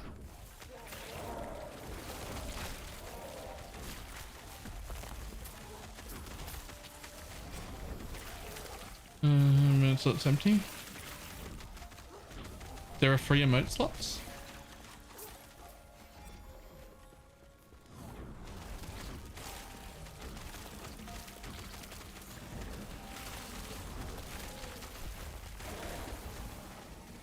If I added like 6 months ago or something? I had no idea.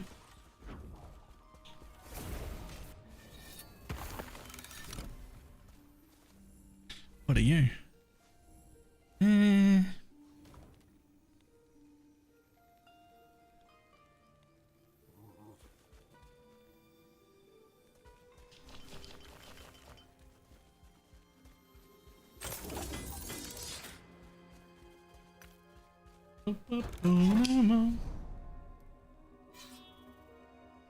Huh. I somehow never saw this. Wow. Follow only emotes. Huh. Yo, I should put some emotes in my follow only section. Those are free.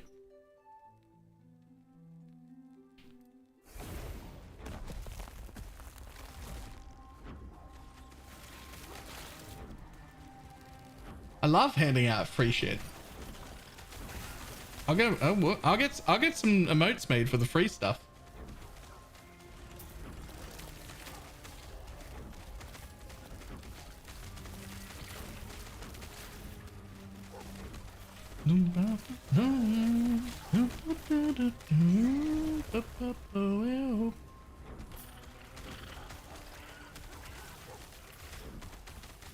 Pinch Blakey's turtle one? I'd pay to not have that emote.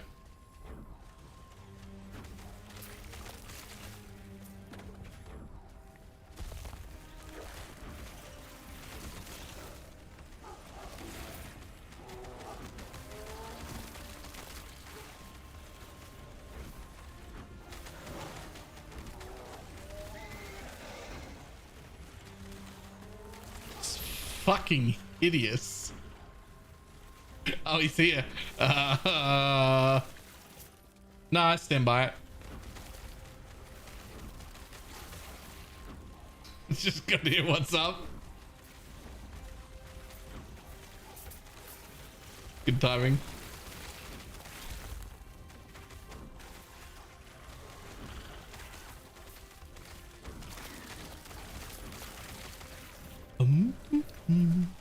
No, no, no, no, no, no, no, no, no, no, no.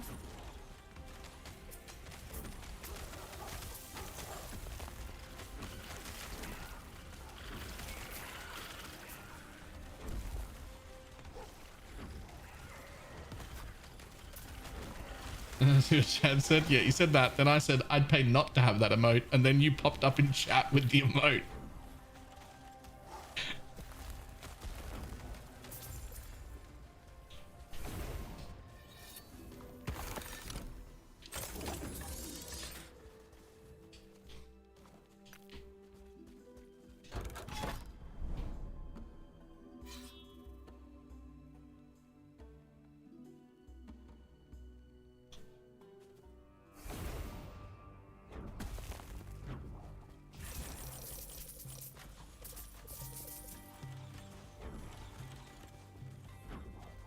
Where do I run now? My eyes when I can't see.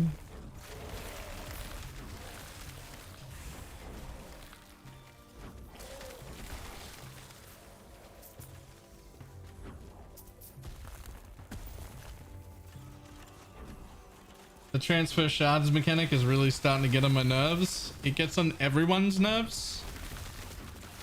I think we should all collectively, in the nicest and most respectful and appropriate ways, bully them until they change the shards to just automatically go there. Because like just having to open my inventory and press that and seeing 2/3 of my inventory disappear and now I can pick up items, it's just a hassle for no reason. And you can't trade them? You already can't trade them.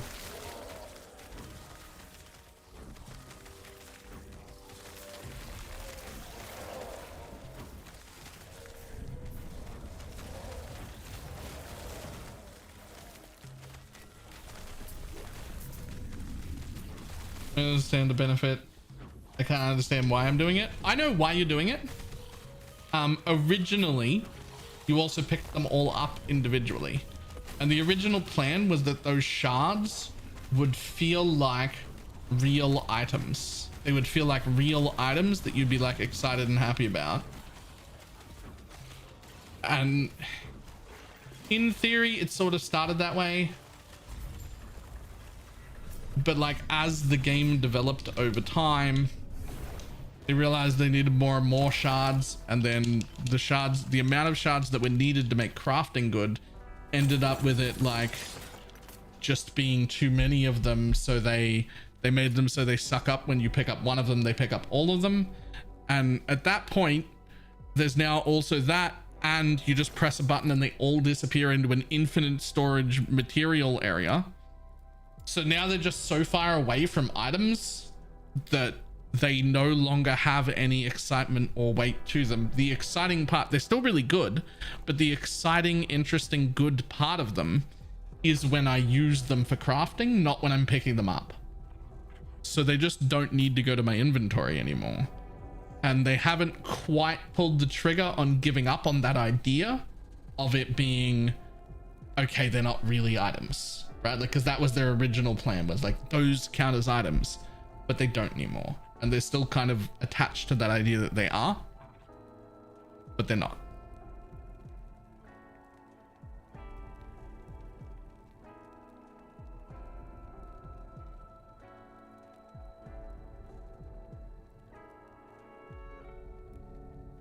But there you go. Now you understand why we're pressing that button, but it's outdated and not that important anymore. We can give that up.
It's weird how you can't rebind the A button on the gamepad. There's a tons of buttons you can't rebind. I don't know why any of them are like that.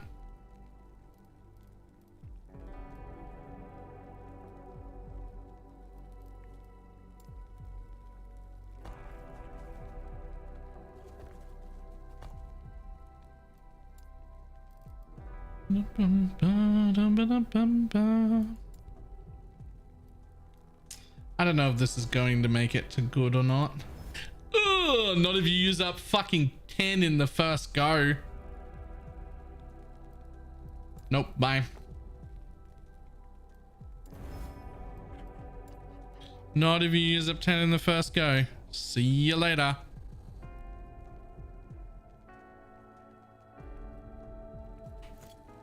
Yes.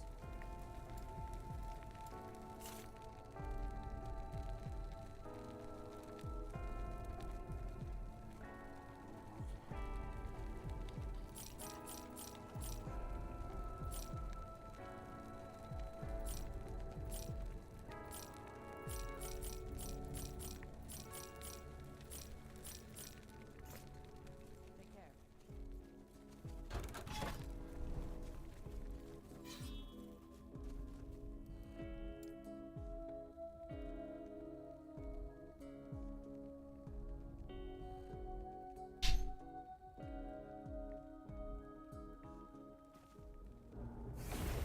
Coding into sand, altering out. Ooh, yeah, I don't know.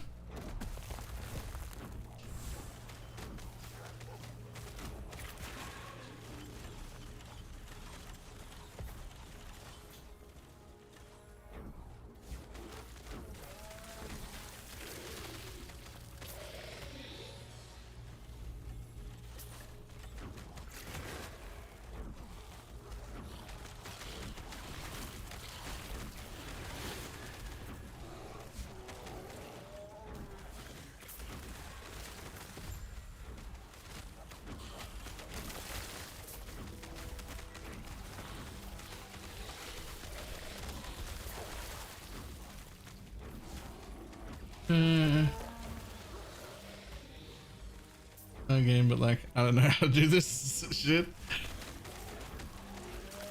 You learning still?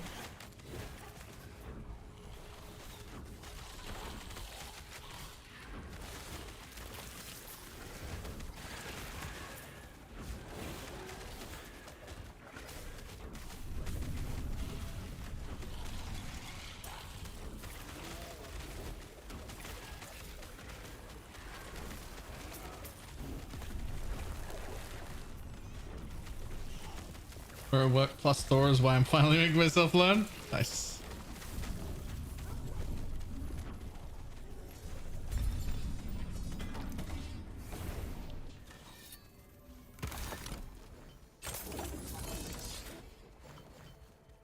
What are you?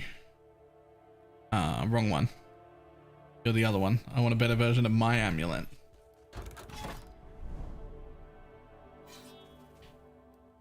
Okay, well, I think I've explored enough of this web that it's time to reset it anyway. I mean, I'm gonna do this to get another gaze first. Do we know any more of the shaman updates for 1.0? We do not, but we will find out. We'll know this time tomorrow. Patch notes come in like, I don't know, 10 or 11 hours ish, something like that.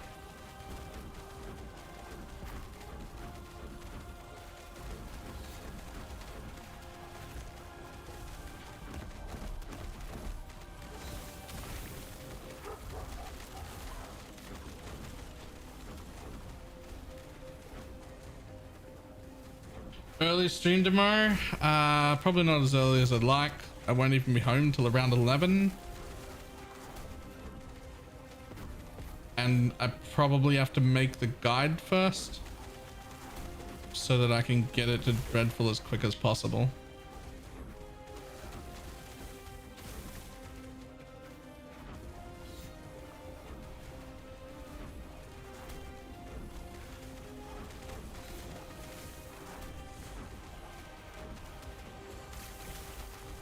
Because he's going to be a busy boy with his own stuff. So I'd like to get him my shit as quick as possible so that I don't interrupt his own work.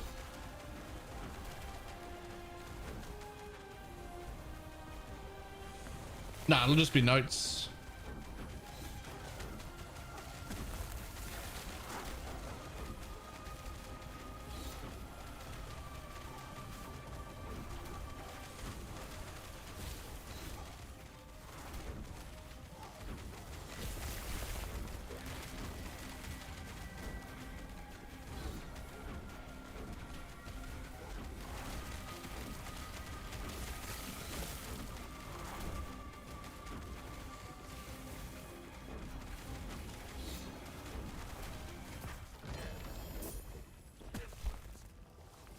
Uh,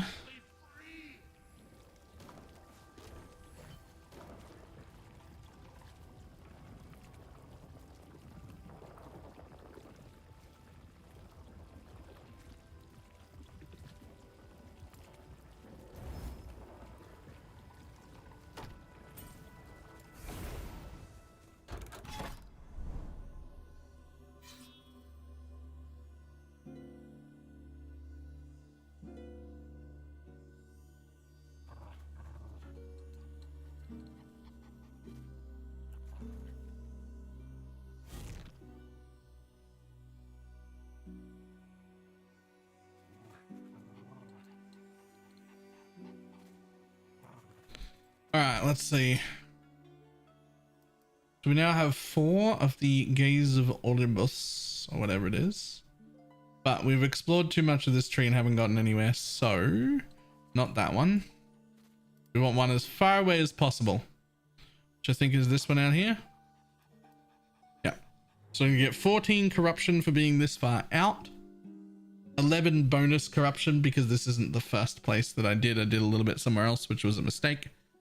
And then 29 bonus corruption for the 4 Gaze of Orbis that I have.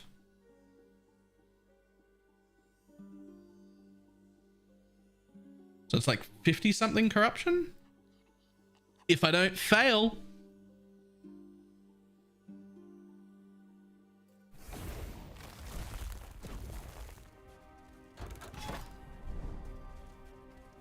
If I don't fail.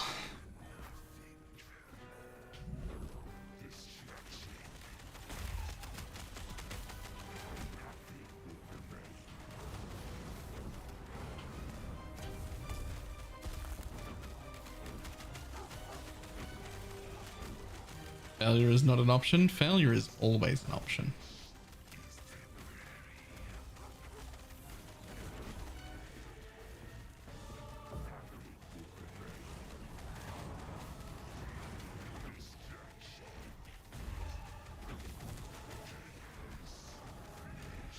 Woohoo.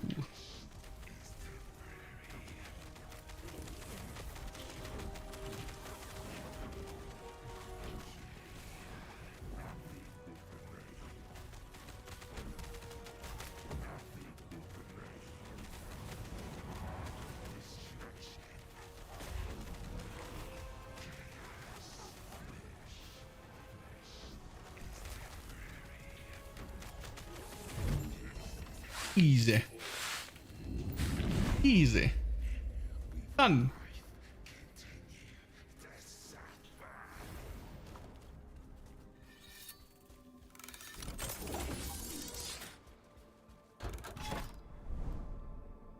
Ta-da! 151 corruption. What the fuck are you? Oh, right. Yeah. Yeah.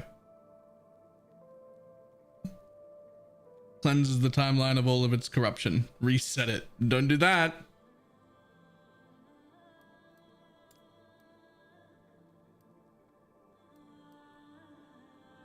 Okay. So technically my maps just got harder. I don't really know by how much. But we went from 100 to 154 corruption in one go. So presumably it got harder by a bit at least.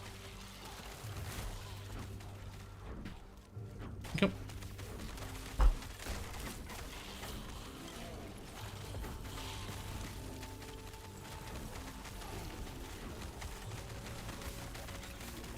Yeah, that definitely got a lot harder.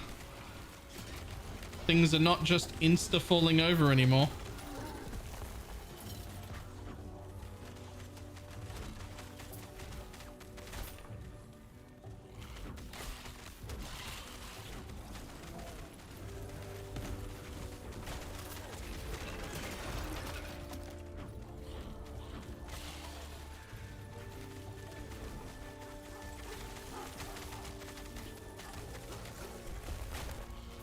That's all right though. Still not bad.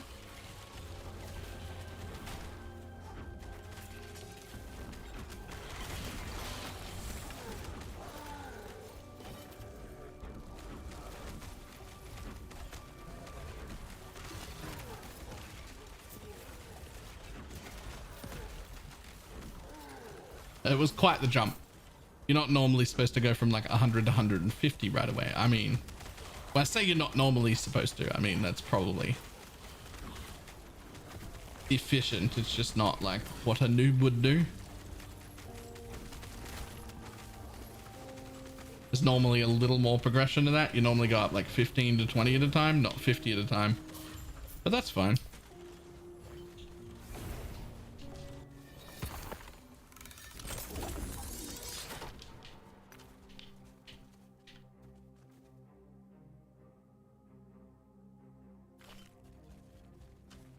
Your super just got stricken form and I can't use thorn totems anymore. Yep. You start leveling Spriggan form, but without using it until we get down here. This is healing totems directly cast from this tree now also shoot thorn totems skill. Tree and mana cost and cooldown and totem limit is also applied. So you need that and this one behind it, at least 1 point in that. And then to start with, you will also need Ire of Trees, otherwise you'll fall out constantly.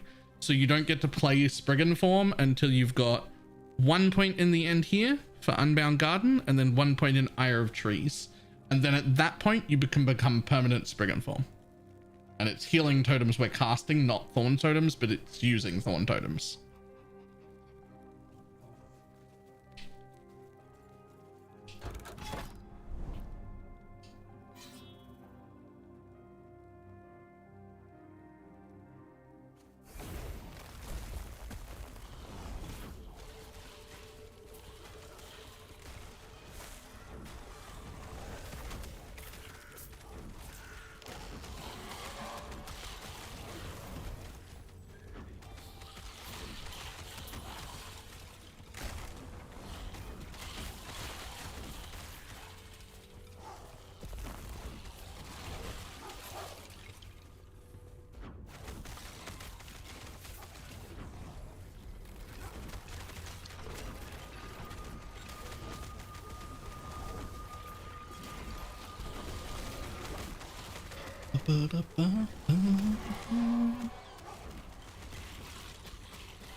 Ooh.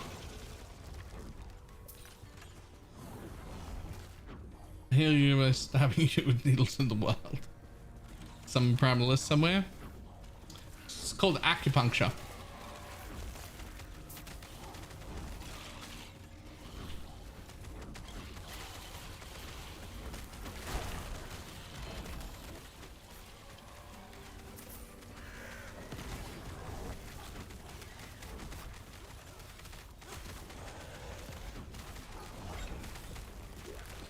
Acupuncturists.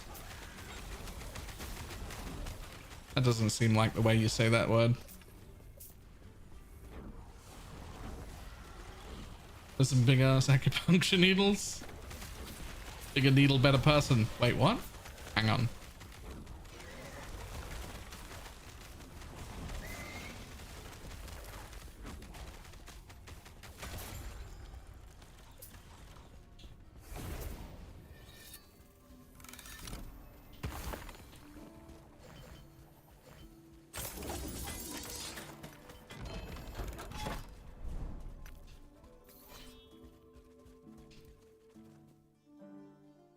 Belt.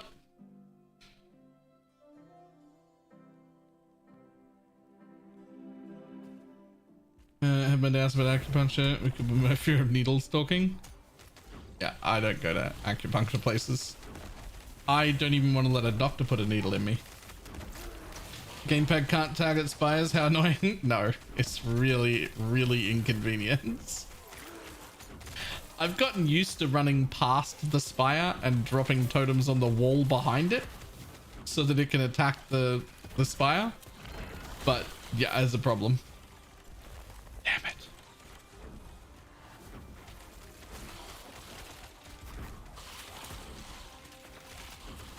Imagine if that's not mentioned in the patch notes tomorrow. I mean, it might not be.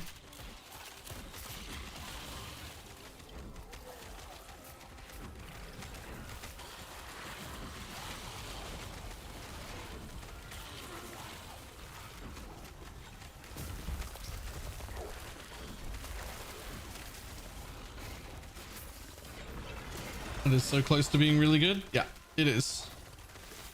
It is very close to being really good.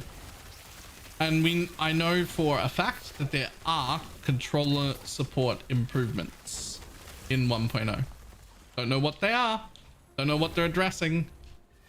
Don't know if it's everything that I want it to be or not, but there will be something.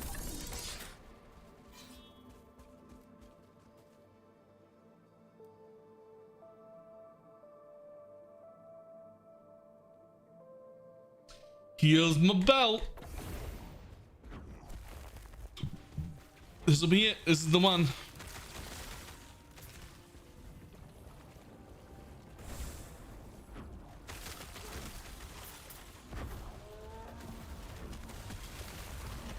They have to be a miracle, because if I could lose like 15 pounds, 7k in a week or two with acupuncture, I might consider it. Oh, I'd do that in a heartbeat. I'd do anything to lose a bit more weight. Anything except cut out carbs or exercise.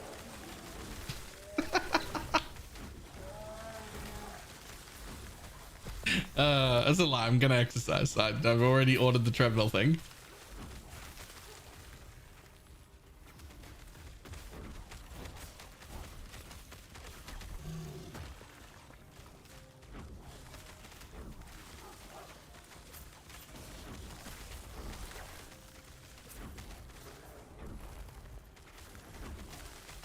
Come be my walking bunny. You live in Queensland? Because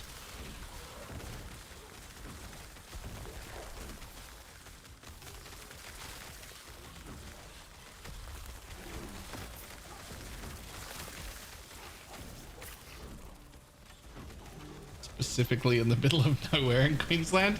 Listen, I don't live in the middle of nowhere.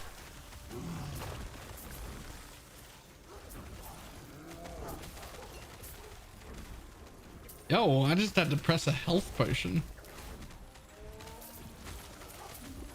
Not face tanking everything in existence? What is this? I need my belt.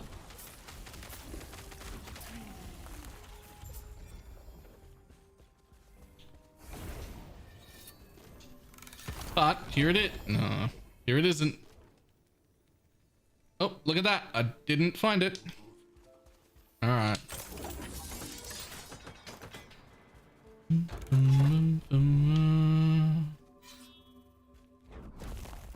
But you just walk to work, win-win, because work is a 25-minute drive away.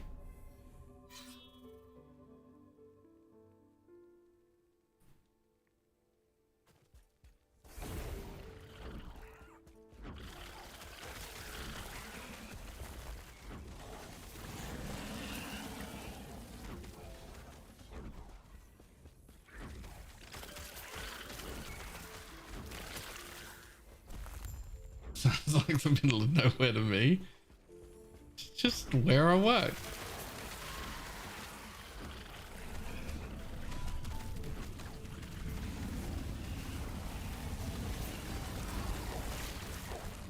I've ordered a walking treadmill. That's fine.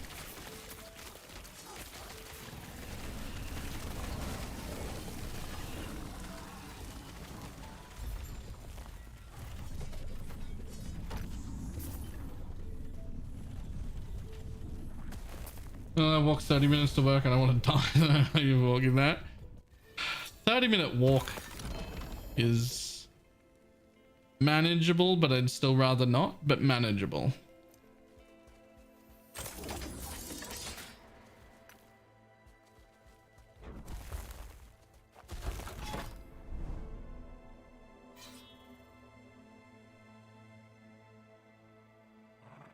I bet you feel a lot fitter now than you did like 6 months ago though.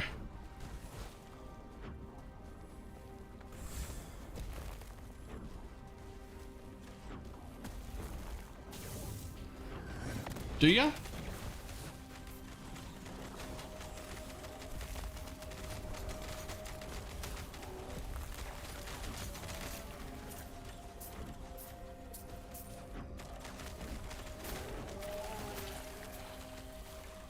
Like you got them steel thighs. Let's go.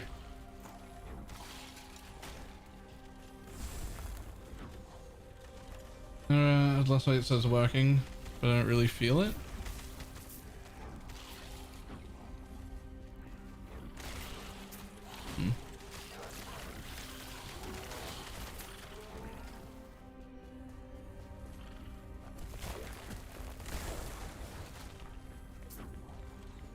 Still walk up to say it's work and need a minute.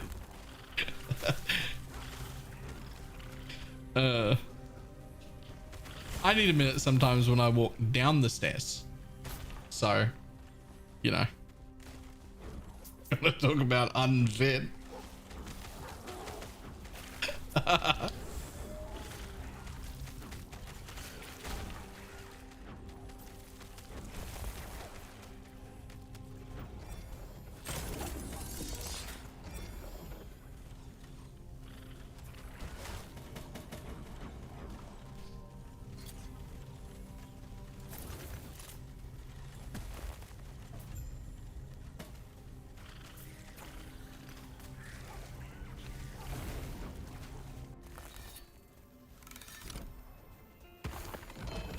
No, no more sets. I need uniques. Rude, rude, rude.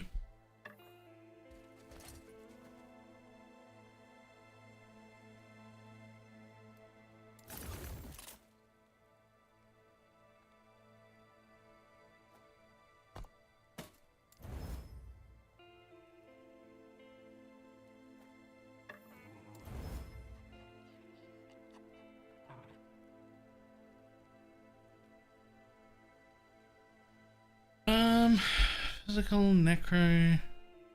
I don't need that. Nope.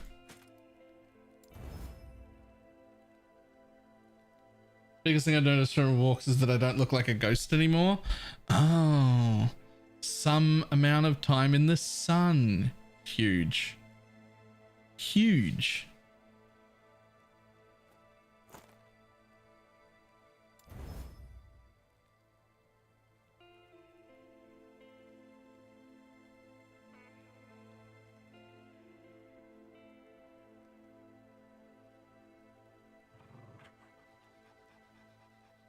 Is that even healthy? It's quite healthy.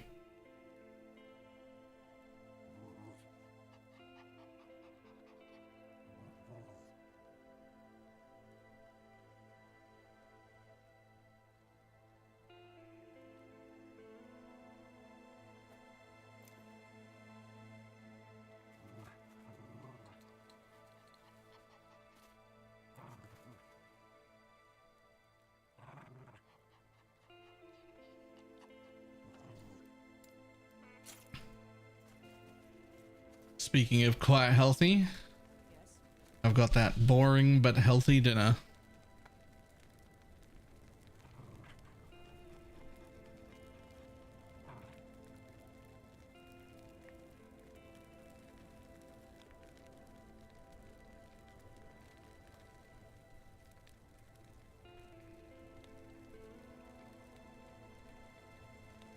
Fuck the sun. It hit 49.9 in parts of WA today in coastal towns. You'll fuck outside in that temperature. That's actually just fuck outside. Like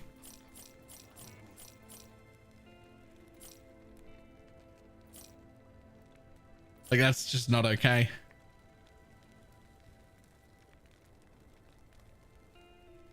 Is that in Celsius? Yes.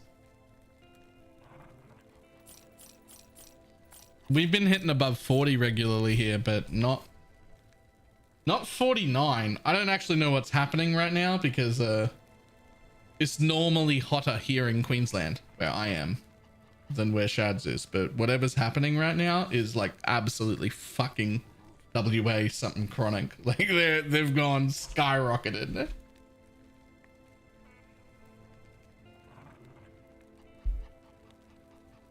Like we hit above 40 here.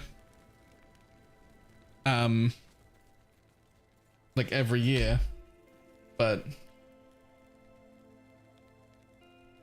I don't know if we ever get up to like 49 breaking 50. At least if we do, it's not often and it's not every year. It's definitely like not a thing. That's too much.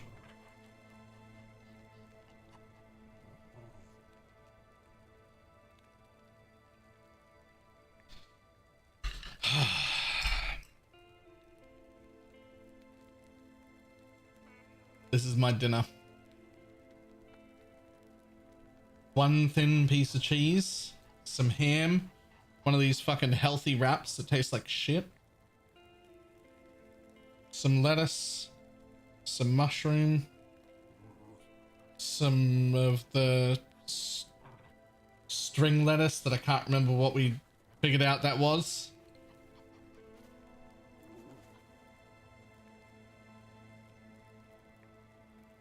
We did figure out what it was. I can't remember what it was called now.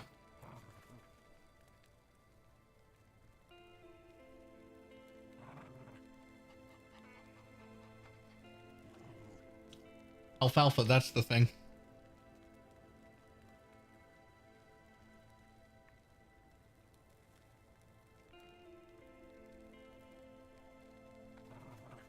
No food I can't even watch. What am I supposed to do? I weighed in at 111 again. I'm going up, not down.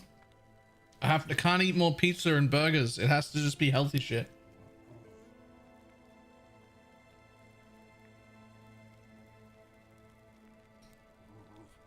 If I keep putting on weight, I'll lose sight of my anyway.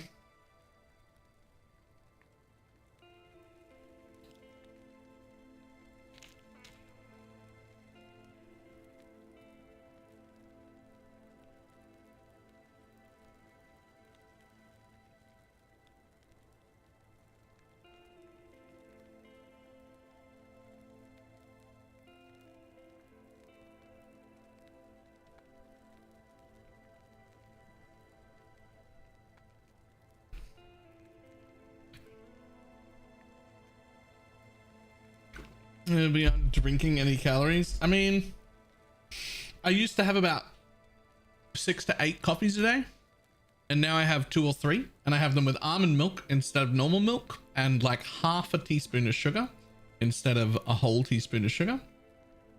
And I don't drink soft drink, and I don't drink alcohol. It's just water other than that, of which I drink at least 2 liters a day, usually 2.5, maybe 3.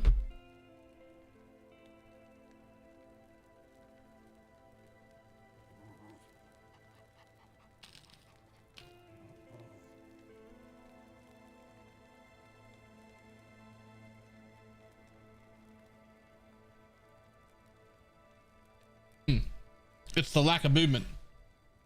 It's all right.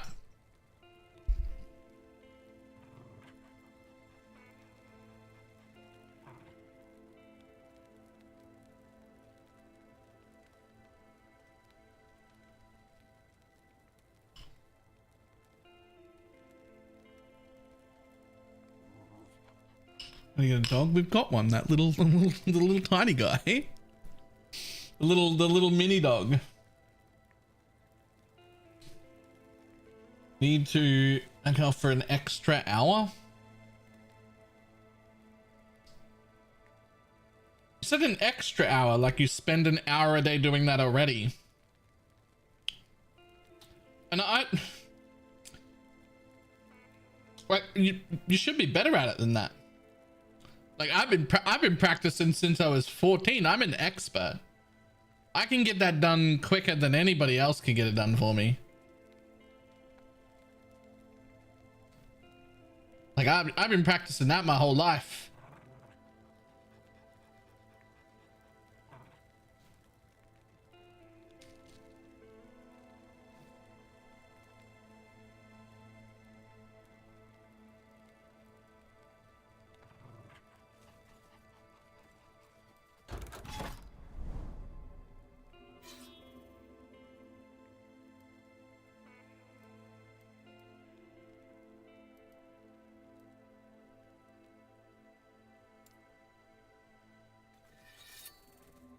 conversation did I just walk into? Pretty standard one for this channel, to be honest. Okay.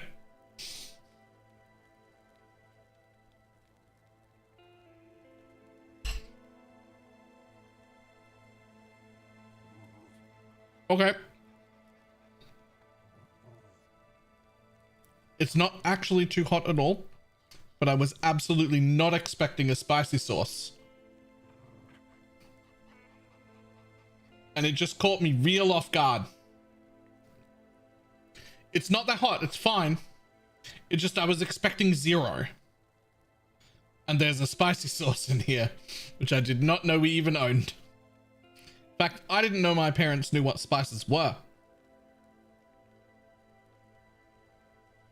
Took me like 6 years to convince them that I could use salt while cooking, not just on the plate at the end. I'm surprised that there's anything spicy in here at all.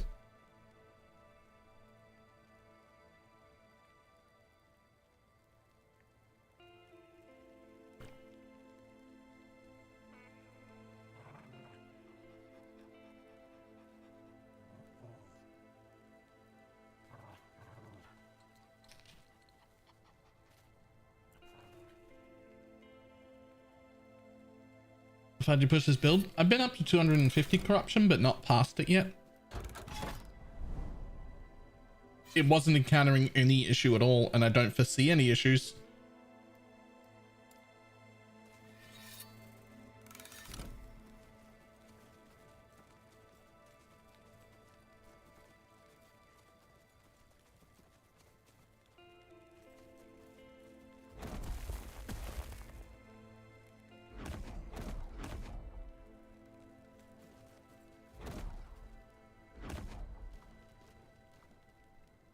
Debating how far I need to push a build before I suggest it to others. Don't know, to be honest.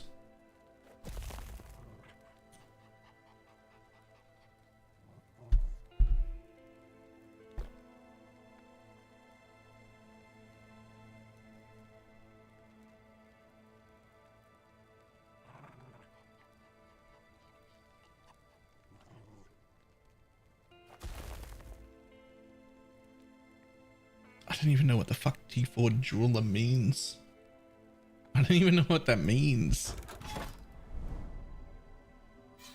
It's one of the dungeons, I know that.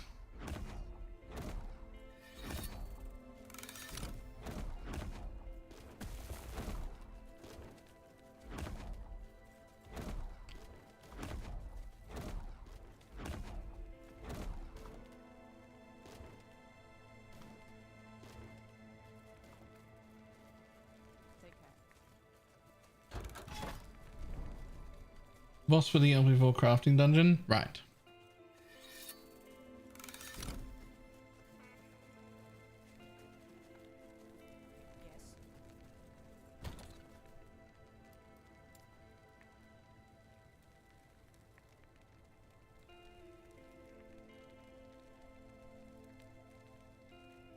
Hmm.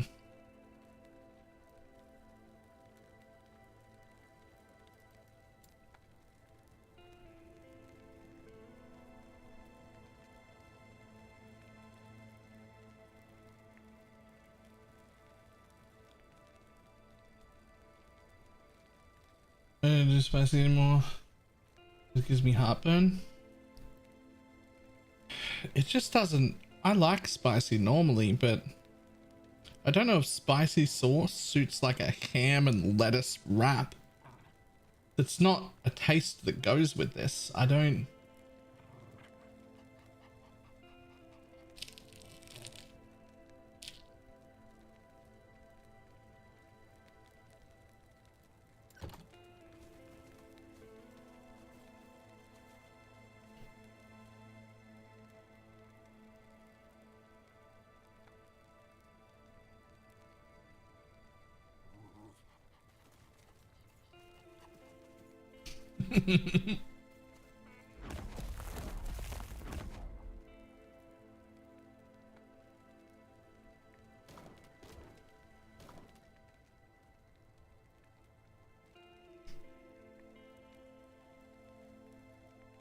When you say pepper yellow, are you talking about like bell peppers or jalapeno peppers or things like that? Or are you talking about pepper?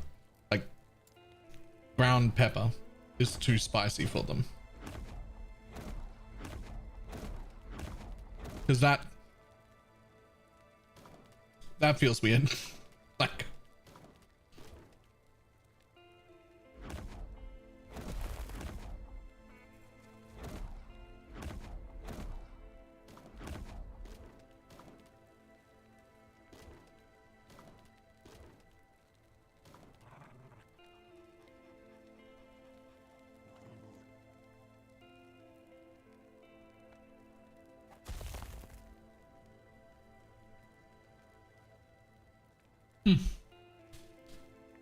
yeah, yikes.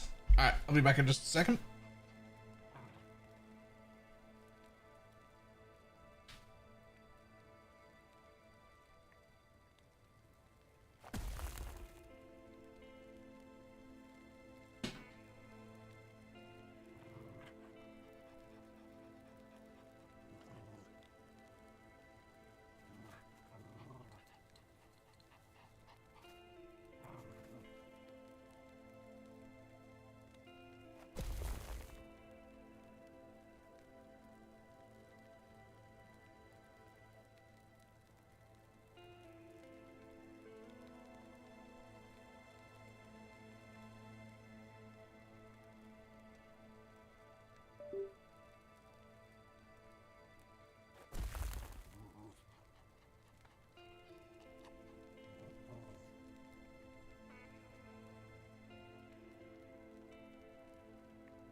Whew. Back.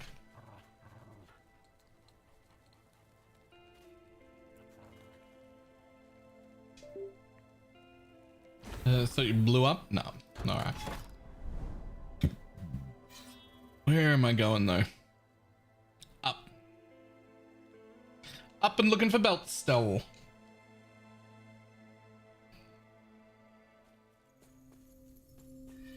Wonder how much more damage I'd be doing with the paladin beside me. Fucking a lot is the answer.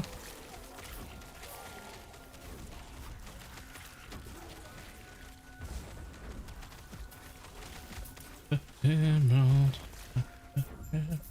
angels sing.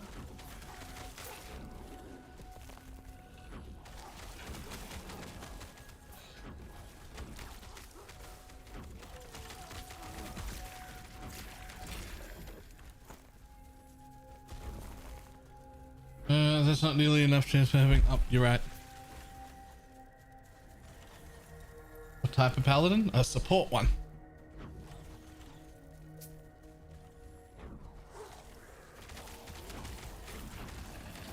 I didn't get a chance to iron all my shirts this week, so they're not like set to be open.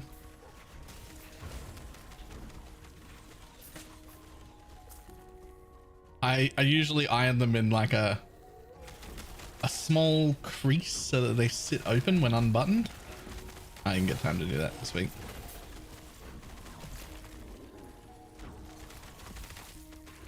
Crafting shard is pointless to pick up now. I mean, if you plan on starting in the new cycle, then you're probably not going to use most of them.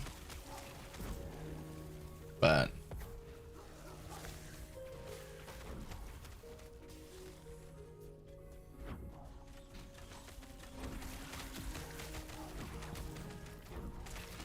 is there a game where you combine the things together and they turn it into a jump through loot? I think I've seen some clips of that.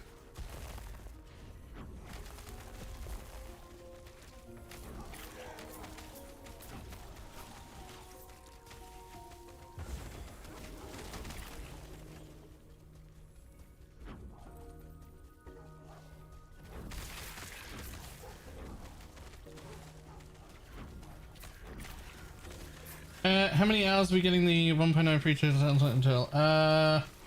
9 hours ish.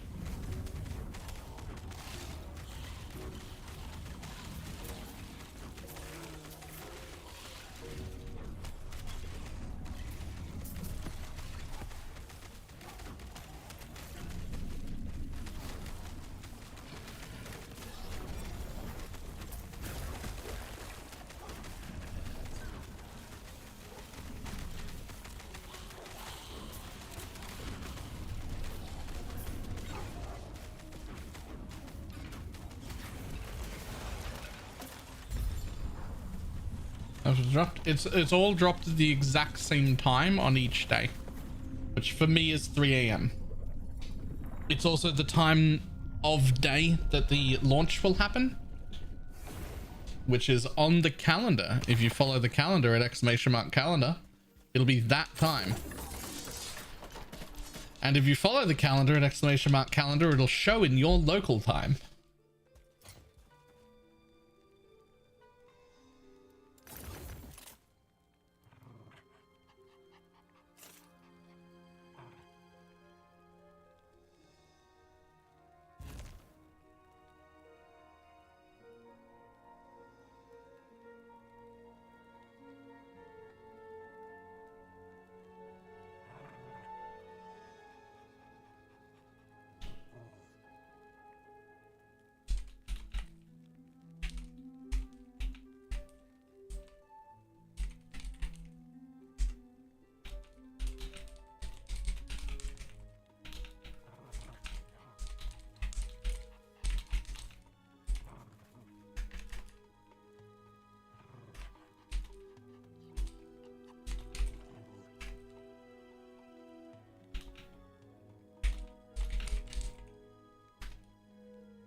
TNT.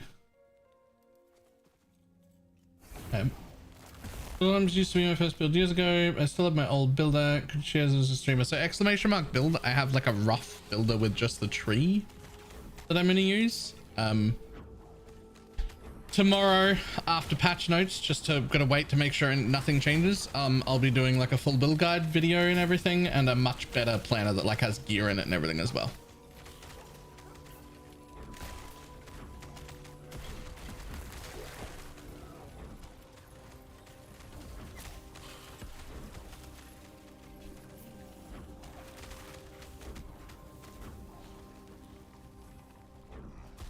Morning, afternoon.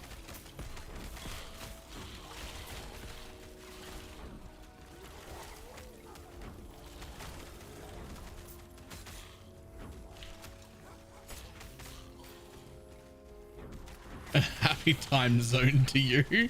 That's one way to do it.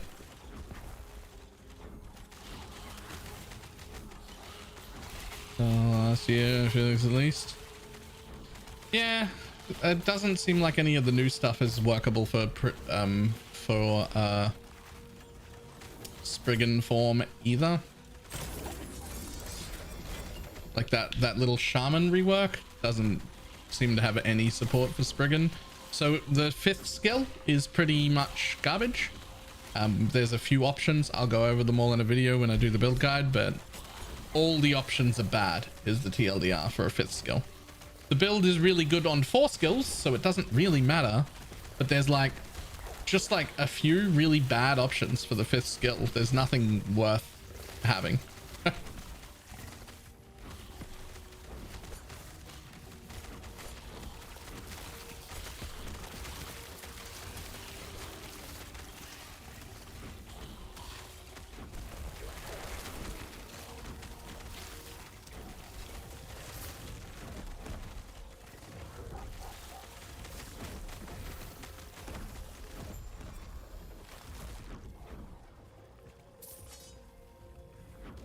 One of the reworked skills will have a Spriggan thing. It doesn't. We already got the reworked skills. Unless there's more, which we won't know until tomorrow.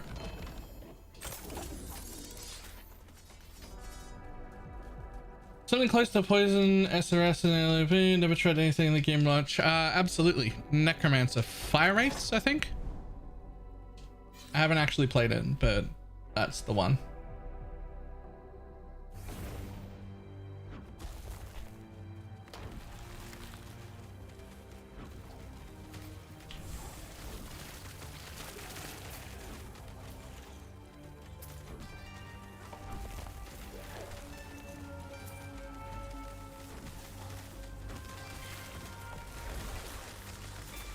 Is the bug with electric stuff still a thing? Yes.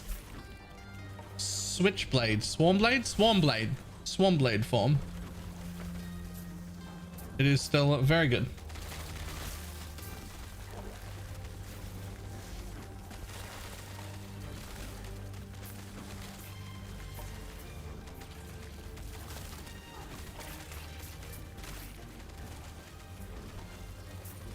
Moment for Thorn Totem. Oh no. Well, so there's a Storm Totem, and one of the bad 5th options is to use the Storm Totem as well and get a way to proc it. The Storm Totem. It's doable. It's one of the options. It's not the option I like. Is this game difficult in your opinion? So that's a loaded question because like difficult how? It has seemingly infinite scaling. I can make mobs so difficult I couldn't kill them. So like you can ramp the difficulty up quite hard if you want to. But I would say like generally speaking, probably not, to be honest. It's very fun, but I don't think it's like incredibly difficult until you make it difficult. Which you can definitely do.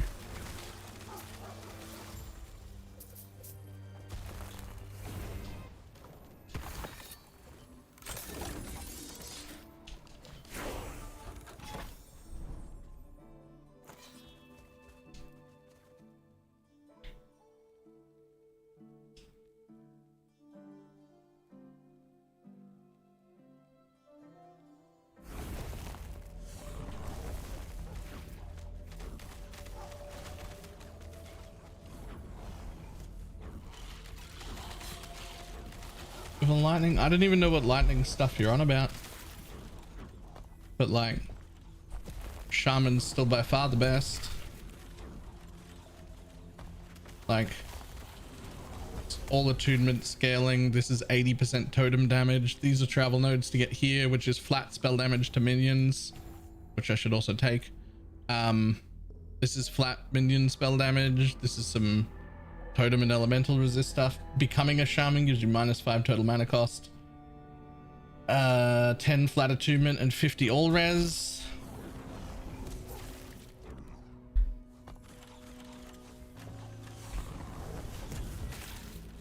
I mean, Avatar of Thunder is still 10 minion spell lightning damage. I don't know if anything's like broken about it, but it's still like 10 flat damage. Now, we're mostly doing physical damage. So like 10 flat lightning was like the last damage nodes that I took because it doesn't scale with the fizz, but it's still some flat damage.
Hammer throw is straight up fucked. Oh, any projectile things are fucked in a few of those arenas.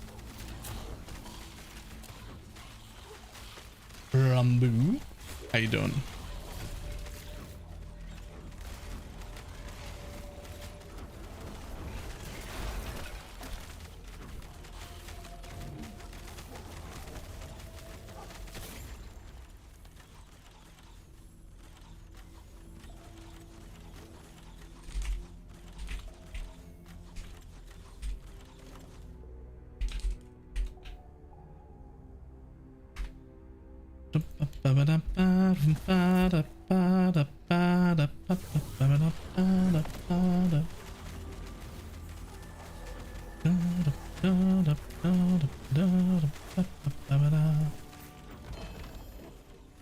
Go.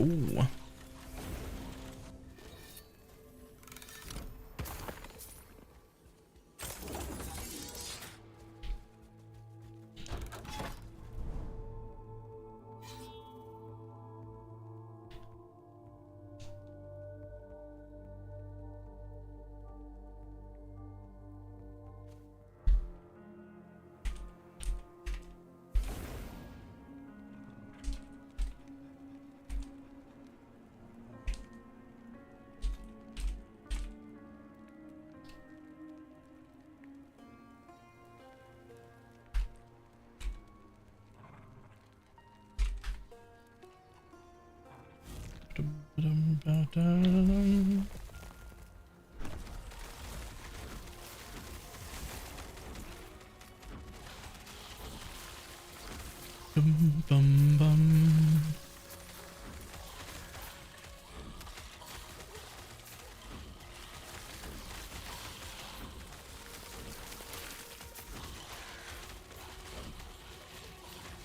Okay, I can't quite move at like full run speed at 150 corruption right now. I need to be just a little tiny bit slower, just so that the totems do kill the things. I'm still quite tanky. I can still take hits and I still don't have to dodge stuff. So that's nice, but...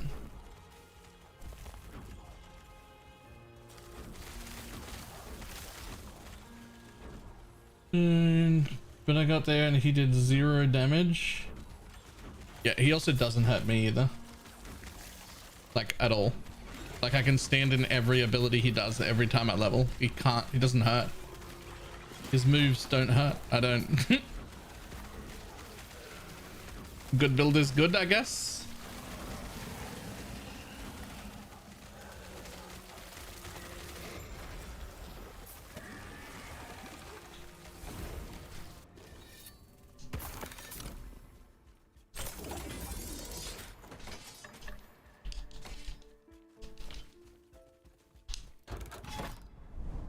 What are you? Revert completed echoes, right? We don't care about that. I mean, it's nice to have, but we don't care about it right now. What we care more about is, excuse me, where are the belts? Give permission to belt me. Do it. That's not the one. Try again. Oh. Oh.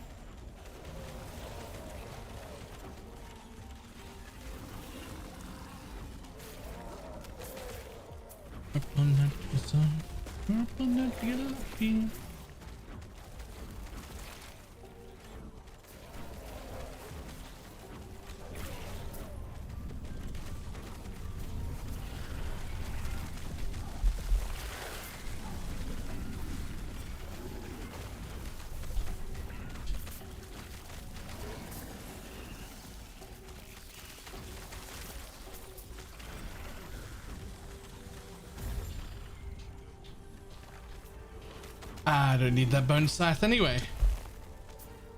Right?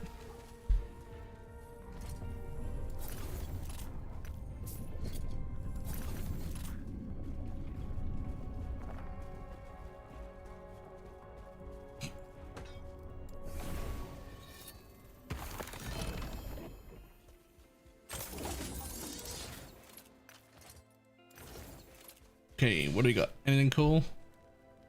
Nope. Nope.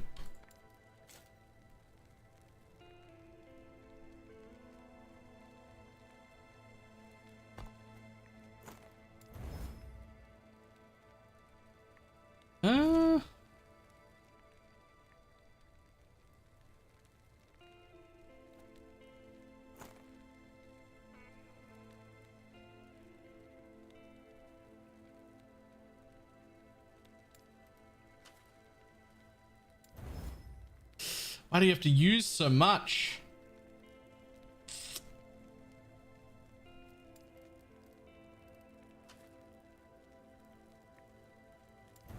Oh, both of them use the max amount. I'm still gonna put it on, but I could have been way better.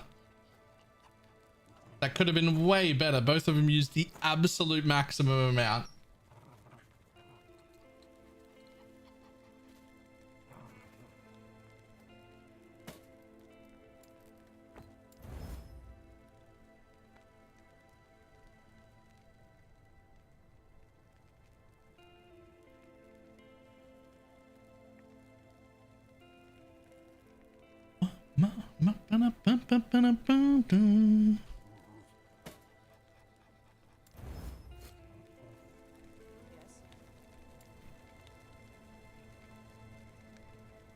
I want to blow that up too.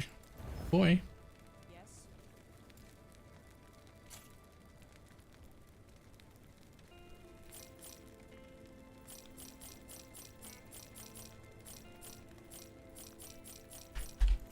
Take care.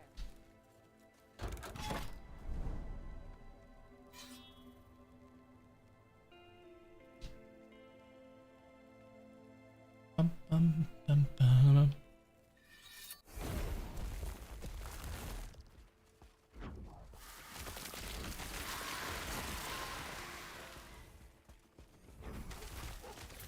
Yeah. Those new boots are great. Look at my move speed now. Fucking zooming.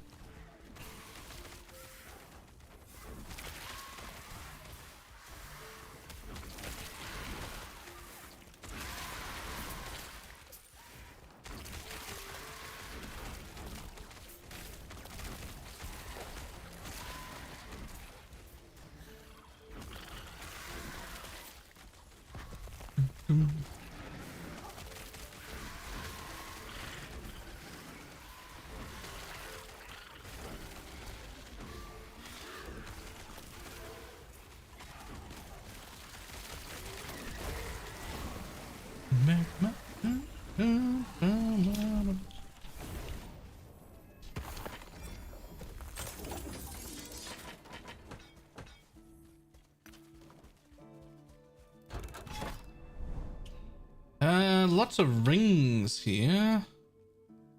Am I in the wrong fucking timeline? What's going on? Nope, Fall of Empire. I'm in the right one. Why are there lots of unique rings and not unique belts? I mean, I guess they can happen anywhere, so it's just RNG, right?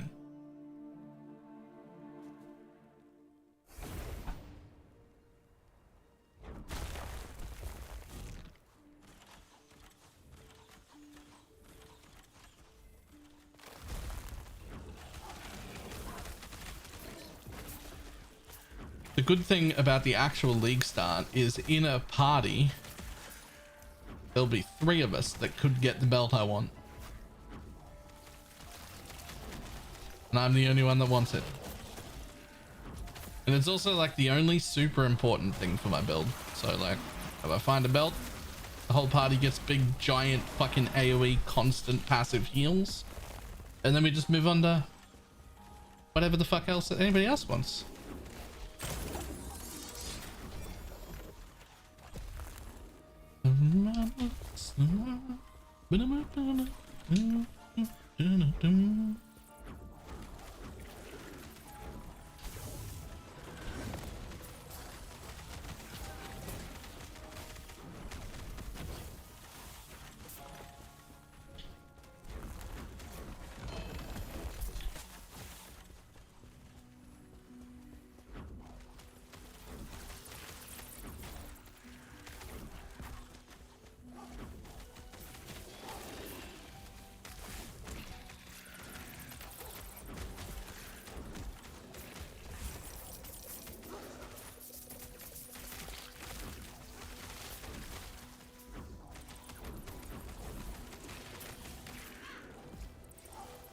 Aw, can't teleport over that gap. Rude.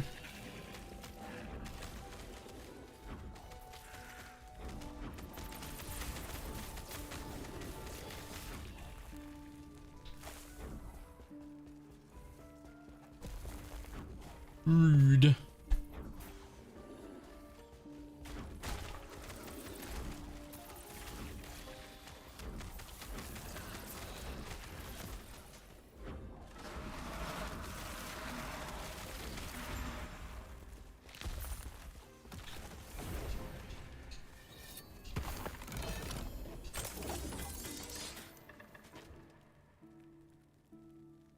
It will tell you who current health drain per second when you use a potion.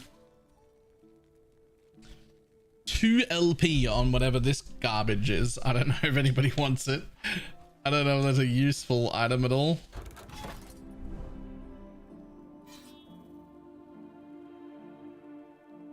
I guess it's 31 flat necrotic damage to melee attacks and spells. I don't know if that's something anyone cares about.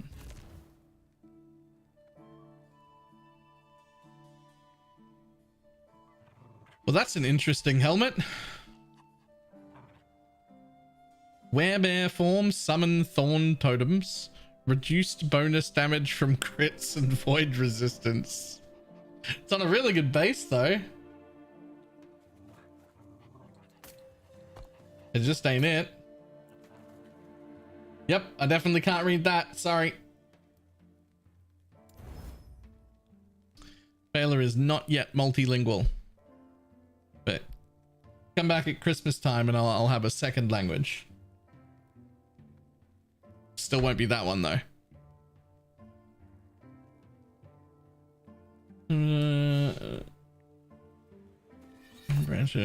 You want this?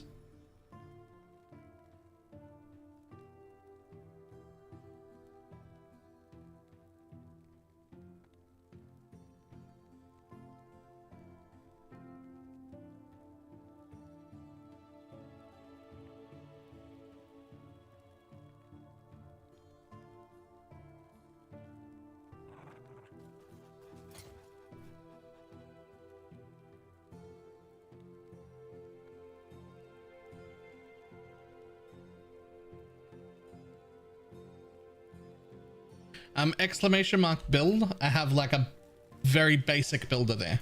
It just has the trees, no gear or anything. If you want to look at it more.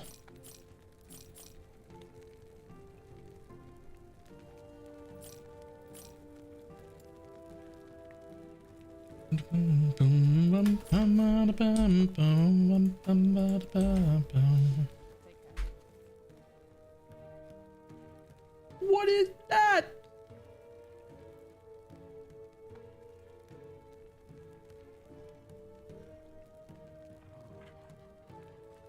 +4 to summon Sabertooth. Huge. Look at that ship mine rolled. It's actually huge. Also 90% damage.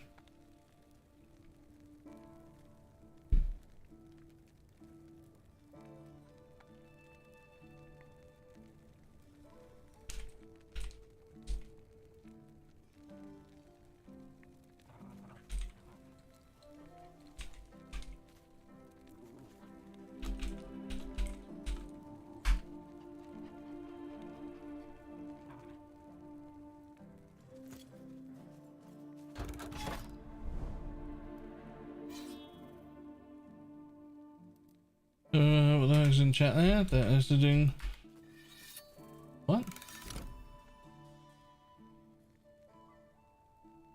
A player has been ambushed?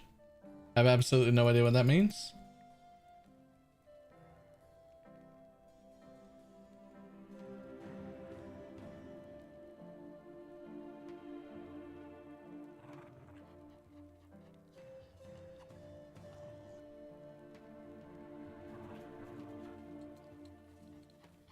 Kill me until the player gets ambushed. Oh, right. Okay. All right.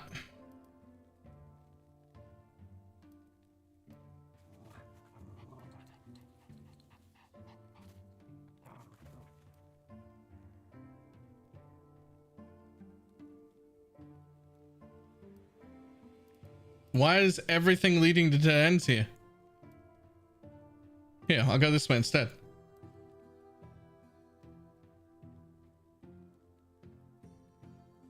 I don't remember seeing that monolith at all. I'm going to be honest, I don't think I've ever read the quest for a single monolith. Oh yeah. Slay enemies to lure out an ambush.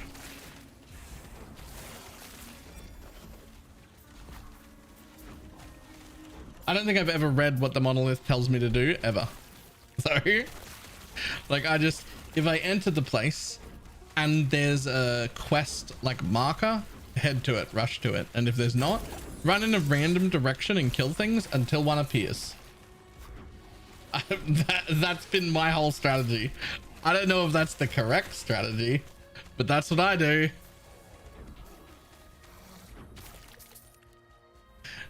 It's just up. There's no indicator, so run in a random direction and kill stuff until one shows up.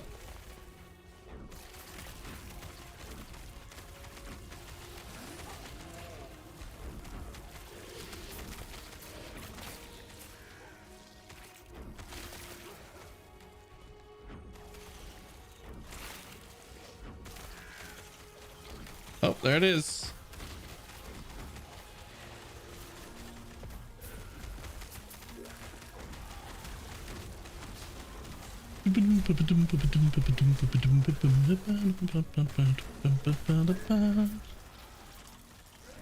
Oh, I never asked Shads if he has any sort of party support in his build. You don't need it. I just want to know whether there is or not.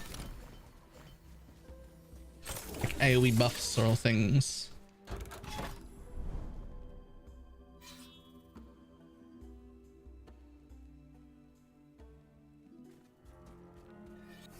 And if you guys are throwing Totem, is you plan on making a guide or are you just following an existing one? I'm definitely doing things a bit differently. So I'll be making my own video and guide probably tomorrow when the patch notes are out.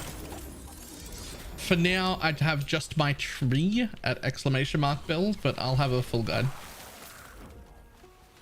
Don't think so, just greedy DPS. It's fine.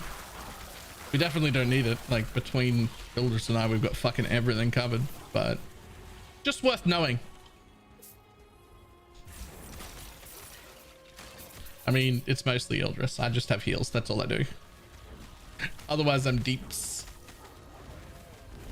I guess technically I hand out crit too, right? Hang on. I give crit to everyone, don't I?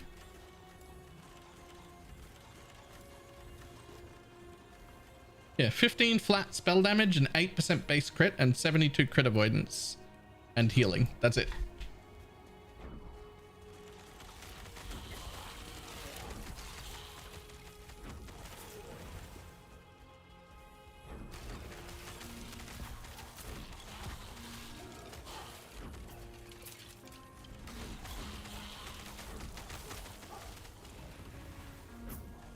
The 8% base crit is pretty big though. Like 8% base crit is, that's a lot of base crit.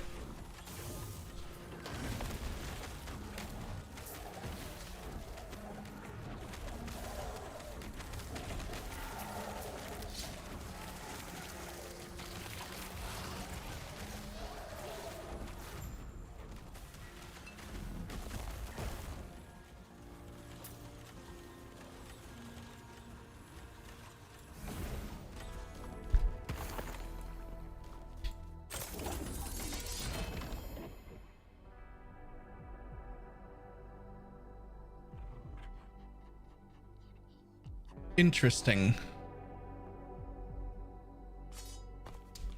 That's the dagger that was sometimes suggested to be used. Thing is 28 crit multi and 13 spell damage worth more than 300% increased damage? That's a lot of increase, man.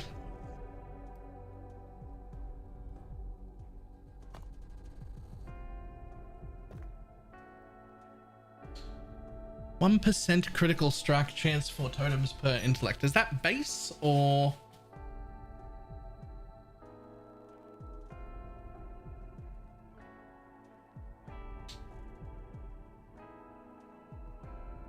Can you not tell by hovering? Nah, not really. Not really.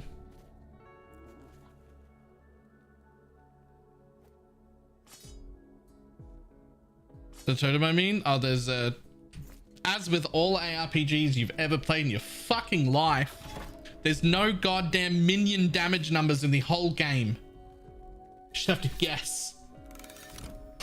Because nobody can give you a minion DPS number. Not just last epoch. Fucking nobody.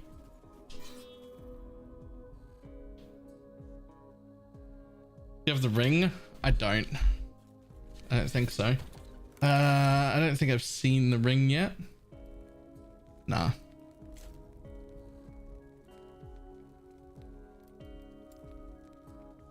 Nope.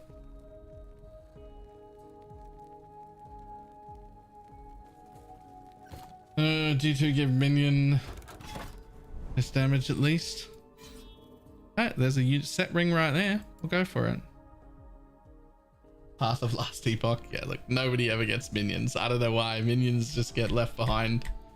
It's so common too in like all ARPGs. Like even in this one, you look at like look at the notes that came out this morning. There's a bunch of like bases that are new bases that are really cool.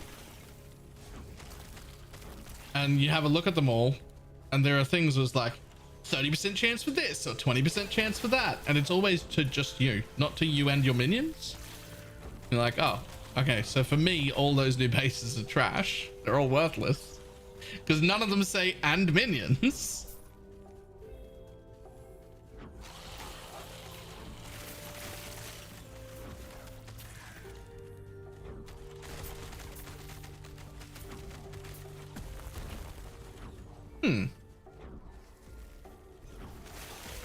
I don't know if this is better, but it's fucking close.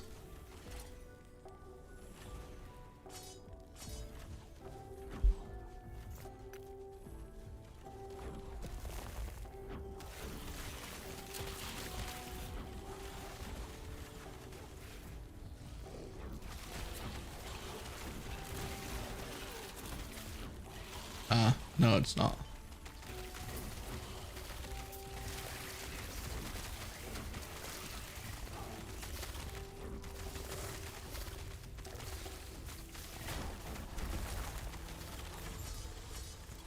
Damn it.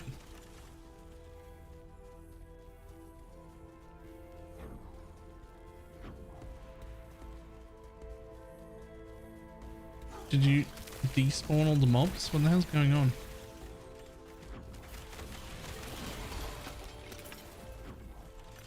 Yeah, not quite. I think my weapon's better. Well, I mean, there are 3.5k hits in there as well. It's actually real close. I don't know which one's better.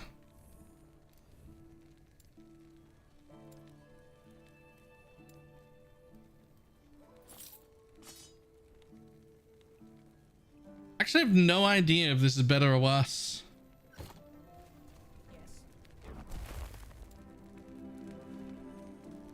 But an epoch of building. My understanding is there is no path of building.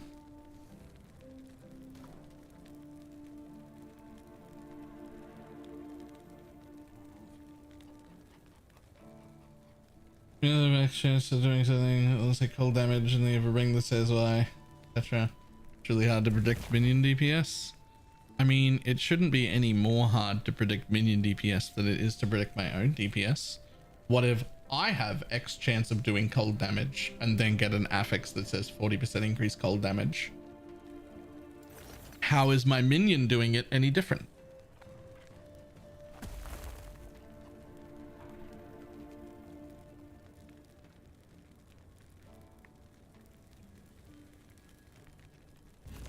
Right? Like, I don't understand. It's obviously not an LE problem. It's an everyone problem. So there must be a reason. But I don't understand what that reason is. I don't know what the struggle is at all.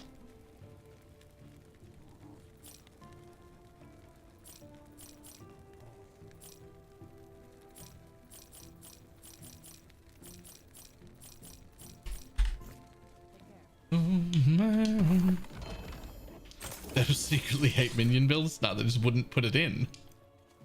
They just not give me minions is the correct thing to do if you hate minions.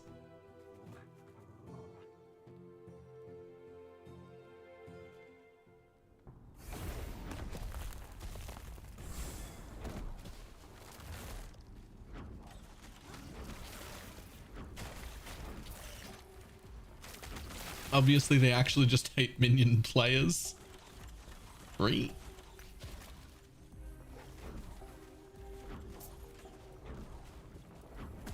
I go own a Pippa right after I want PvP. No one says they want PvP.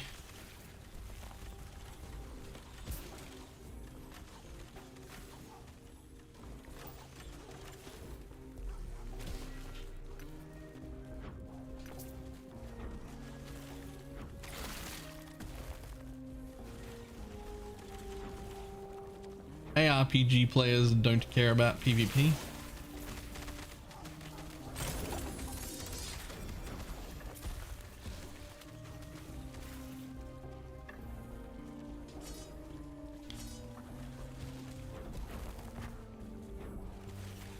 D2 PvP was boss though. I actually also really loved PvP in D2 back in the day.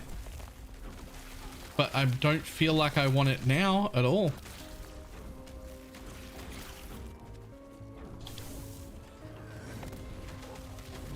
The only PvP game I play is League of Legends.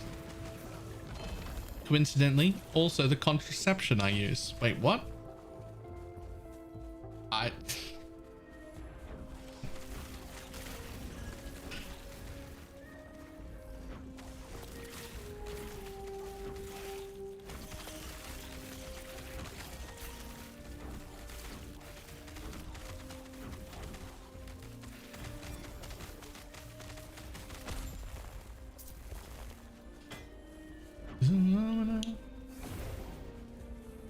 I just hit one faster. I just hit 100 fast because it's all the mod. What level? You start doing empowered echoes. That's what I'm doing right now. I've been doing them for a while, so that's not level gated. Let me show you. So when you get to the end game, to the Monolith of Fate or whatever, you have to start here, and it's a, what is it, a level 58 zone, and then you can pick which direction to go. Technically, it's slightly better to go this way, level 66 way instead of level 62 way, but whatever. Either way, it's one extra zone if you go this way. Doesn't matter. You end up here, here, here. That leads you to this totem area. These three areas here are all level 90. When you complete those 3 level 90 areas, you're able to walk into the middle here. A little bullshit cutscene will play, and then you can do empowered monoliths. So the goal, quote unquote, if you're trying to be efficient, should just be to rush to the end here as quick as you can. Do these 3, and then they're all unlocked as empowered. You can unlock the rest of these in empowered in level 100 monoliths. Realistically, the goal is fun, so if you're having fun, it's fine. But if you want to get to empowereds, that's how we do it. We rush.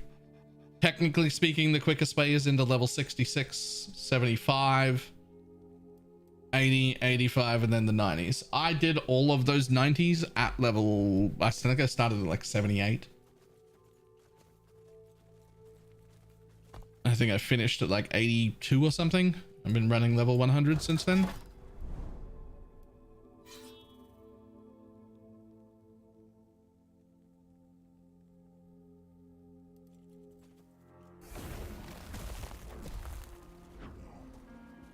New affixes flat damage will be better for totems. I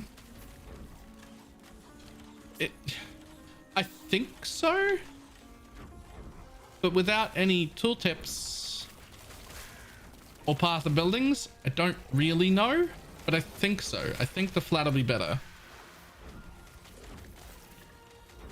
I'm kind of slowing myself down by going through each one so far. Yeah, like trying to unlock all of them on the first pass when they're not empowered is just slowing yourself down, because finishing each zone does give you that global reward, which is really good, right? Whatever like affix you roll and pick there. They're nice affixes, but at the same time, you can still unlock them all that exact same process when they're all empowered and all level 100 and all drop much better gear. So that probably should be the way you do it.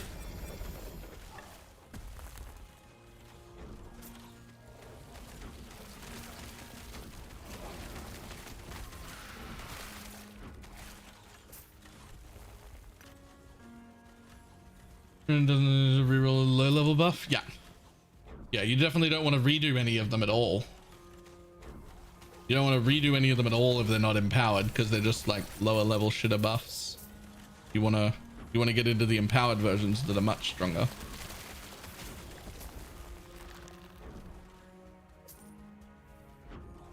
The way I think about it when I'm like progressing my monoliths is, if I'm not in empowered monoliths, I'm not even in red maps yet. So like getting the right things isn't really important in PoE, right? You're like, oh no, I gotta get to red maps where I can get like proper rewards. That's empowered monoliths. You just made it to red maps, so like aim to get there first.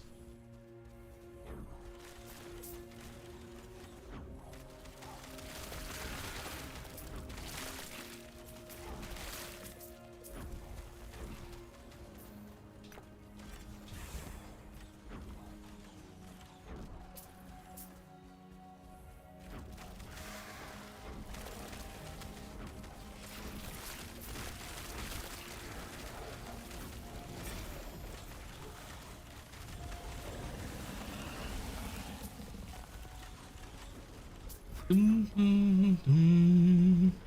level 80 to finally cap all my resistances. Oh man, that needs to be in part of my video. That's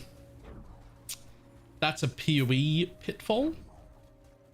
You don't really need to cap resistances. Like, eventually you should. It's still part of your defense, but it's not nearly as important as you're used to. I'm not full capped on resistances right now.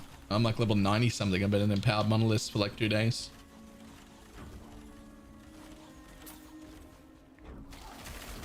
So the important bits to understand why is to know how it's different. He could be in an ad break though, because ads just started. I will explain resistances and why it's not as important as soon as our ad breaks are over. Just so everybody can hear it.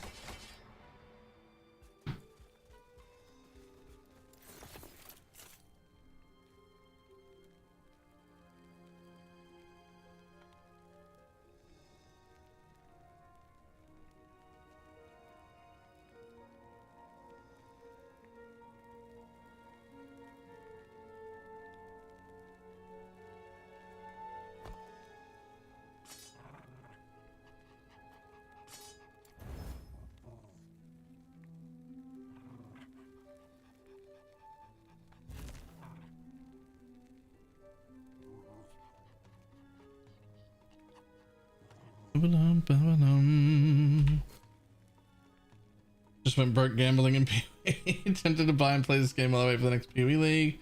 Just went broke gambling in PoE. You should absolutely do it. You should absolutely do it. This is great. This is a fantastic secondary game. In my opinion, it's the second best RPG on the market after PoE. And PoE players could definitely spend a few hundred hours a league here. Also, if you're going to buy the game to play, do, if you could, check my ! Nexus store and see if it's worth buying it from there, because if it is, I get that cut instead of Steam. But it's also regional pricing, so it might be shit sometimes depending on where you are.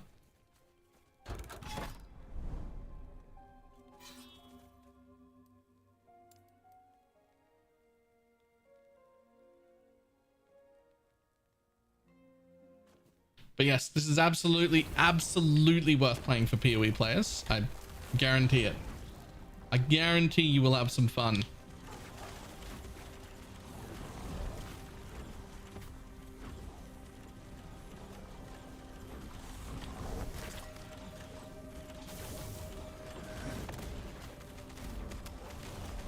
Yeah, you should also double check Steam and make sure you don't own it. Because it's been like an up and coming game for like half a decade. It just is getting launched in a few days finally. So you might just own it. It might just be in your Steam library. Before the Steam merger, if you can remember and you can log into your account, they'll give you a code. They've got you that you own the game on their website, and they'll give you like a Steam link code to be able to log in by Steam.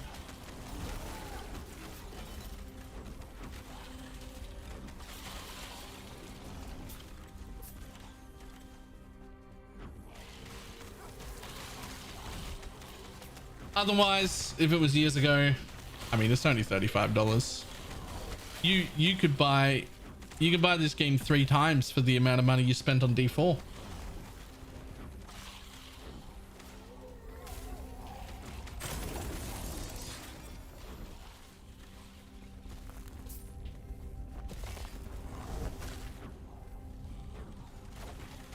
For 2 last epochs, you could buy a shiny horse in Diablo 4.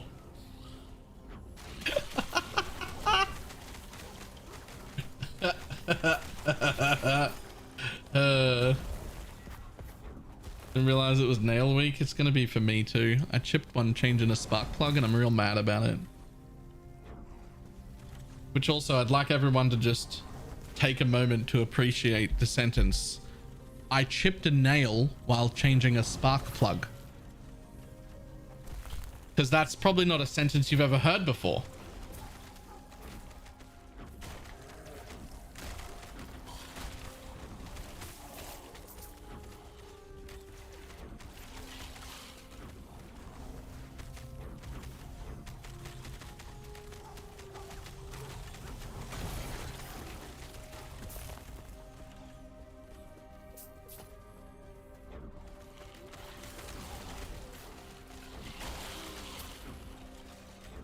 broken fingernails. Yeah, I've broken fingernails before, but I chipped a nail and that's annoying. I chipped a nail. This is why we don't do stuff.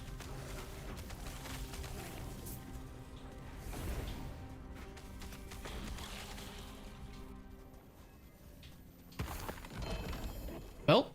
Oh, that's not the belt.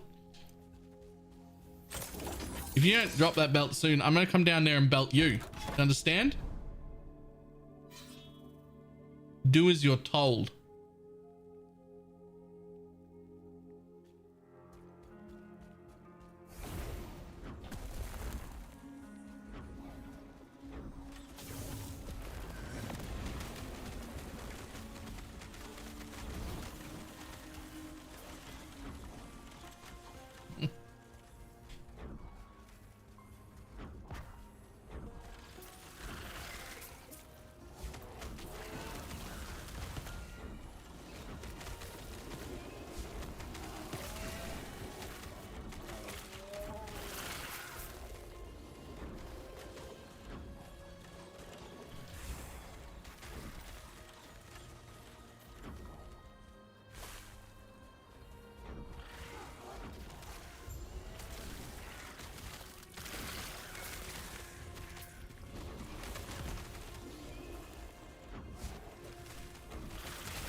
I think there was a 9,000 crit in there.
I wonder what the point is at which I start feeling like I need an actual life goal, because I've still got like a really small amount of life. I'm so tanky, it doesn't matter.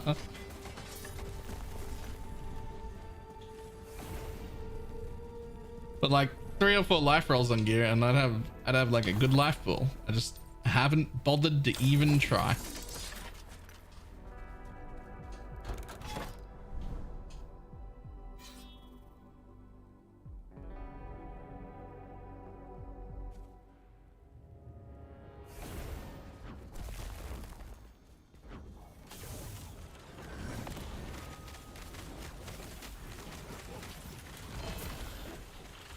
No more, no more, no more, no more, hit the road, Jack. You don't come back no more.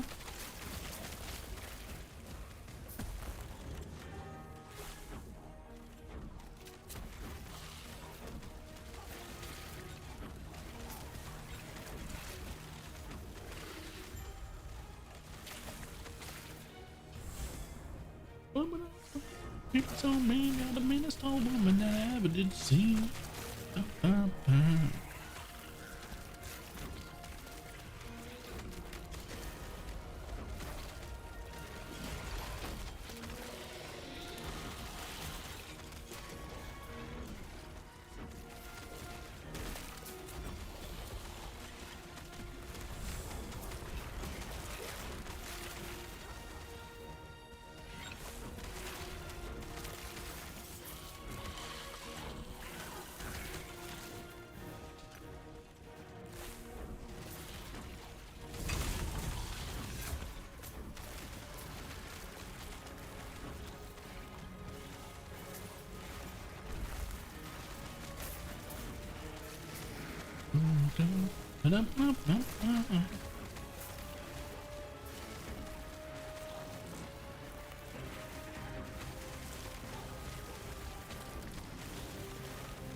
Easy.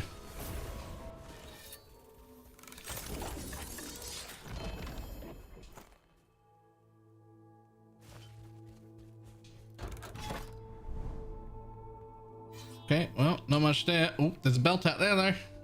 There's a belt out there though.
Ow! That Rogue Exile hurt me. Rude.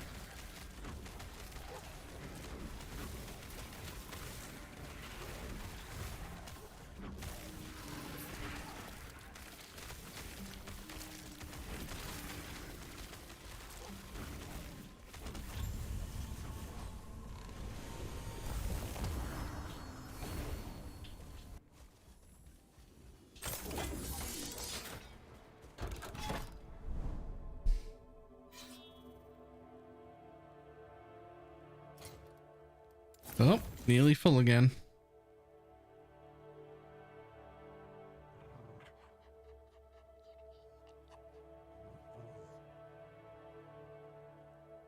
And freeze rate, chill. More damage per stack of shock. Chance to chill, chill duration, freeze rate per stack of chill. Chance to shock, shock duration, more, 1% more damage per stack of shock. 1% more damage.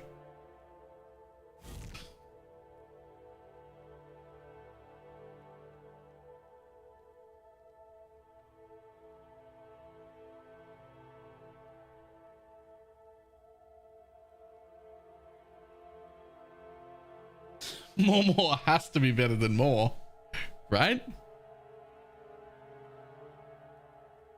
Is more multiplicative with mores? What the fuck? Normally when you see something like that, it's like localization. It's been like some game from another language. As far as I know, this is an English speaking company. I mean, there's probably bilingual people there, but like, game is made in English first. 1% more damage. Small issue. Oh well. Save it, post a screenshot for the memes. Yoink.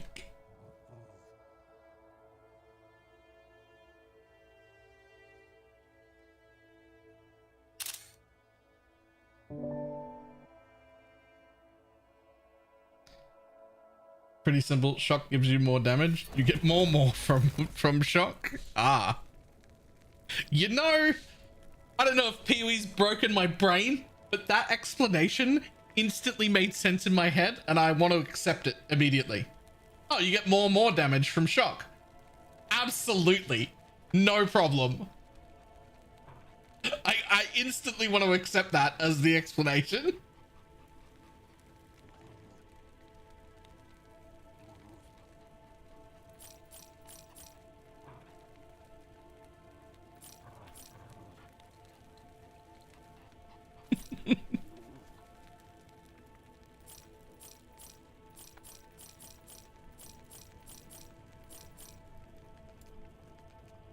Keep it actually.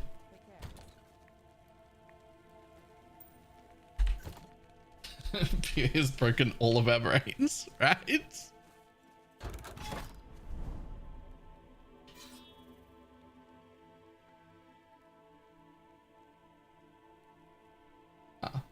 More damage. Easy.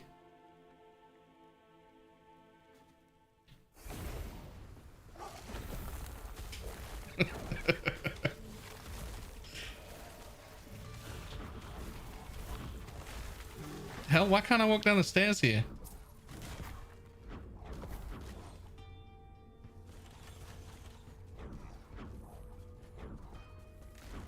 Some more things. In for shock.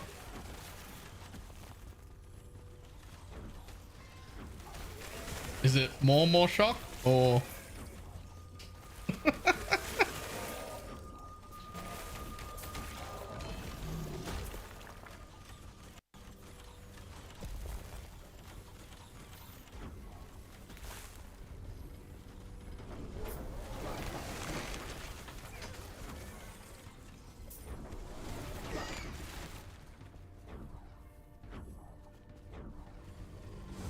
Why we like this?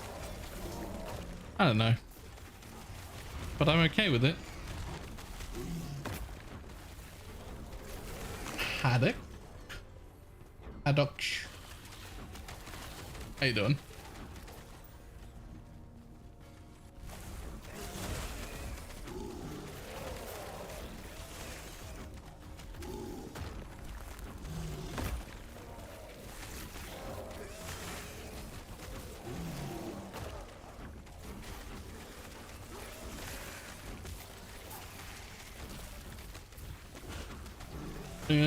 Considering finally giving it a shot, absolutely loving it. I've been playing it for like a week straight now, probably more. I don't know what, time isn't real anyway, but for a while, and releases in like 2 days. I'm pretty excited for it.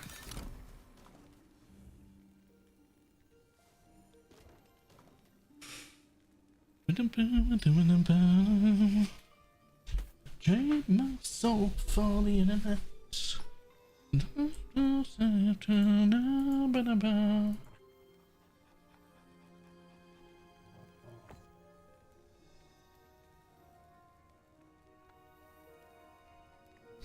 Hit the spell totem. I want it. I want those shards. I need them.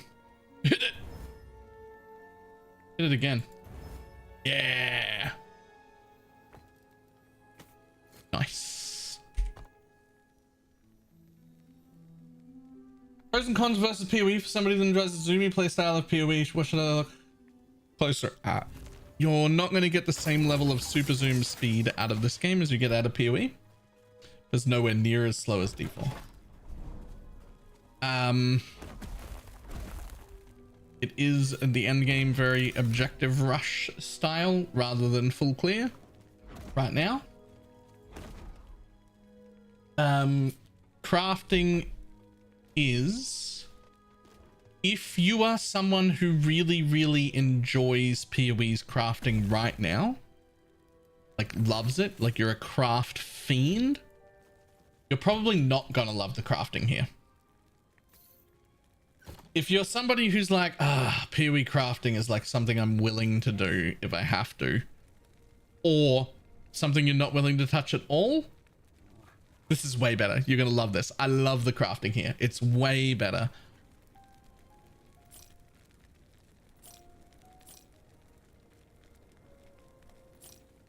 I love harvest crafting. Take care.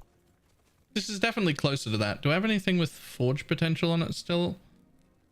Or have I crafted everything in existence? No, I've crafted every piece I have.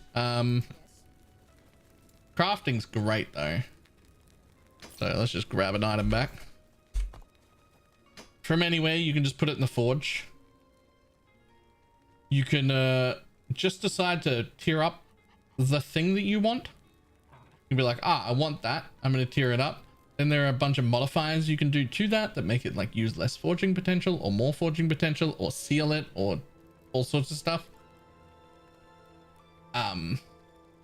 When you go to add, you actually pick the thing that gets added from what's available, but it's going to use up forging potential in the process. So there's still like some RNG involved. There is still some things that you control to make that RNG more in your favor. And you still need base items off the ground that are somewhat decent as a starting place. So it's way easier to use. It's way more simple. It's way more accessible to more people. And it's a lot more targeted.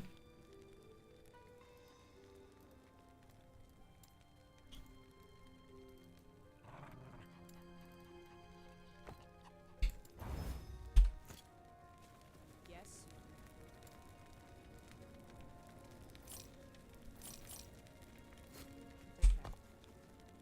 And it's time to chant some belts.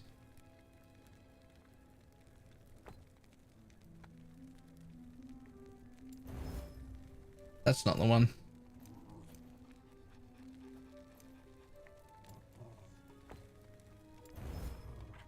That is the one. Huge. Huge. Hello, beautiful. Huge. Actually huge. I wasn't expecting that to work. I was just going to chance belts because like I might as well chance them. Would you go trade or solo? I have every intention of being Circle of Fortune, which for some reason people are calling solo self-found, but it is not at all. In your first gear for shattering, can't seem to figure that out. No, I wouldn't keep starter gear for shattering. So when it comes to shattering, okay, let me pull a thing real quick.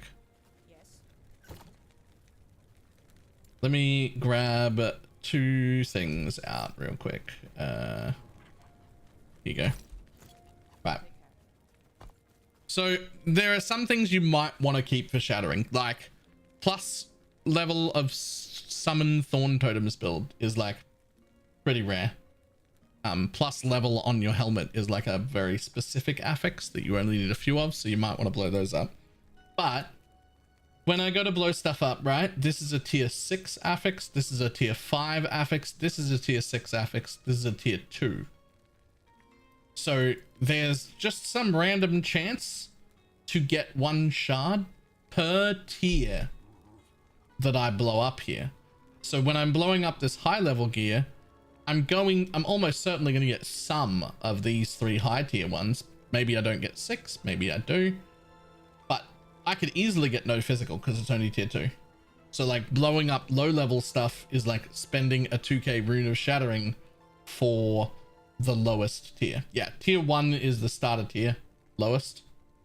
Tier 5 is the highest you can craft. Tier 6s and 7s drop only, and they're called exalted items. They're purple like that.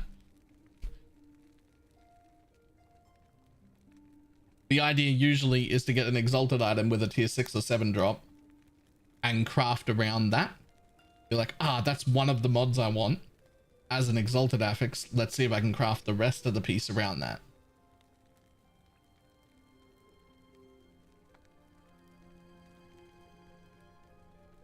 So like if I go ahead and blow this up right now, I only ended up getting 2 health shards and 2 physical shards there because it's somewhat random. Right? So there's something else you can do when there's a specific really important thing you want. Like let's say I get a helmet that's overall trash, I can't use it, but there's level of summon thorn totems on it.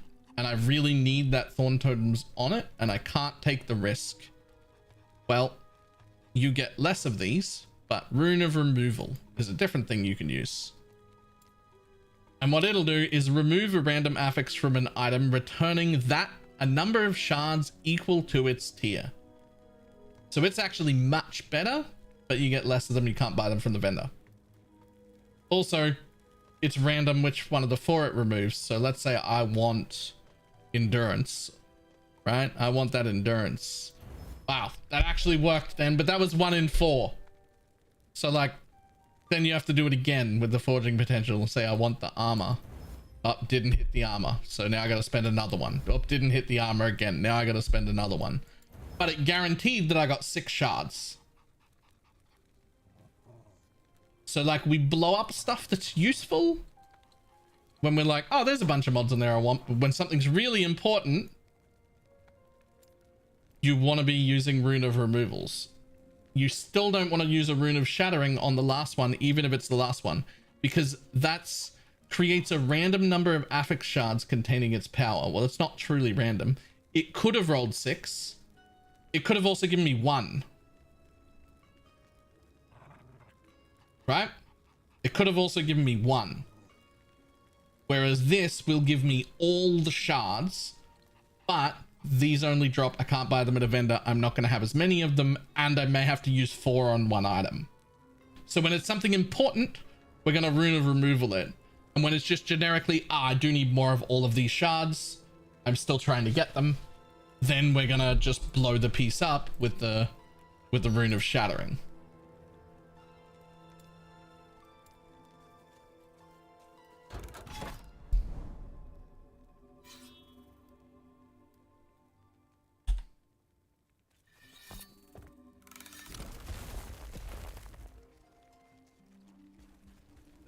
Most of the items don't sell for much. Yep, most of the leveling stuff you get won't sell for much.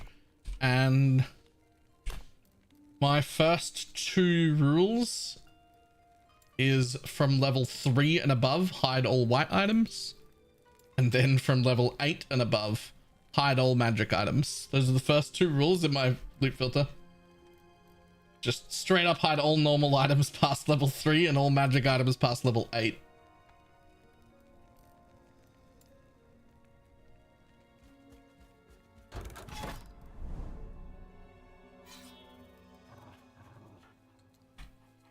Also, I'm now like perma Spriggan form.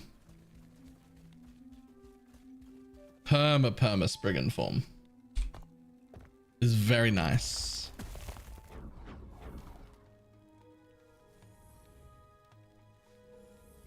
Weird around period around and not to loot.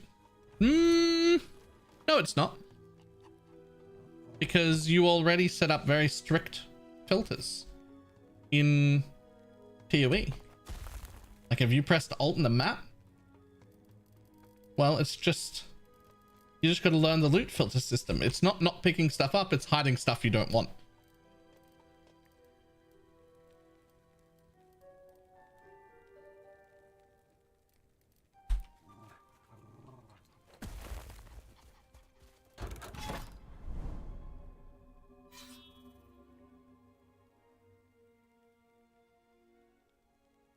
This was the last time you looted a white item in PoE, right? I never drop out anymore. Woo!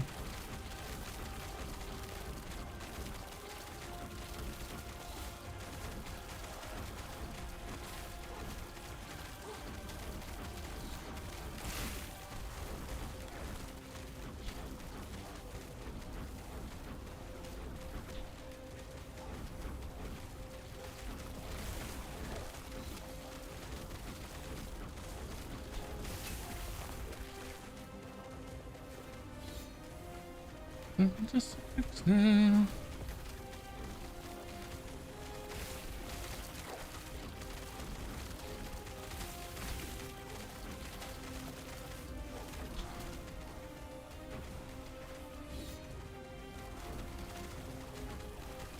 Early League 86 spaces. I don't even do that anymore. if I'm in tier 16 maps quick enough where those 86 bases are still worth like 5C a piece, I don't want to do 5C trades. I'm too busy progressing to do 5C trades.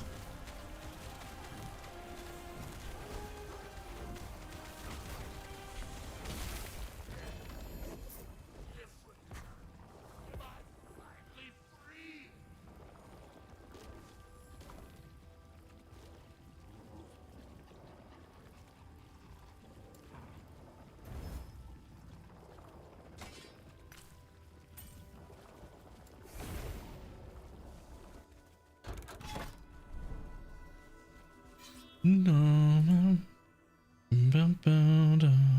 all I have to do is stay a minute. Just take your time. Trying to make a bow. Does the item level or bow type matter when using Rune of Ascension? No, but I'm not 100% sure that boss drops can be got by Rune of Ascension. I don't actually know. So if you're after specifically the BalorMage, the cold bow, which is like a likely one, I'm mentioning that because it's a boss drop, not a world drop, and I actually don't know if Rune of Ascensions can do that.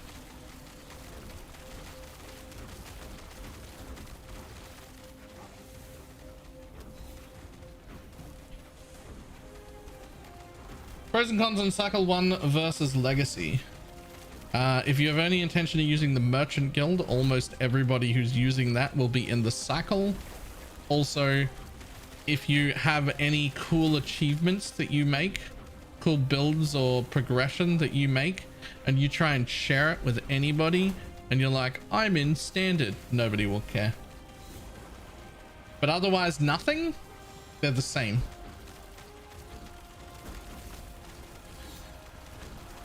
You miss the fun of community feeling of everybody starting together. But if that doesn't matter to you, there's no difference for Cycle 0. You can just stay in Legacy if you want.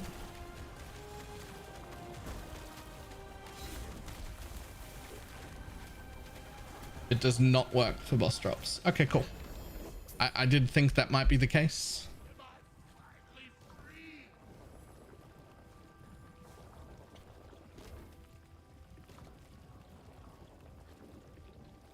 Hey, quick question. Why is this locked?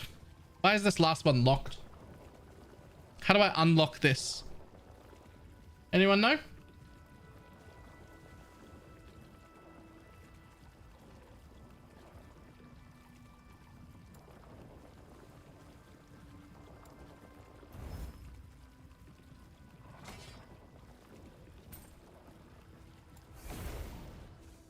Reach 200 or higher. Okay.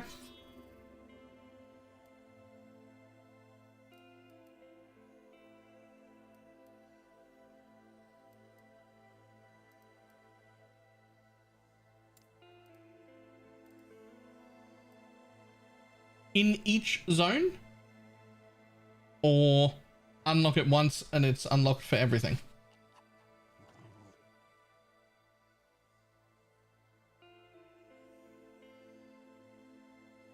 Each zone. Rip. Okay.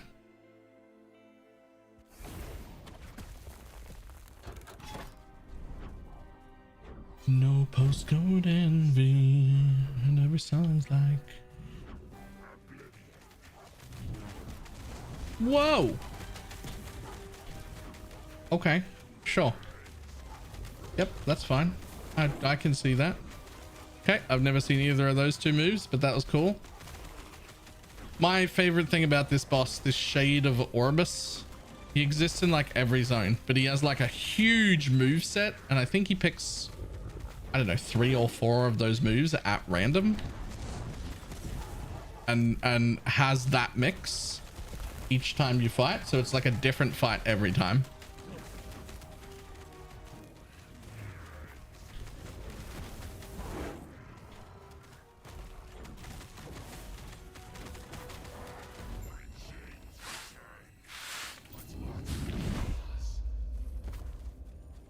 Building one of the best third-party sites for this game. There aren't any needed. Last Epoch tools, I guess.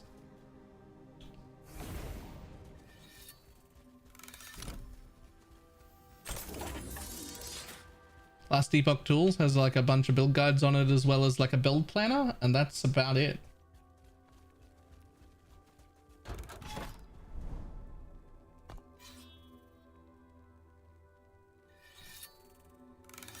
Baby,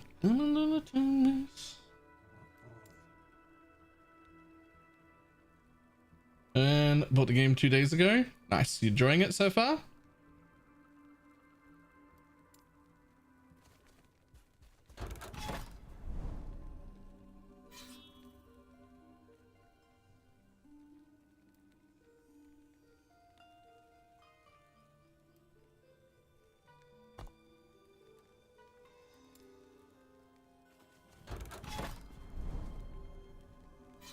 Maxwell keeps trying to make their own planners for everything, and I'm not impressed with most of them. I'm the same. I'm also like whatever about their builders. The biggest problem with their builders is they build them and then they don't do their build guides in the regular planner, and the goal of that is so that you have to keep the build guide open, the whole build guide, to use it for ad revenue, which is fine. But it annoys the shit out of me, so I just don't.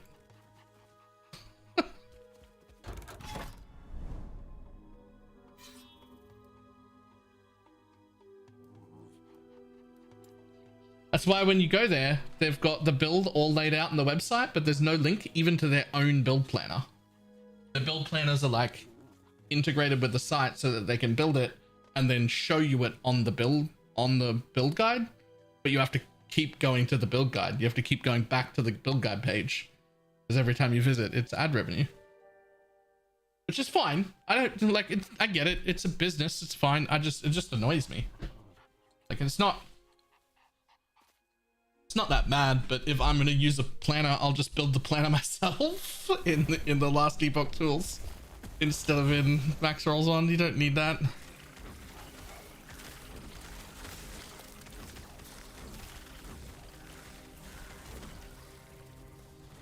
Like, I mean, it's not that bad.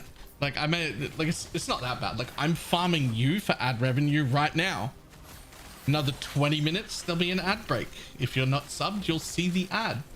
Congratulations, you're supporting me. Thanks for the money.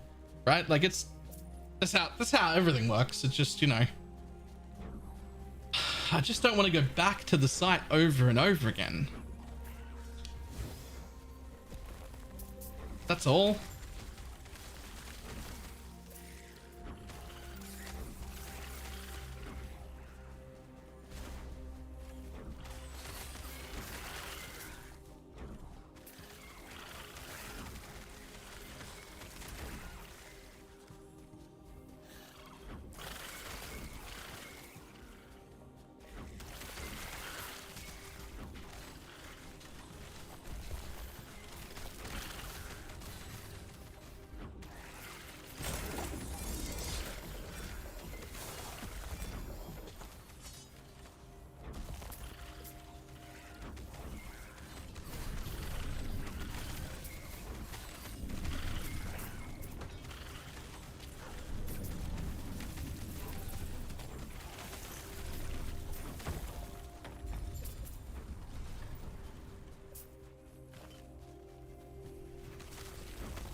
Dum, dum, dum, dum.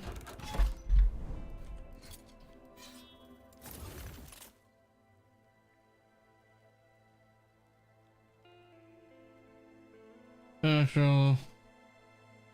There's multiple games to me, so I'm not hating on the site either. I should need a really better web dev. Yeah, it's not bad. I still send people to Max Roll.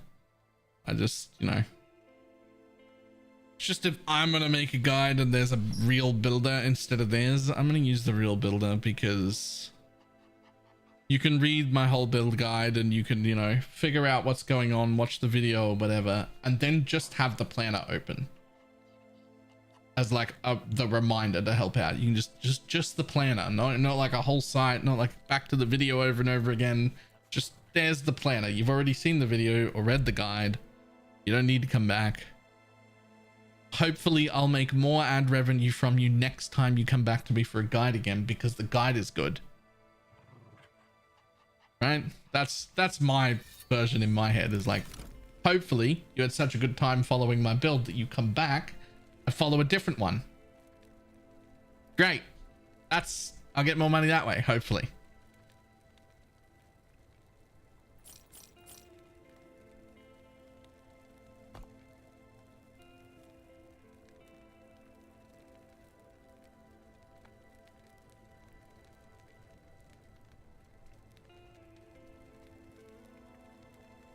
Do what I'm doing. There's no looking back.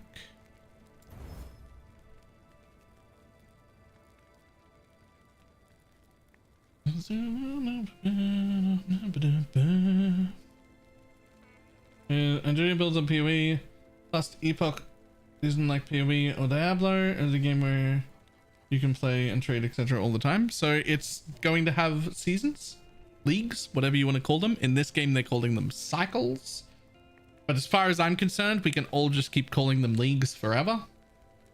The first league is going to start in 2 days.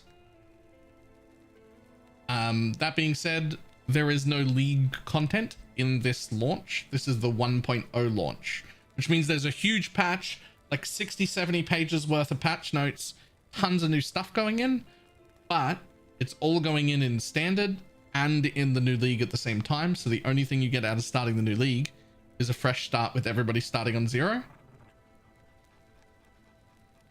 Right? That's it.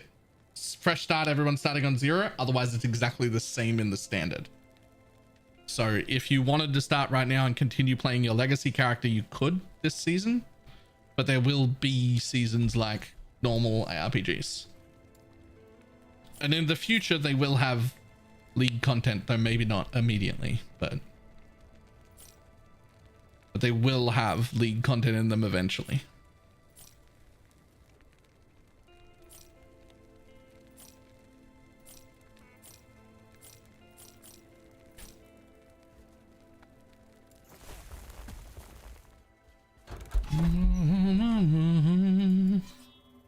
Okay, so we're gonna have to drop, hopefully I can drop this because I've got a lot of crit now. No, I still shouldn't. I should just drop that. That's better. It's better to drop that. I can pick cycle 1. It's actually cycle 0 is what they're calling it. Cycle 0.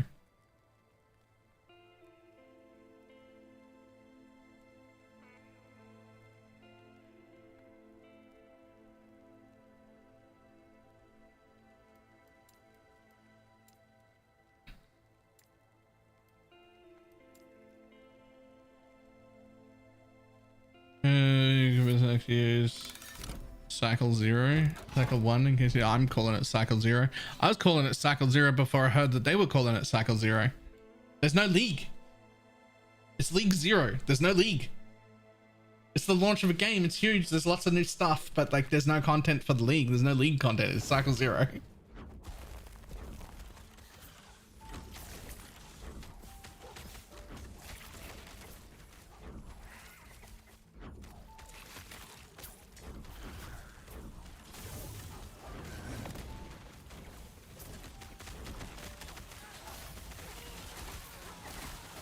Also no promise of league content in the next cycle. What then? 0.5. What weapon are you using now? Something that I found that's like just a little bit better than my one-handed weapon. I actually want to be wearing a staff. I just haven't found any good ones yet. It's fine. It's got some crit chance for totems per int, some crit multi, and some flat. Good show stuff. I'm doing the character I'm playing right now. I will be able to do the character. Yes. So you'll be able to pick a guild. The only problem is if you're playing in standard and you pick merchant guild, a large amount of the population will be playing the league, which means you'll have merchant guild and you'll have access to trade, but there might not be very much for sale because most people are going to be playing in the cycle.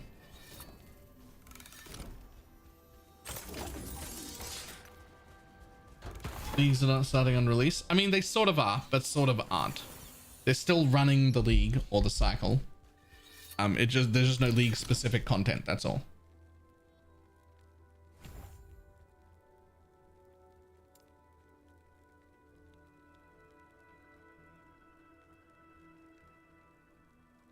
Okay, so I think that was all I needed. And I now have healing totems? Question mark?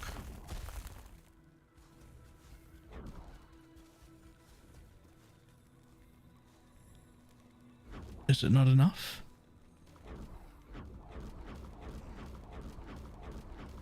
Yeah, okay. It's sort of enough. Okay, so the belt is only 17, not 20. So there's like a little bit of a balance here, but it'll be okay. When I get a 20 belt, this will be smooth. But I think I've now got, well, not I think, I now have the actual healing totems back. So my recovery or my healing amount, the amount that I can heal, just multiplied itself by like 5. My sustain is now insane. Because up until now, these healing totems have actually been rage totems that generate rage and also do thorns. Now, they're healing totems that also do thorns, and there's fucking 8 of them.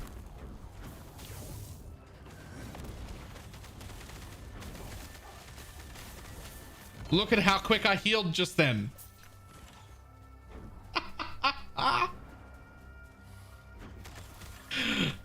The sustain.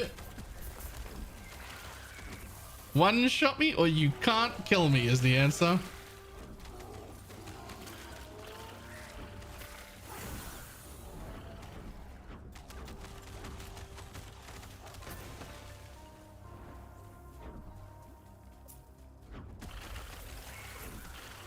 If you cannot trade though, because that's the bazaar, you'll be able to gift to people playing item drops.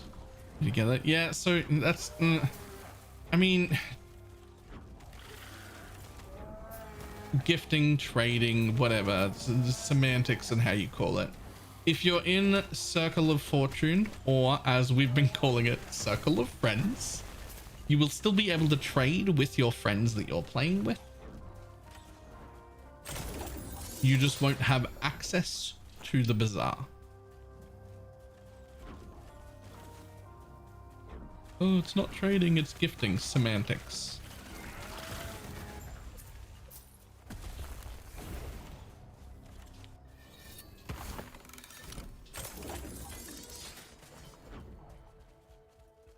Plus 2 skill points on the tree for the totem. That's why I was missing a few totems, because I swapped the gear. Yeah, and what's slightly worse is that if you just like take it off briefly or put it into Forge or something like that, and then you put it back on, it just takes random points and doesn't alert you down the bottom. So now I'm like, well, what am I missing here? I'm missing these 2 crit nodes. That's what I'm missing. But you have to like go in and put your points back in.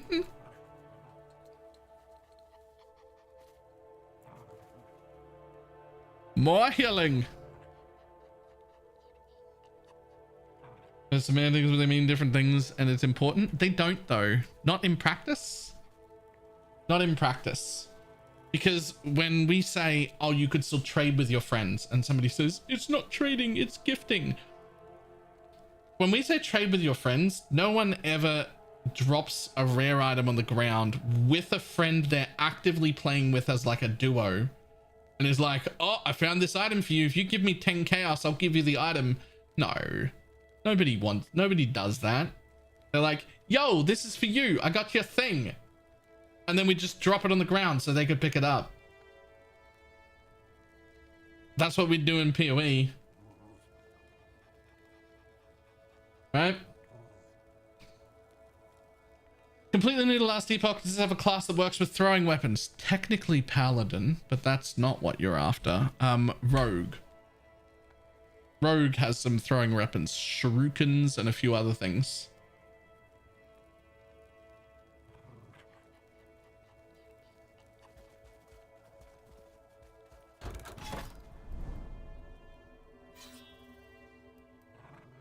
I have no idea how they are. I don't know if they're any good or not.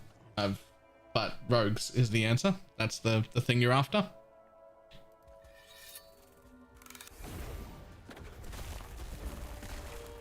How far are you going to push this build? I've already pushed it far enough. At this point, I'm just playing because it's fun and because I need something to do on stream. What am I going to do if I'm not doing this?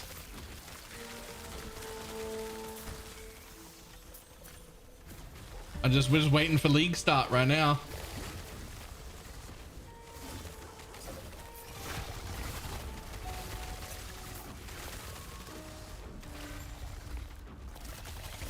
Hot tub stream. Yeah, I can imagine the huge audience there is for a middle-aged white chubby man to be in a hot tub. Huge audience.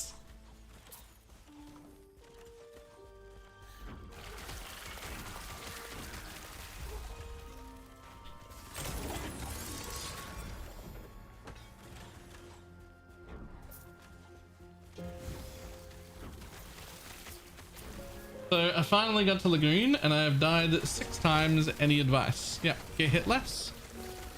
Okay. So realistically, that is hard for a lot of builds. Are you going to min-max this build in the league? Yes, absolutely. I'm very much enjoying it. I absolutely love this build. Lagoon is, depending on your build, a cock block for a lot of people. So my advice is actually, you don't need to kill him right now. You already have access to the endgame monoliths. You can actually just go start doing endgame right now.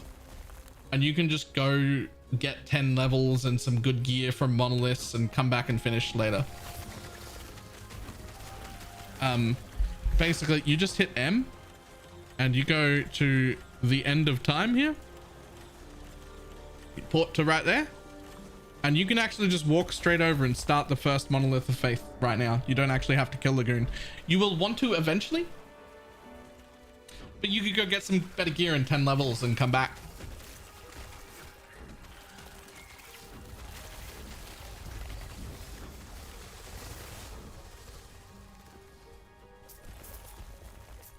You never need to kill campaign Lagoon. Eventually you need to finish the entire campaign. There is a +1 all stat buff that comes at the end, which sounds really small, but like I'm an attunement stacking build and I have 37 attunement total right now. So you should definitely finish the campaign.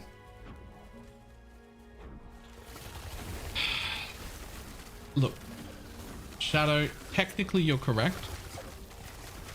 That is not something any new player should be introduced to at all, let alone advised to do.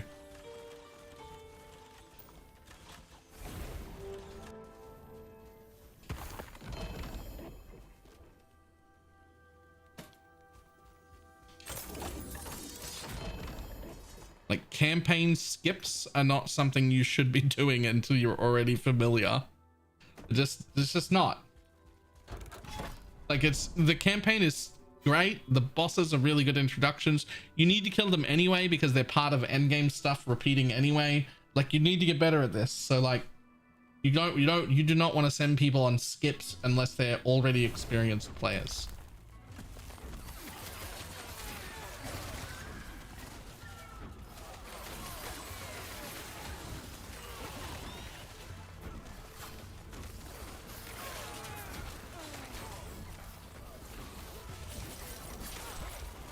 What's the reason for having the wolf? Can't find a better use for my 5th skill.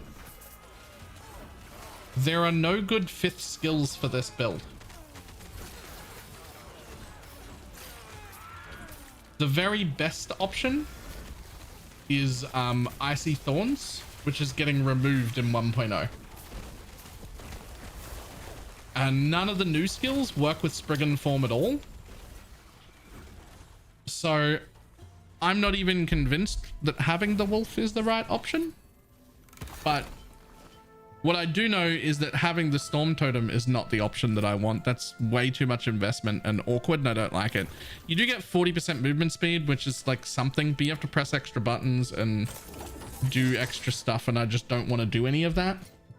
So I was using Icy Thorns. It was really good, but it's gone. None of the other companions, I'd rather use Storm Crows. They're really cool. I like them, but none of the other companions come with a node that says +1 maximum companion. But the node doesn't exist in any other minion tree. And I've already got 2 Spriggans, and 2 is my maximum companion limit by default. So if I want to use another minion, I have to use one with +1 max. So like, I'm using this guy, but I'm not locked in. Like, if somebody could find a better option, I'm happy to swap him out for nearly anything. If you can automate it, or if there's a way to auto proc it in Spriggan form, like, I'm not attached, but like the build is great on 4 skills, so it's fine. But you know, like they removed our good 4th one. Yeah, what is Gathering Storm? What is that? The better option is Squirrels. Yes, we were looking at that earlier.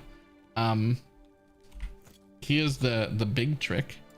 If you take this node and this node, you can actually have 4 Squirrels.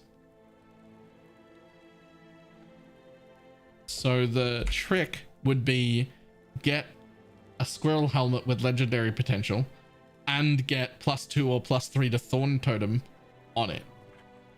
And then have 4 Squirrels that shred physical resistance. And that would be very cool. Without losing your plus to levels of Thorn Totems. That would be very cool, but that's not really League start appropriate. Gathering Storm with a new skill replacing Icy Thorns. I don't remember any like automatic way to proc Gathering Storm when I was reading through this. In Storm and hit at least 1 mana, you get a Storm stack. Every second you expend a Storm track and cause a Storm Bolt to strike nearby enemies.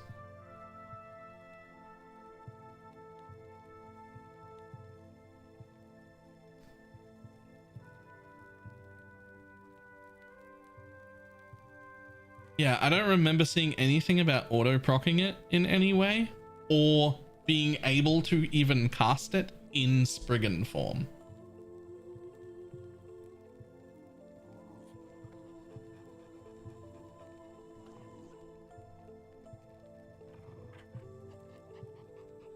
Are you missing a point in snow for the +1 max totem? Yes. Well, yes. 8 out of 9 totems is still comfortable, and it's the best damage wise skill to drop when you have to have when you have to have 2 in here, which I do with the belt sustain.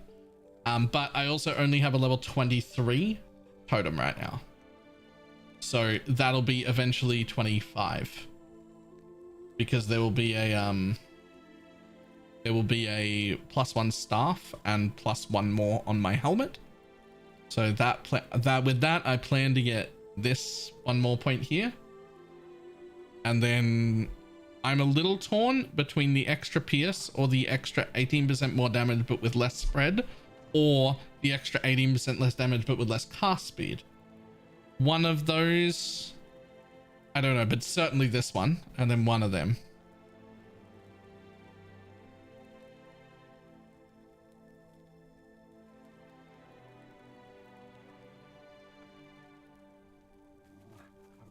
Are they removing a totem? No, they're removing Icy Thorns, which is currently the best 5th skill.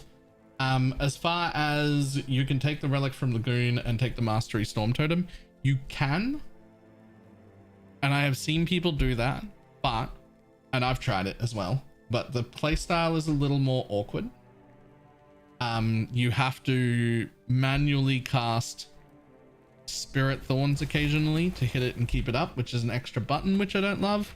And the act of just doing this hurts your DPS, because summoning more totems, even like this, is actually way better DPS. But the upside is you get 40% movement speed, which is quite a lot. Quite a lot. So it's definitely a good option, or good as far as our 5th options go. And by a good option, I just mean it's one of the shit options, and it's okay if you want to do that. I prefer to just keep things as smooth and simple and less buttons as possible. So I don't really want to go that option, but it is fine. And it's just an extra button. Like, if you're not a Pepega like me, then that's fine. Right? And it is 40% movement speed. So like, that is very impactful.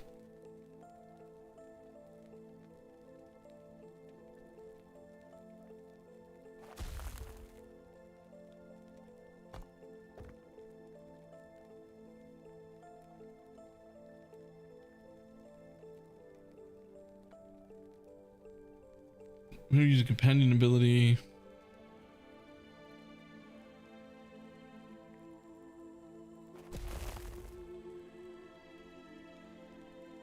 Does a storm totem buff work? Basically, as long as it shocks an enemy, you have 40% movement speed for 4 seconds, and it has plenty of shock in the tree. So as long as you proc it, you're casting human form first between every 8 seconds. No. So the way they do it is there's a relic that gives you a chance on hit to summon a storm totem, and then so you place these, and then you have to manually hit with this skill to like hit stuff, which doesn't do any damage. It's just like to hit stuff to proc the storm totem going down. You still don't ever have to leave Spriggan form for it, but for me it's a little awkward and I don't like it. A button piano is going to satisfy 1-button builds as well. Yeah, I'm playing a 1-button build. That's why I've avoided adding this button for the storm totem. There are plenty of those, but there are also plenty of builds that use like all 5 abilities. There are also only 5 abilities, so it can only get so piano-y. Like there's an upper limit to the amount of piano you're allowed to have, because there are only 5 abilities that you can have at any time. There's a lot of abilities, but you have to pick 5.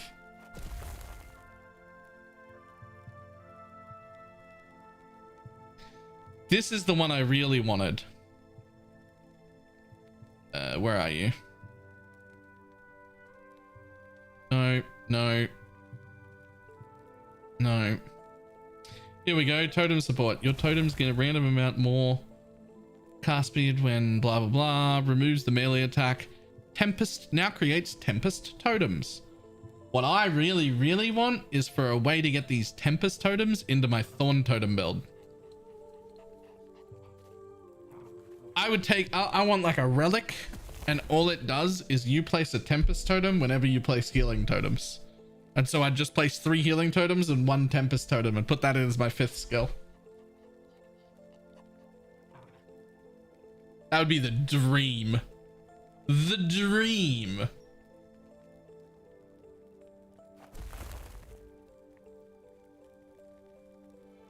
Wouldn't that be cool?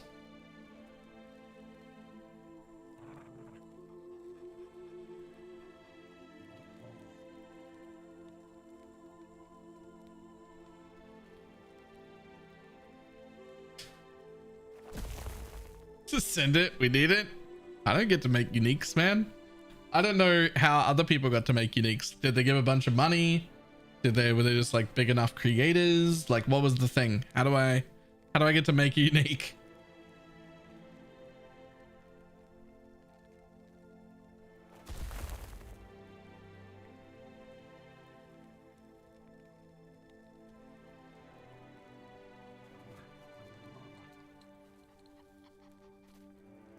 There's a multi-element.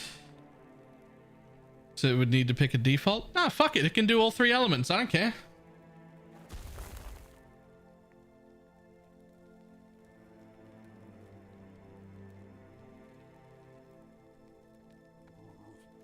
I heard before you could spend $1,000 and they're like, I don't have 1,000 spare dollars, man. That's no, sorry, buddy.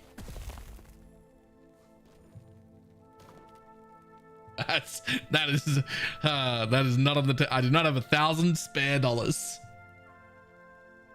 I probably have $1,000, but definitely not in a way that I could spend it just like that. Like if I pulled my PayPal into my bank, there's probably 1,000 there total.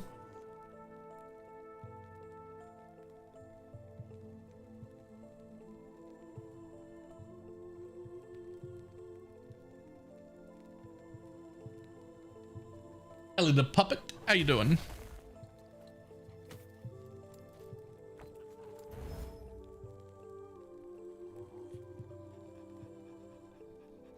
Leveling builds, can you respec into endgame builds? You can level the way straight into endgame. Oh no, you can there are absolutely leveling builds.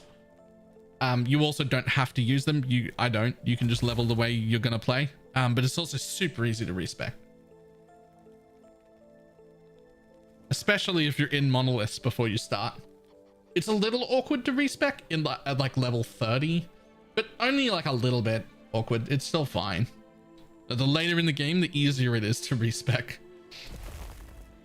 Which is perhaps slightly backwards, but it is what it is.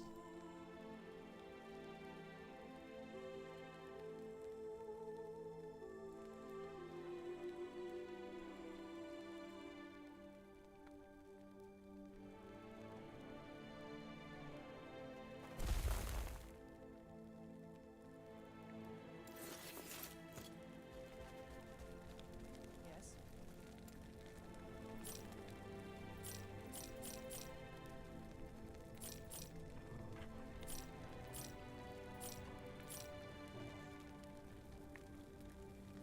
Are you going to play trade or solo self-found? I'll be playing trade, but I will be the Circle of Fortune faction. I'll be playing with a small group of friends. And we will be able to trade with each other because it is not a solo self-found faction. But we will all be Circle of Fortune. Or, if you'd rather, Circle of Friends.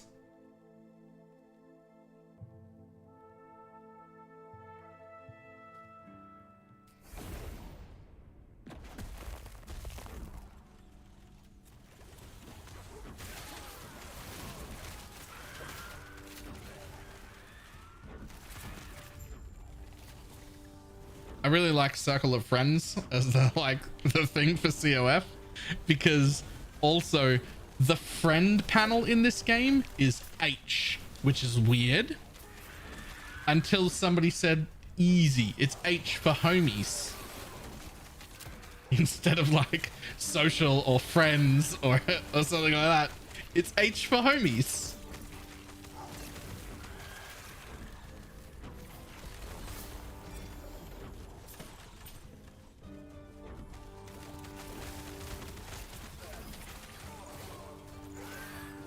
It makes perfect sense, right? And now that you've heard that, it'll be easier to remember what button the social panel is, where all your friends are. You'll be like, fuck, what was the hotkey for the... Ah, that's right, H for homies.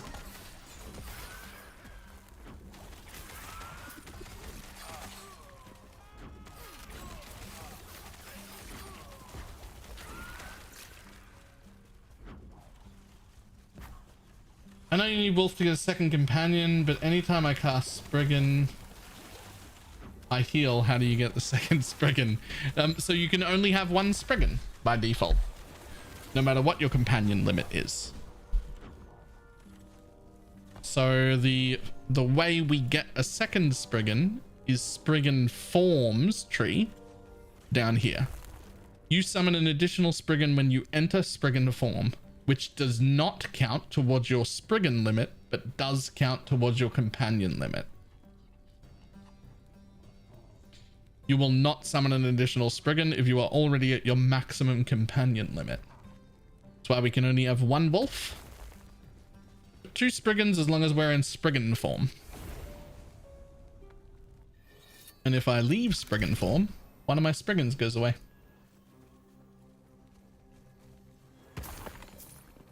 If I re-enter it, it comes back.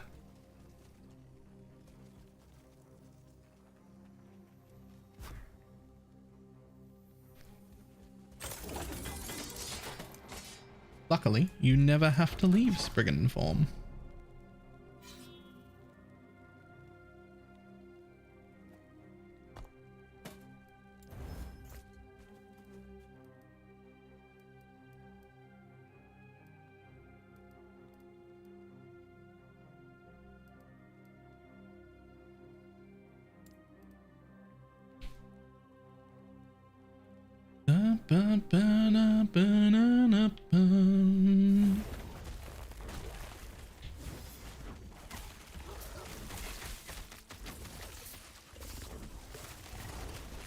What is the use of gold if your solo cell found?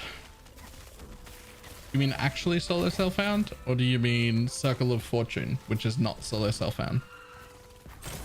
Actually, it doesn't matter. The answer is the same. There's one dungeon where you can spend a whole bunch of gold to like gold dump for way better rewards. Otherwise, sweet fuck all. There's not a lot of gold dumps in the game right now.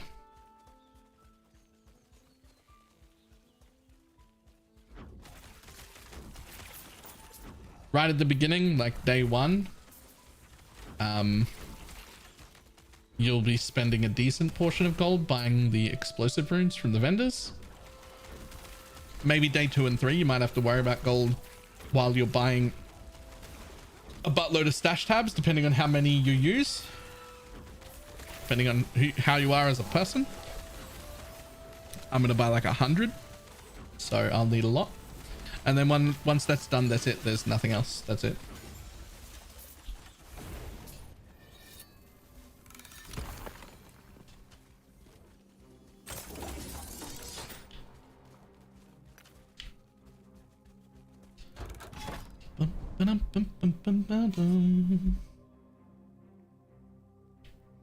Max amount of stash tabs was 200. I actually don't know. But I said 100 being a little facetious. I'm not going to need 100 tabs. I might buy like 50 or something though.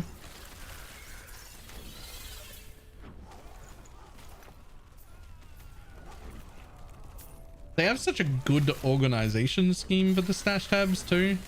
It's like a tiny bit clunky to use, but not really.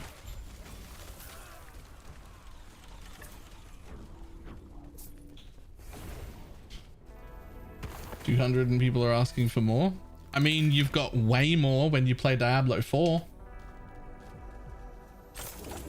Way more. You've actually got 5 times however many people are currently playing, since every single stash tab is loaded into your game as you walk around.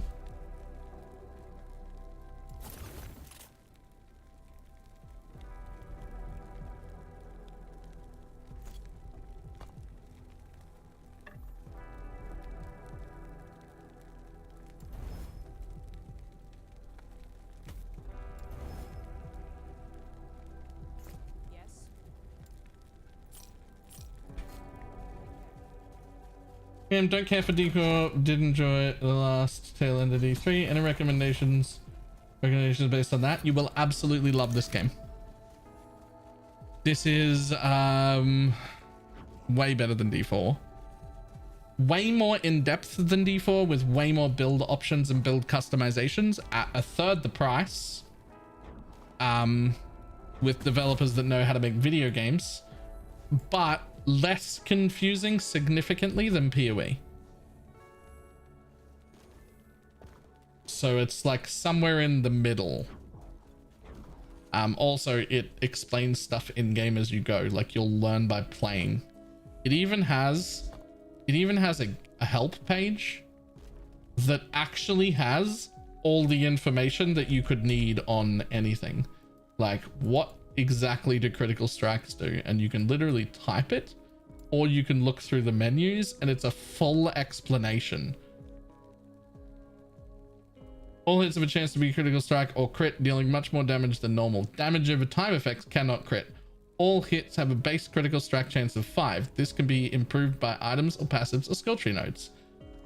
The difference between added critical strike chance and increased critical strike chance is very important.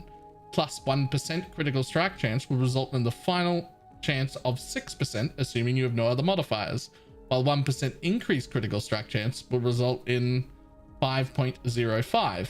Both stats together will result in 6.06. And it's everything is in there. Everything is in there. The default critical strike multiplier is 200%. Not only that, but when it says things in here and you're like, what constitutes a hit? It's fucking highlighted with a hyperlink, and you just click hit and it goes to the hit description. And then you're like, oh, the most common sources of damage over time are ailments, such as these ones. Oh, how do ailments work? Well, you just fucking click it. And there you are.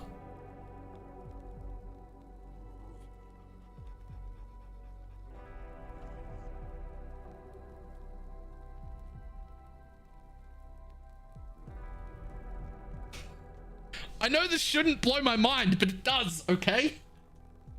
I know it seems simple, but it blows my mind. You just click it. All the information's right there. All the documentation for every mechanic is all just there, and when there's highlighted stuff, you just click the thing and it goes over. Oh, hits can be dodged. How does dodge work?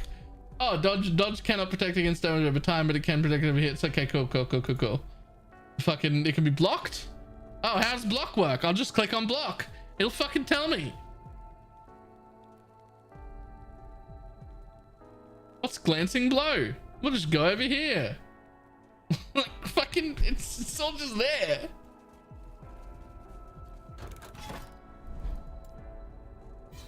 It's a whole fucking wiki inside the client. Like, it shouldn't blow my mind, but it does, and it's amazing.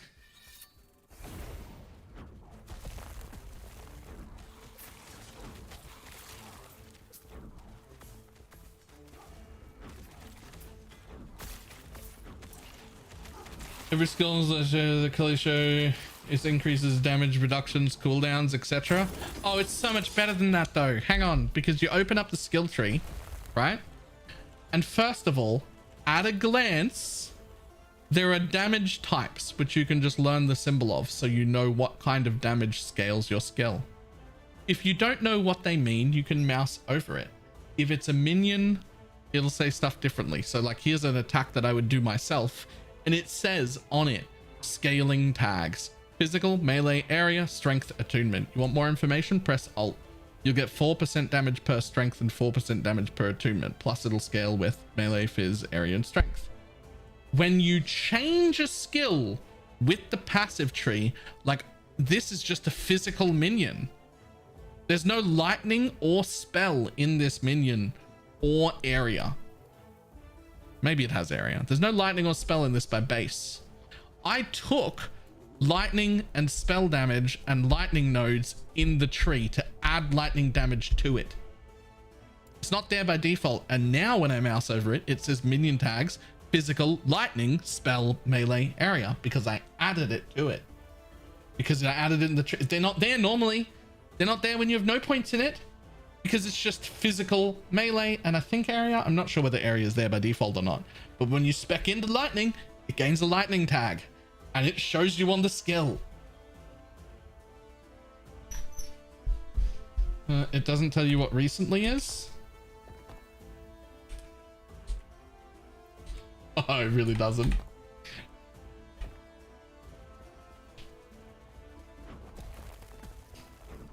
Area is there by default? Yeah. Okay.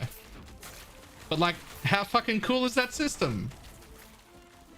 Like, it's just all right there. It's just explained to you in the game.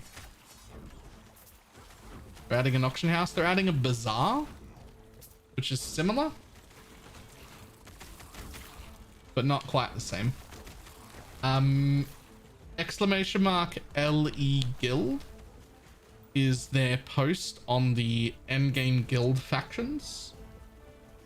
So there'll be two factions. One of them is the faction that has access to the bazaar, and the other one is more of a magic find faction, but you don't get access to the bazaar. So that is worth reading.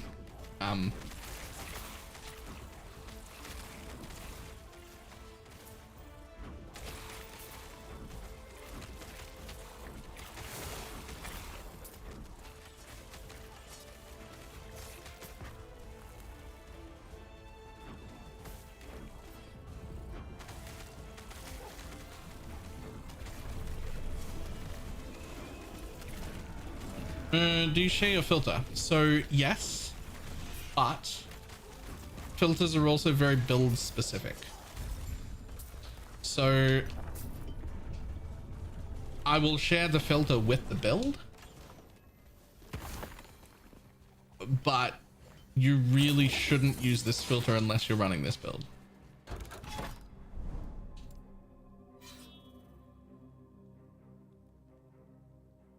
What I was going to do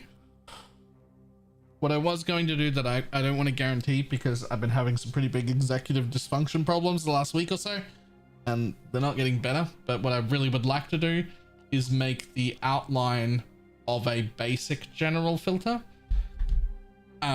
so that people can use that and work from there. That being said, it will not even be plug and play when I do that. It'll mean I've done something like this, right? Where absolutely everything, every stat will be ticked by default. And so you will still have to open it up and be like, okay, well, I'm not doing melee. I'm not doing throwing. I'm a bow. I'm not doing spells. I am a bow. I'm going to do cold and elemental. And that's it. Right. You'll still have to do like a little bit of customizing to it if I do that. But I'll at least have the structure there for you, which I think could be useful to people who are like worried about it first time in. That being said, it's so much easier to make your filter in this game that it is worth watching a 15-minute video once on how to make a loot filter and then making your own loot filter in 3 minutes every time for every character and knowing how it works. That would be way more worth it. That would be way more worth it. It is so much easier to make a filter in this game, and it's all in game and everything is listed there.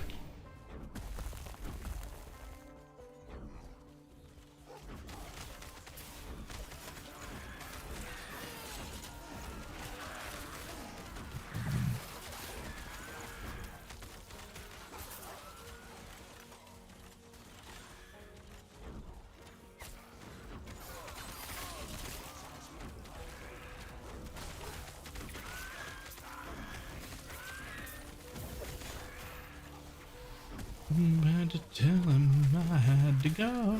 Na na na na na na na na. You're playing a build from LE Tools. You can create a filter for that, so I think we build with a simple copy and paste. You can, but those filters are not super fantastic. I mean, I guess they're better than not having one, but you would still be better off making your own filter.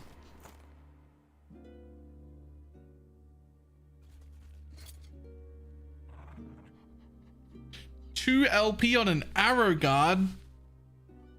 Shit. Okay. I mean, do you think this game is on par with PoE or it falls short? If this game was already on par with PoE, that would be some crazy magic sorcerer shit. It's literally got 12 years worth of hundreds of people working on it together, compared to this game that's got like, I don't know, fucking 6-8 people or something. It's not many, and is just ready to launch now. I do think in the very long term, like 10 years from now, this is the only gaming company that has the potential to rival grinding gear games. But we are not there. It's a very good game. It's very fun. Patch 1.0 looks great. I'm very excited. But we are not there. And it would be very unreasonable to expect it to be there.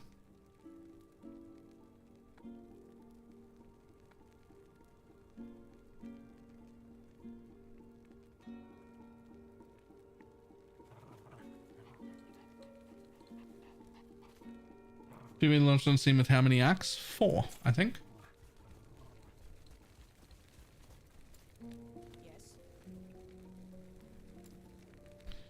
Take care.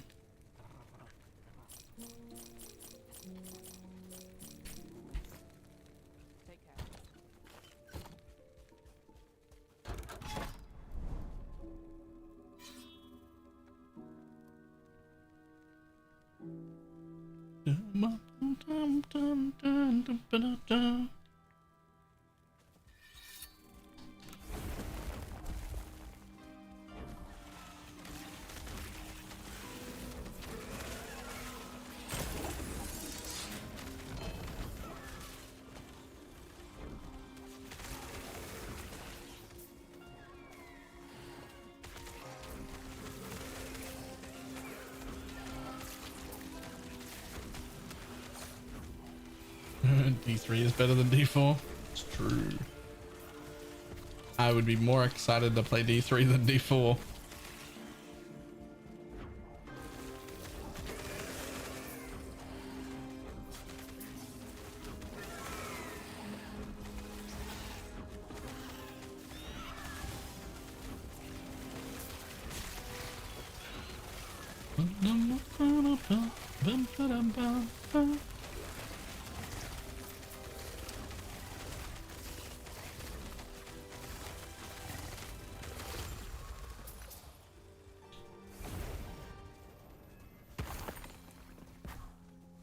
I'm ready for you as well. I was forcing some of the ideological things I held.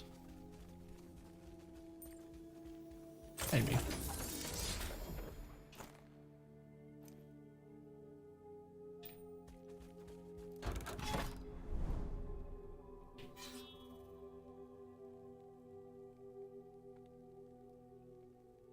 I don't know if forcing their hand is really like the correct thing, but it is having an influence at least.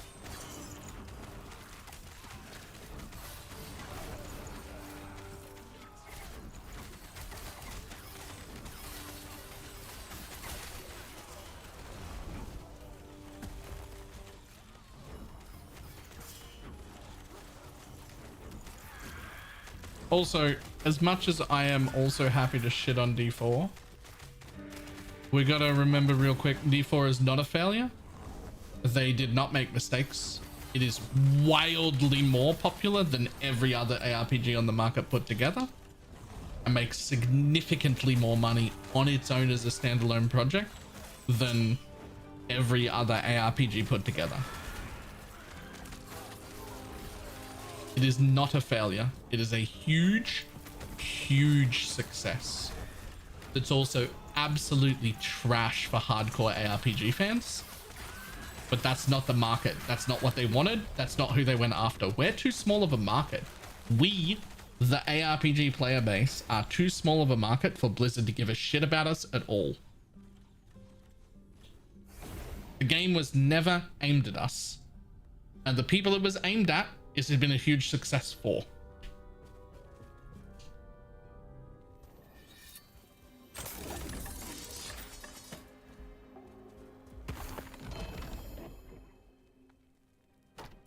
I just think it's an important distinction because I also think it's been pretty shit. Right? I also think it's been pretty shit. I'm also not happy with D4. But to think it was a failure would be wildly wrong. But of doubting customer satisfaction. Nope, satisfaction as well. So the bit that you're missing isn't... So the bit that you're missing isn't any feedback you'll ever see. The controller? Yes, I am. The people... Yeah. The people who are on Reddit, the people who are on Twitch, the people who are watching YouTube videos is probably, at best, probably less than 10% of the population of people who play. And those people who are that engaged is us. And we are overall pretty unhappy. But most of the people who are just playing in their spare time, who have never looked at a video in their life, who don't even have Twitch accounts, those are the people Diablo 4 was aimed at. And those people are very happy. And they're going to buy the next game. And they're enjoying their time. Now, you could make an argument that it's just because they don't know any better. But it doesn't really matter. They're having fun. They're going to buy the next game. It's been a success. It just wasn't what we wanted. We wanted a game aimed at us. And that isn't what Blizzard was interested in doing. Because we're way too small of a market for Blizzard to give a shit. There are not enough of us to matter. There just aren't enough of us to matter. That's how it is.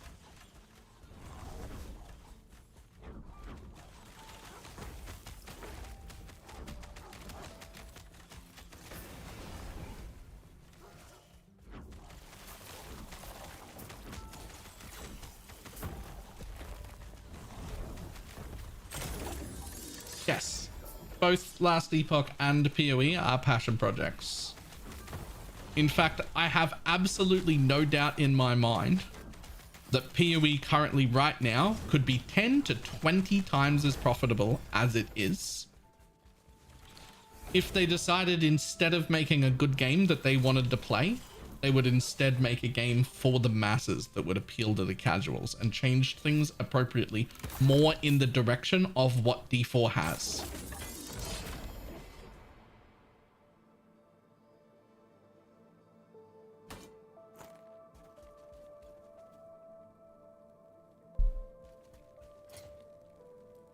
Think you're doing that with PoE 2? They are not.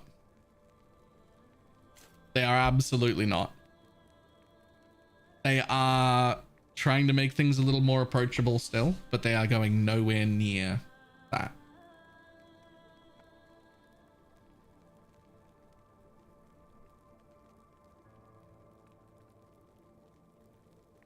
Like, they're definitely trying to make stuff a little more approachable in some ways, but not anything like that. Certainly not anything that in that regard would warrant concern from us. The PoE 2 will still be our collective game.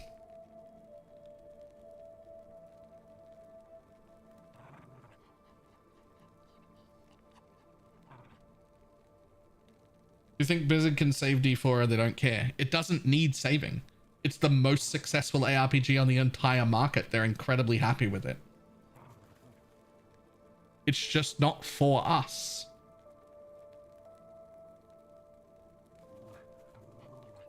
Ask any of their shareholders if they're unhappy with it. The answer will be nope. Not unhappy at all. It's been great. It's just not for us.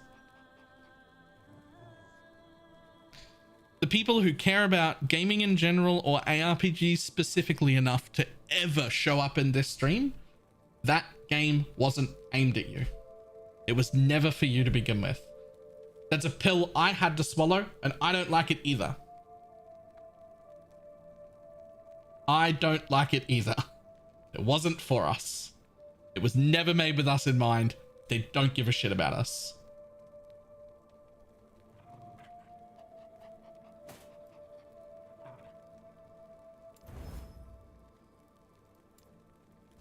Yes.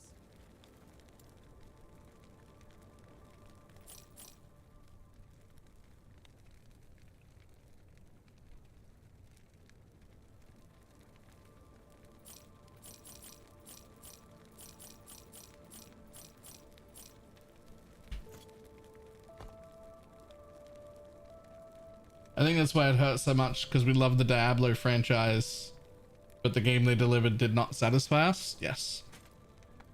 That is. It's why it hurts so much, and it's why everybody is still mad at it.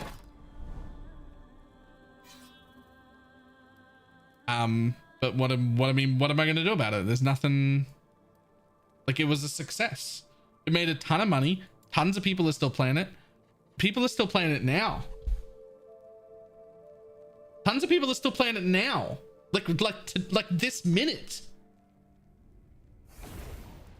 But what you can't do is go and look at like, we'll go look at the Twitch stats and see how many people are watching it. Oh, dead game. Go look at the video stats on YouTube. See how many people are watching videos. Looks like a dead game.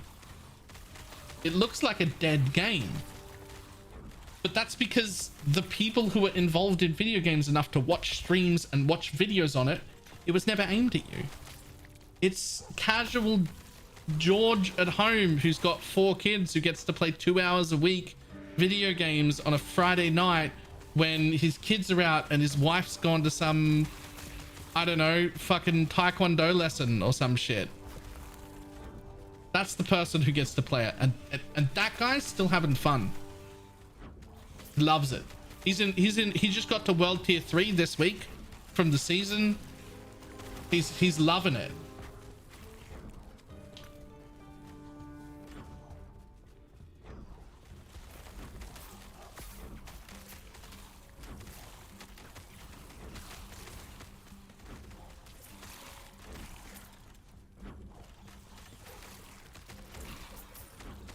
Okay, I said taekwondo lessons, right?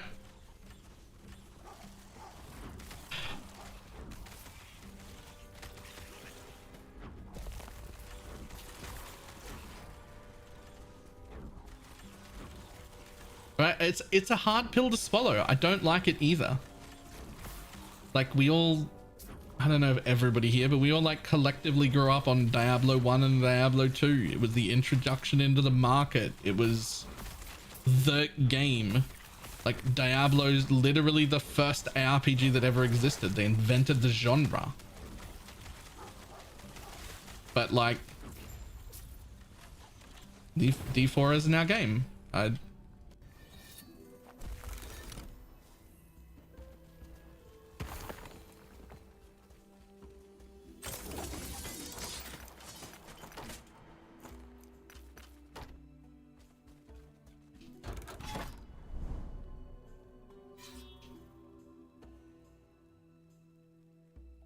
To be honest, no matter how much we love PoE, it's not meant for the guy who can only play 5 hours a week. Yep. It absolutely isn't. I've turned people away from my stream and from PoE in the past before. I had someone show up and they were like, hey, I just made a Twitch account because I wanted to ask some people some questions. I was thinking about playing Path of Exile. It looks cool. And then I asked them a few questions and they were like, oh, I probably get maybe, they said maybe 10 hours a month where they get to play video games, and they were looking for some new video games. And I just said, look, I love that you're into it and I'm glad that you like it, but at 10 hours a month, 10 years from now, you're still not gonna know at all what's going on. You'll have no idea what to do. The game is just not, like, it just isn't friendly when you've got 10 hours a month to play. That just isn't.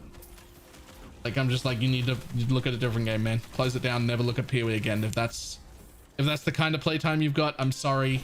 And I'm sorry to see you go. But this is not the game you want to be playing, right? Like, it just isn't.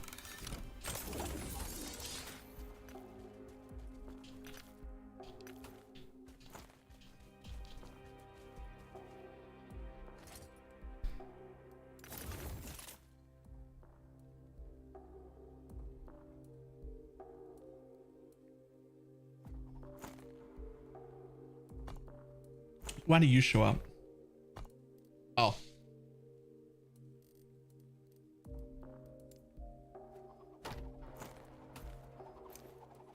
That's better.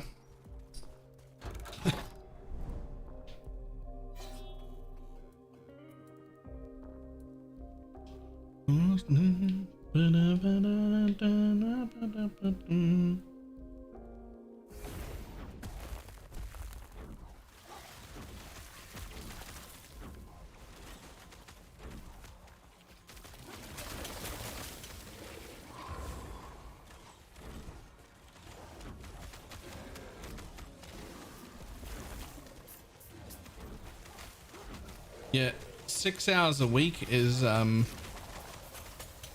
what's that, 24 hours a month? 2.5 times how much that guy had to play, and you already know what you're doing.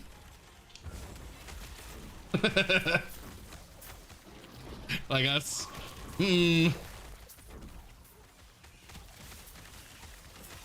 I could play PoE 6 hours a week for a league and still have a good time and get a decent amount done. I absolutely could still, because I've already got 30,000 hours worth of knowledge in the game.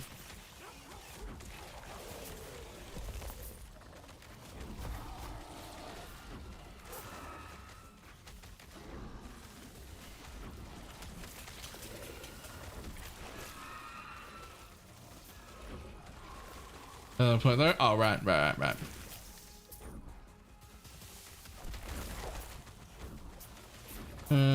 Played a bunch of D4s kind of scale. Oh yeah. The game fair against you. I've never played PoE. You'll enjoy this one much more than you'd enjoy PoE if you'd never played it. We were just talking about how hard PoE is to get into. By comparison, this game is way easier to get into. Everything is explained in game and everything is clear and shown to you. It is significantly more deep than D4, but absolutely nowhere near the confusing level of Path of Exile. A lot more options, a lot more build diversity, a lot more things that work, way more decisions that you can make, but not so overwhelming that you're not going to know what to do. And you could start completely blind in this game and it would be fine. If you start on launch in 2 days, not watching a single piece of content, you're still going to have a good time.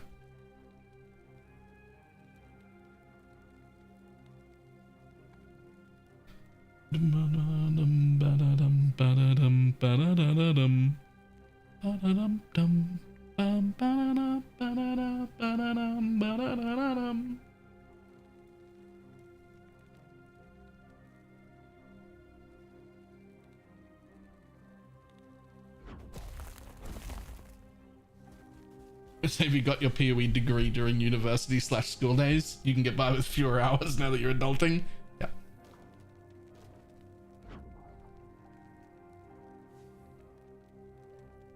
There's some guy trying to argue that 4 hours a day is casual. But that's the thing though. By PoE standards, 4 hours a day is average.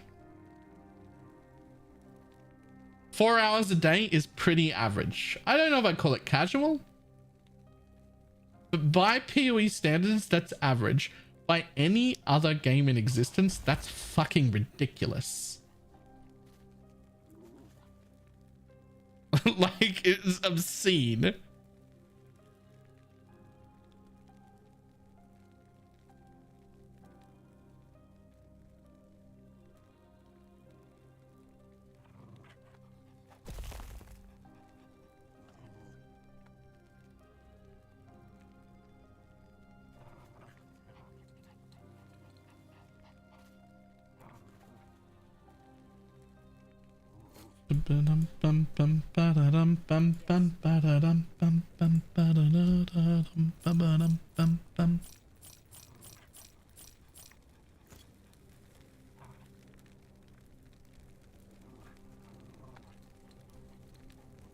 Pump those rookie numbers up, right? Ridiculous.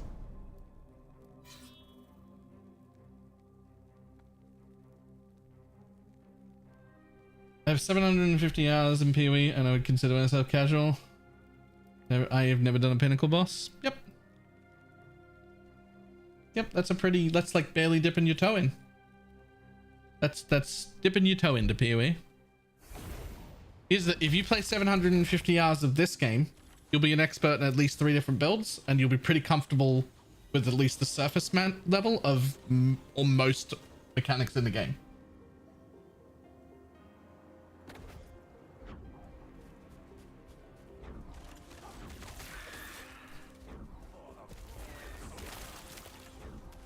Will the price rise after launching? I actually don't know. Do you think PoE has too much content? No. I mean, it depends on who it's aimed at, right? The truth is, at its core, PoE is aimed at absolute fucking degenerates with no life, like me. It's what attracted me to it in the first place. It's why I've spent 30,000 hours playing it. It's why I'll probably spend another 30,000 hours playing it.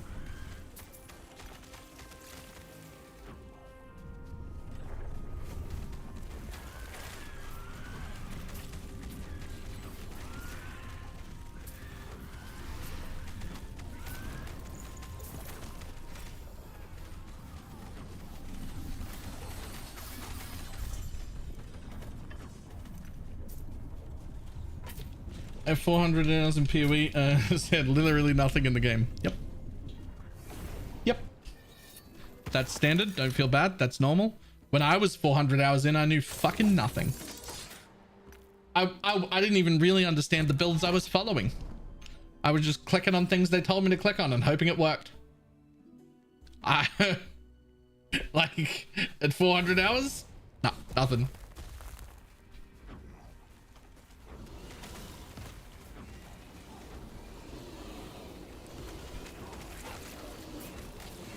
$400 hours in, I was clicking whatever Ziggy D told me to click.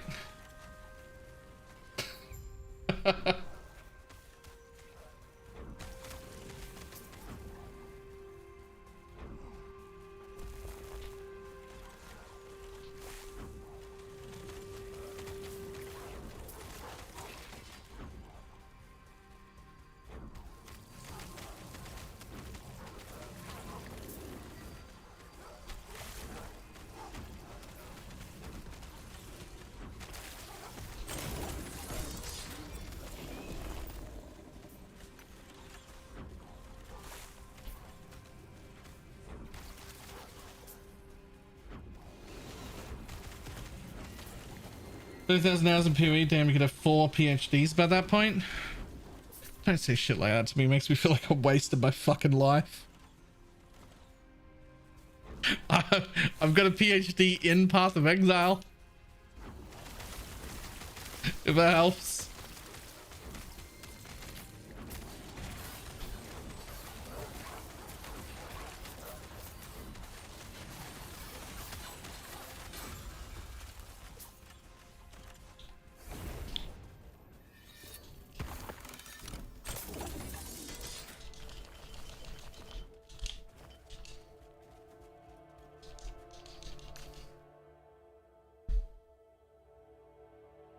Not gonna lie, having a PhD in PoE is probably worth more than some of the others. Probably.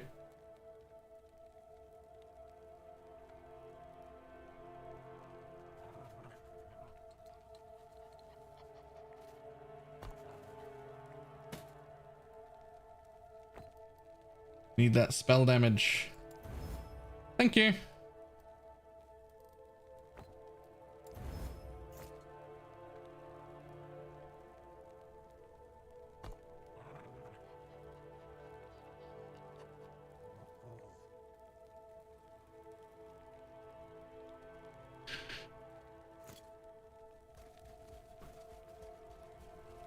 If there's only around 10 to 12 hours, you do have 3. Fuck.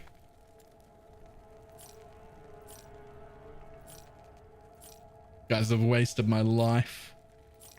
I've wasted my entire life, guys. Help. Take this opportunity to have pity on me and then check if you've got a Twitch Prime available, because I might have wasted my life.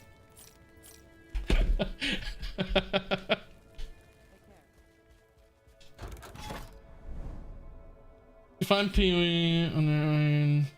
Oh, to them, not to me, right?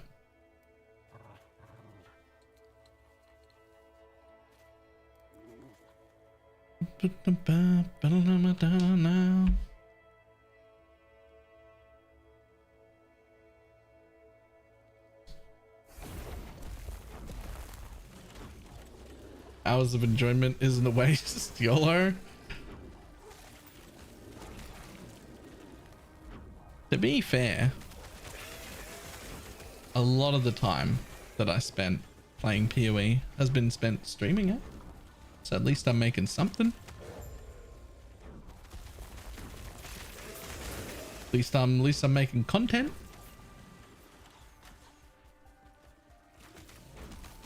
A lot of it wasn't good. It's getting better.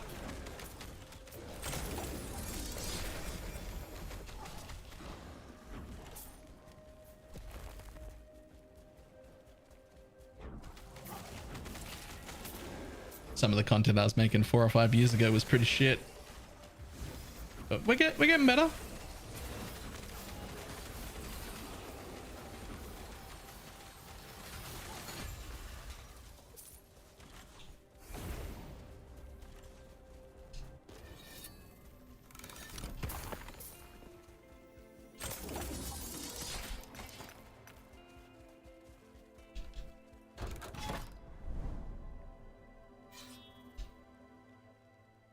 Oh no, wait.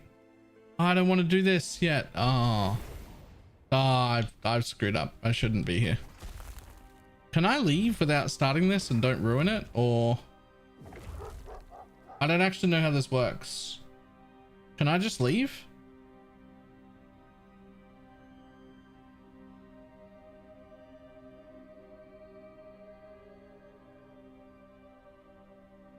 I don't know what happens when I leave here. I guess now's as good a time as any to find out.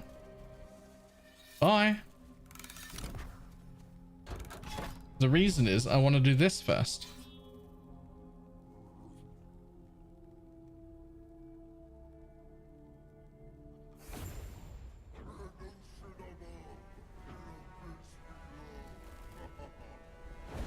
Oh, right. I wonder if I can still face tank this in a map. No. Nope. Okay.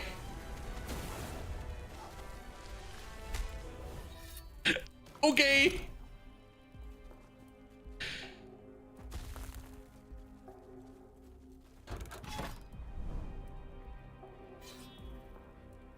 Let's not do that then.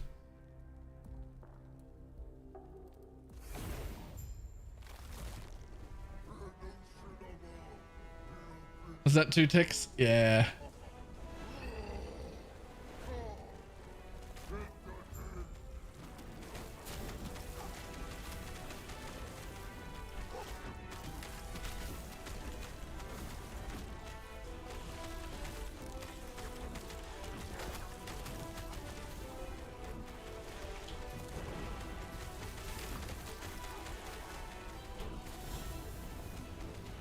It's fine. I just won't stand in that. Like it's not a big problem.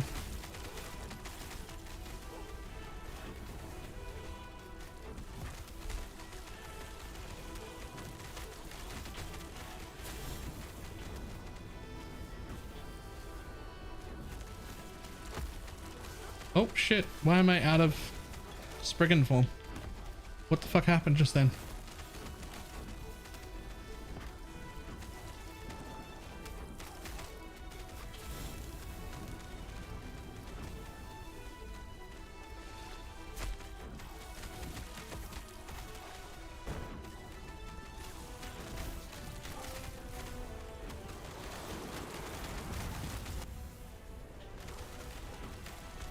So if you're a ranged build, you can actually just stand up here in the corner for most of this fight down here.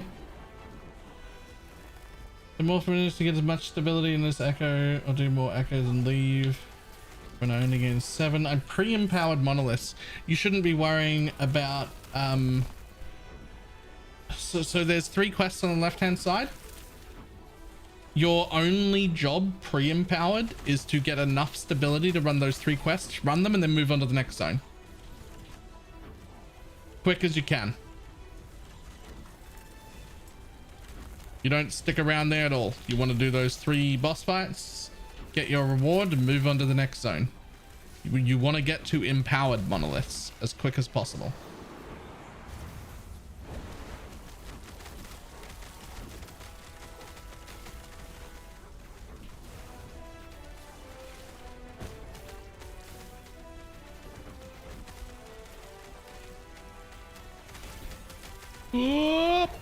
Oh.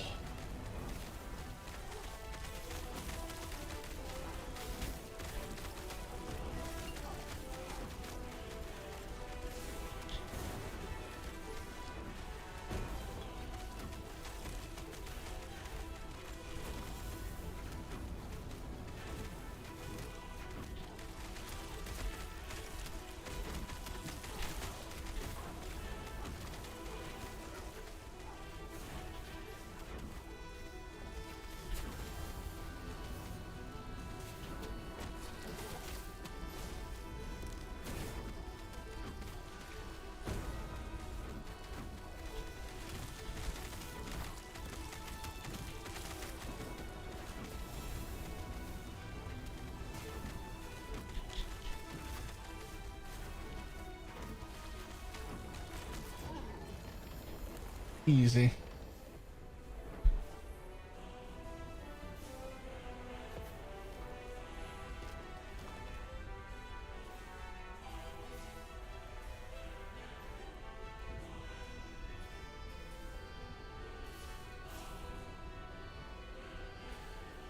Where I see those a bunch of nurse and buffs. Yep, apparently there's a lot. See, this is what I mean when I talk about minions being forgotten everywhere. Like one of these is 44% chance to shred lightning resistance on hit. Every lightning build in existence can hunt this down and get a much 50% version of this. But no minion lightning build can take this. There's nothing for me. So like stun avoid chance, don't need that. Stun chance doesn't do anything. Ward per second isn't for me. Don't need lightning resist. There's a bunch of these like shreds and stuff that are meant to be offensive. Minions just get nothing. You start, there's nothing from here. Like I guess I'll take this. Fuck it, give me some ward per second. Sure. I'm not a ward build and I don't care, but I'll take a little bit. Sure.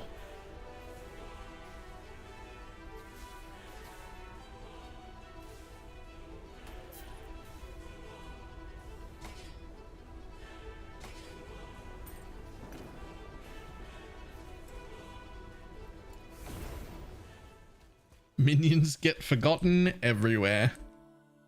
Just everywhere. In every game, not just this game. Does everyone have everyone's blessing? No, you have your blessings only, even when you're in a party. Everyone unlocks that ability to pick their own blessing, but they're character buffs, not zone buffs. They're also character locked, so when you make a new character, you have to go hunt new blessings, which is a good thing.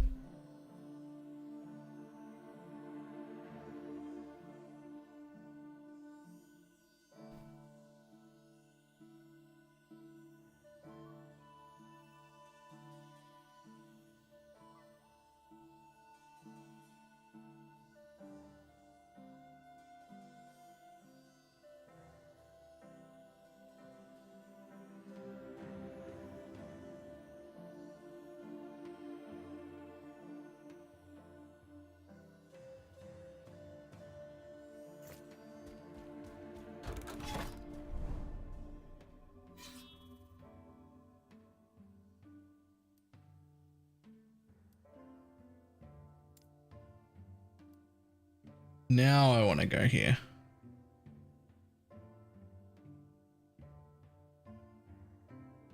Also new weapon affix catering to minions.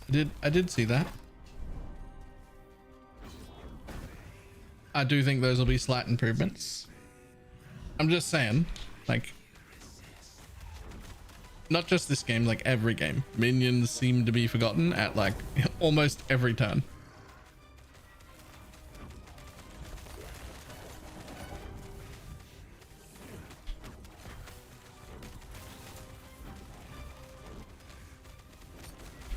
Ooh.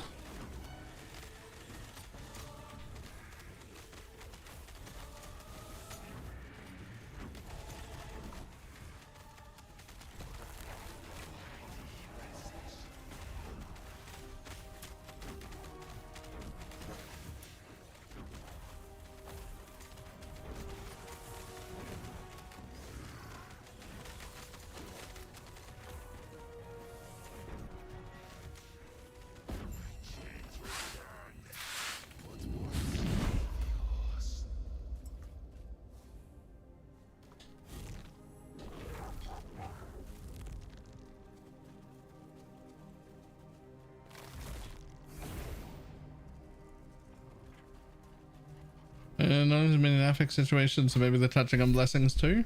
Maybe, but I doubt it, but maybe.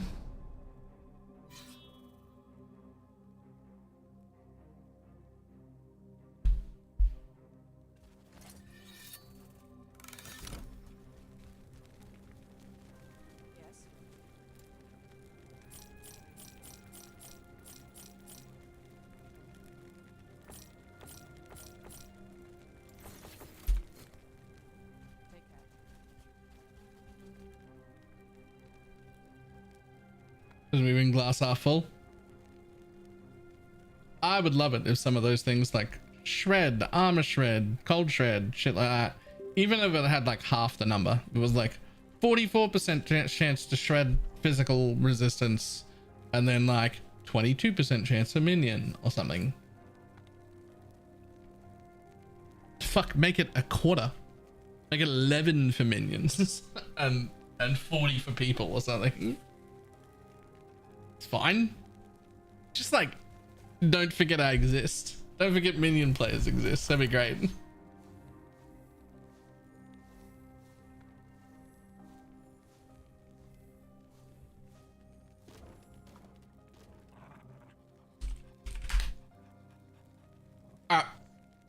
We'll call that a day, I think.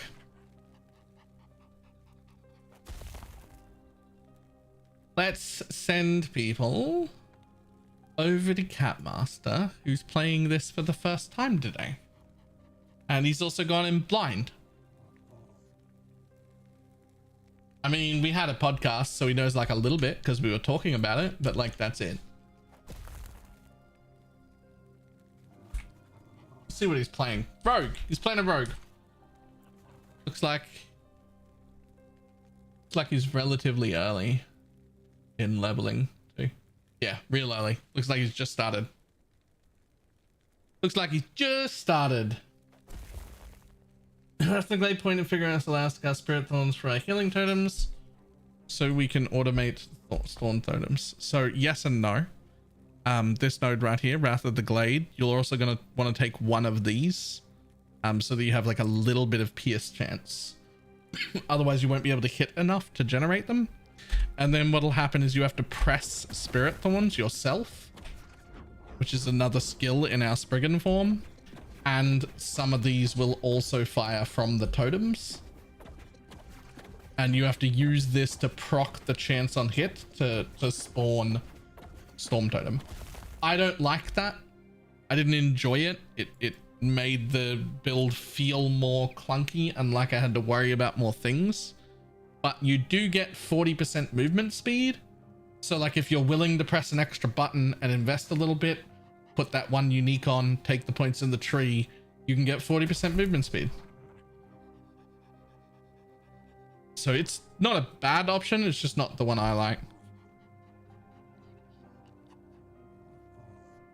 Being said, 40% movement speed is quite a bit. Like I have... How much? No, I got more than that. Oh, it doesn't count haste. Okay, so I've only got... Oh no, it does count haste. I've got 76% total. So like another 40% on that is quite a bit quicker. Right? Like it does make you run faster. It is a relevant amount.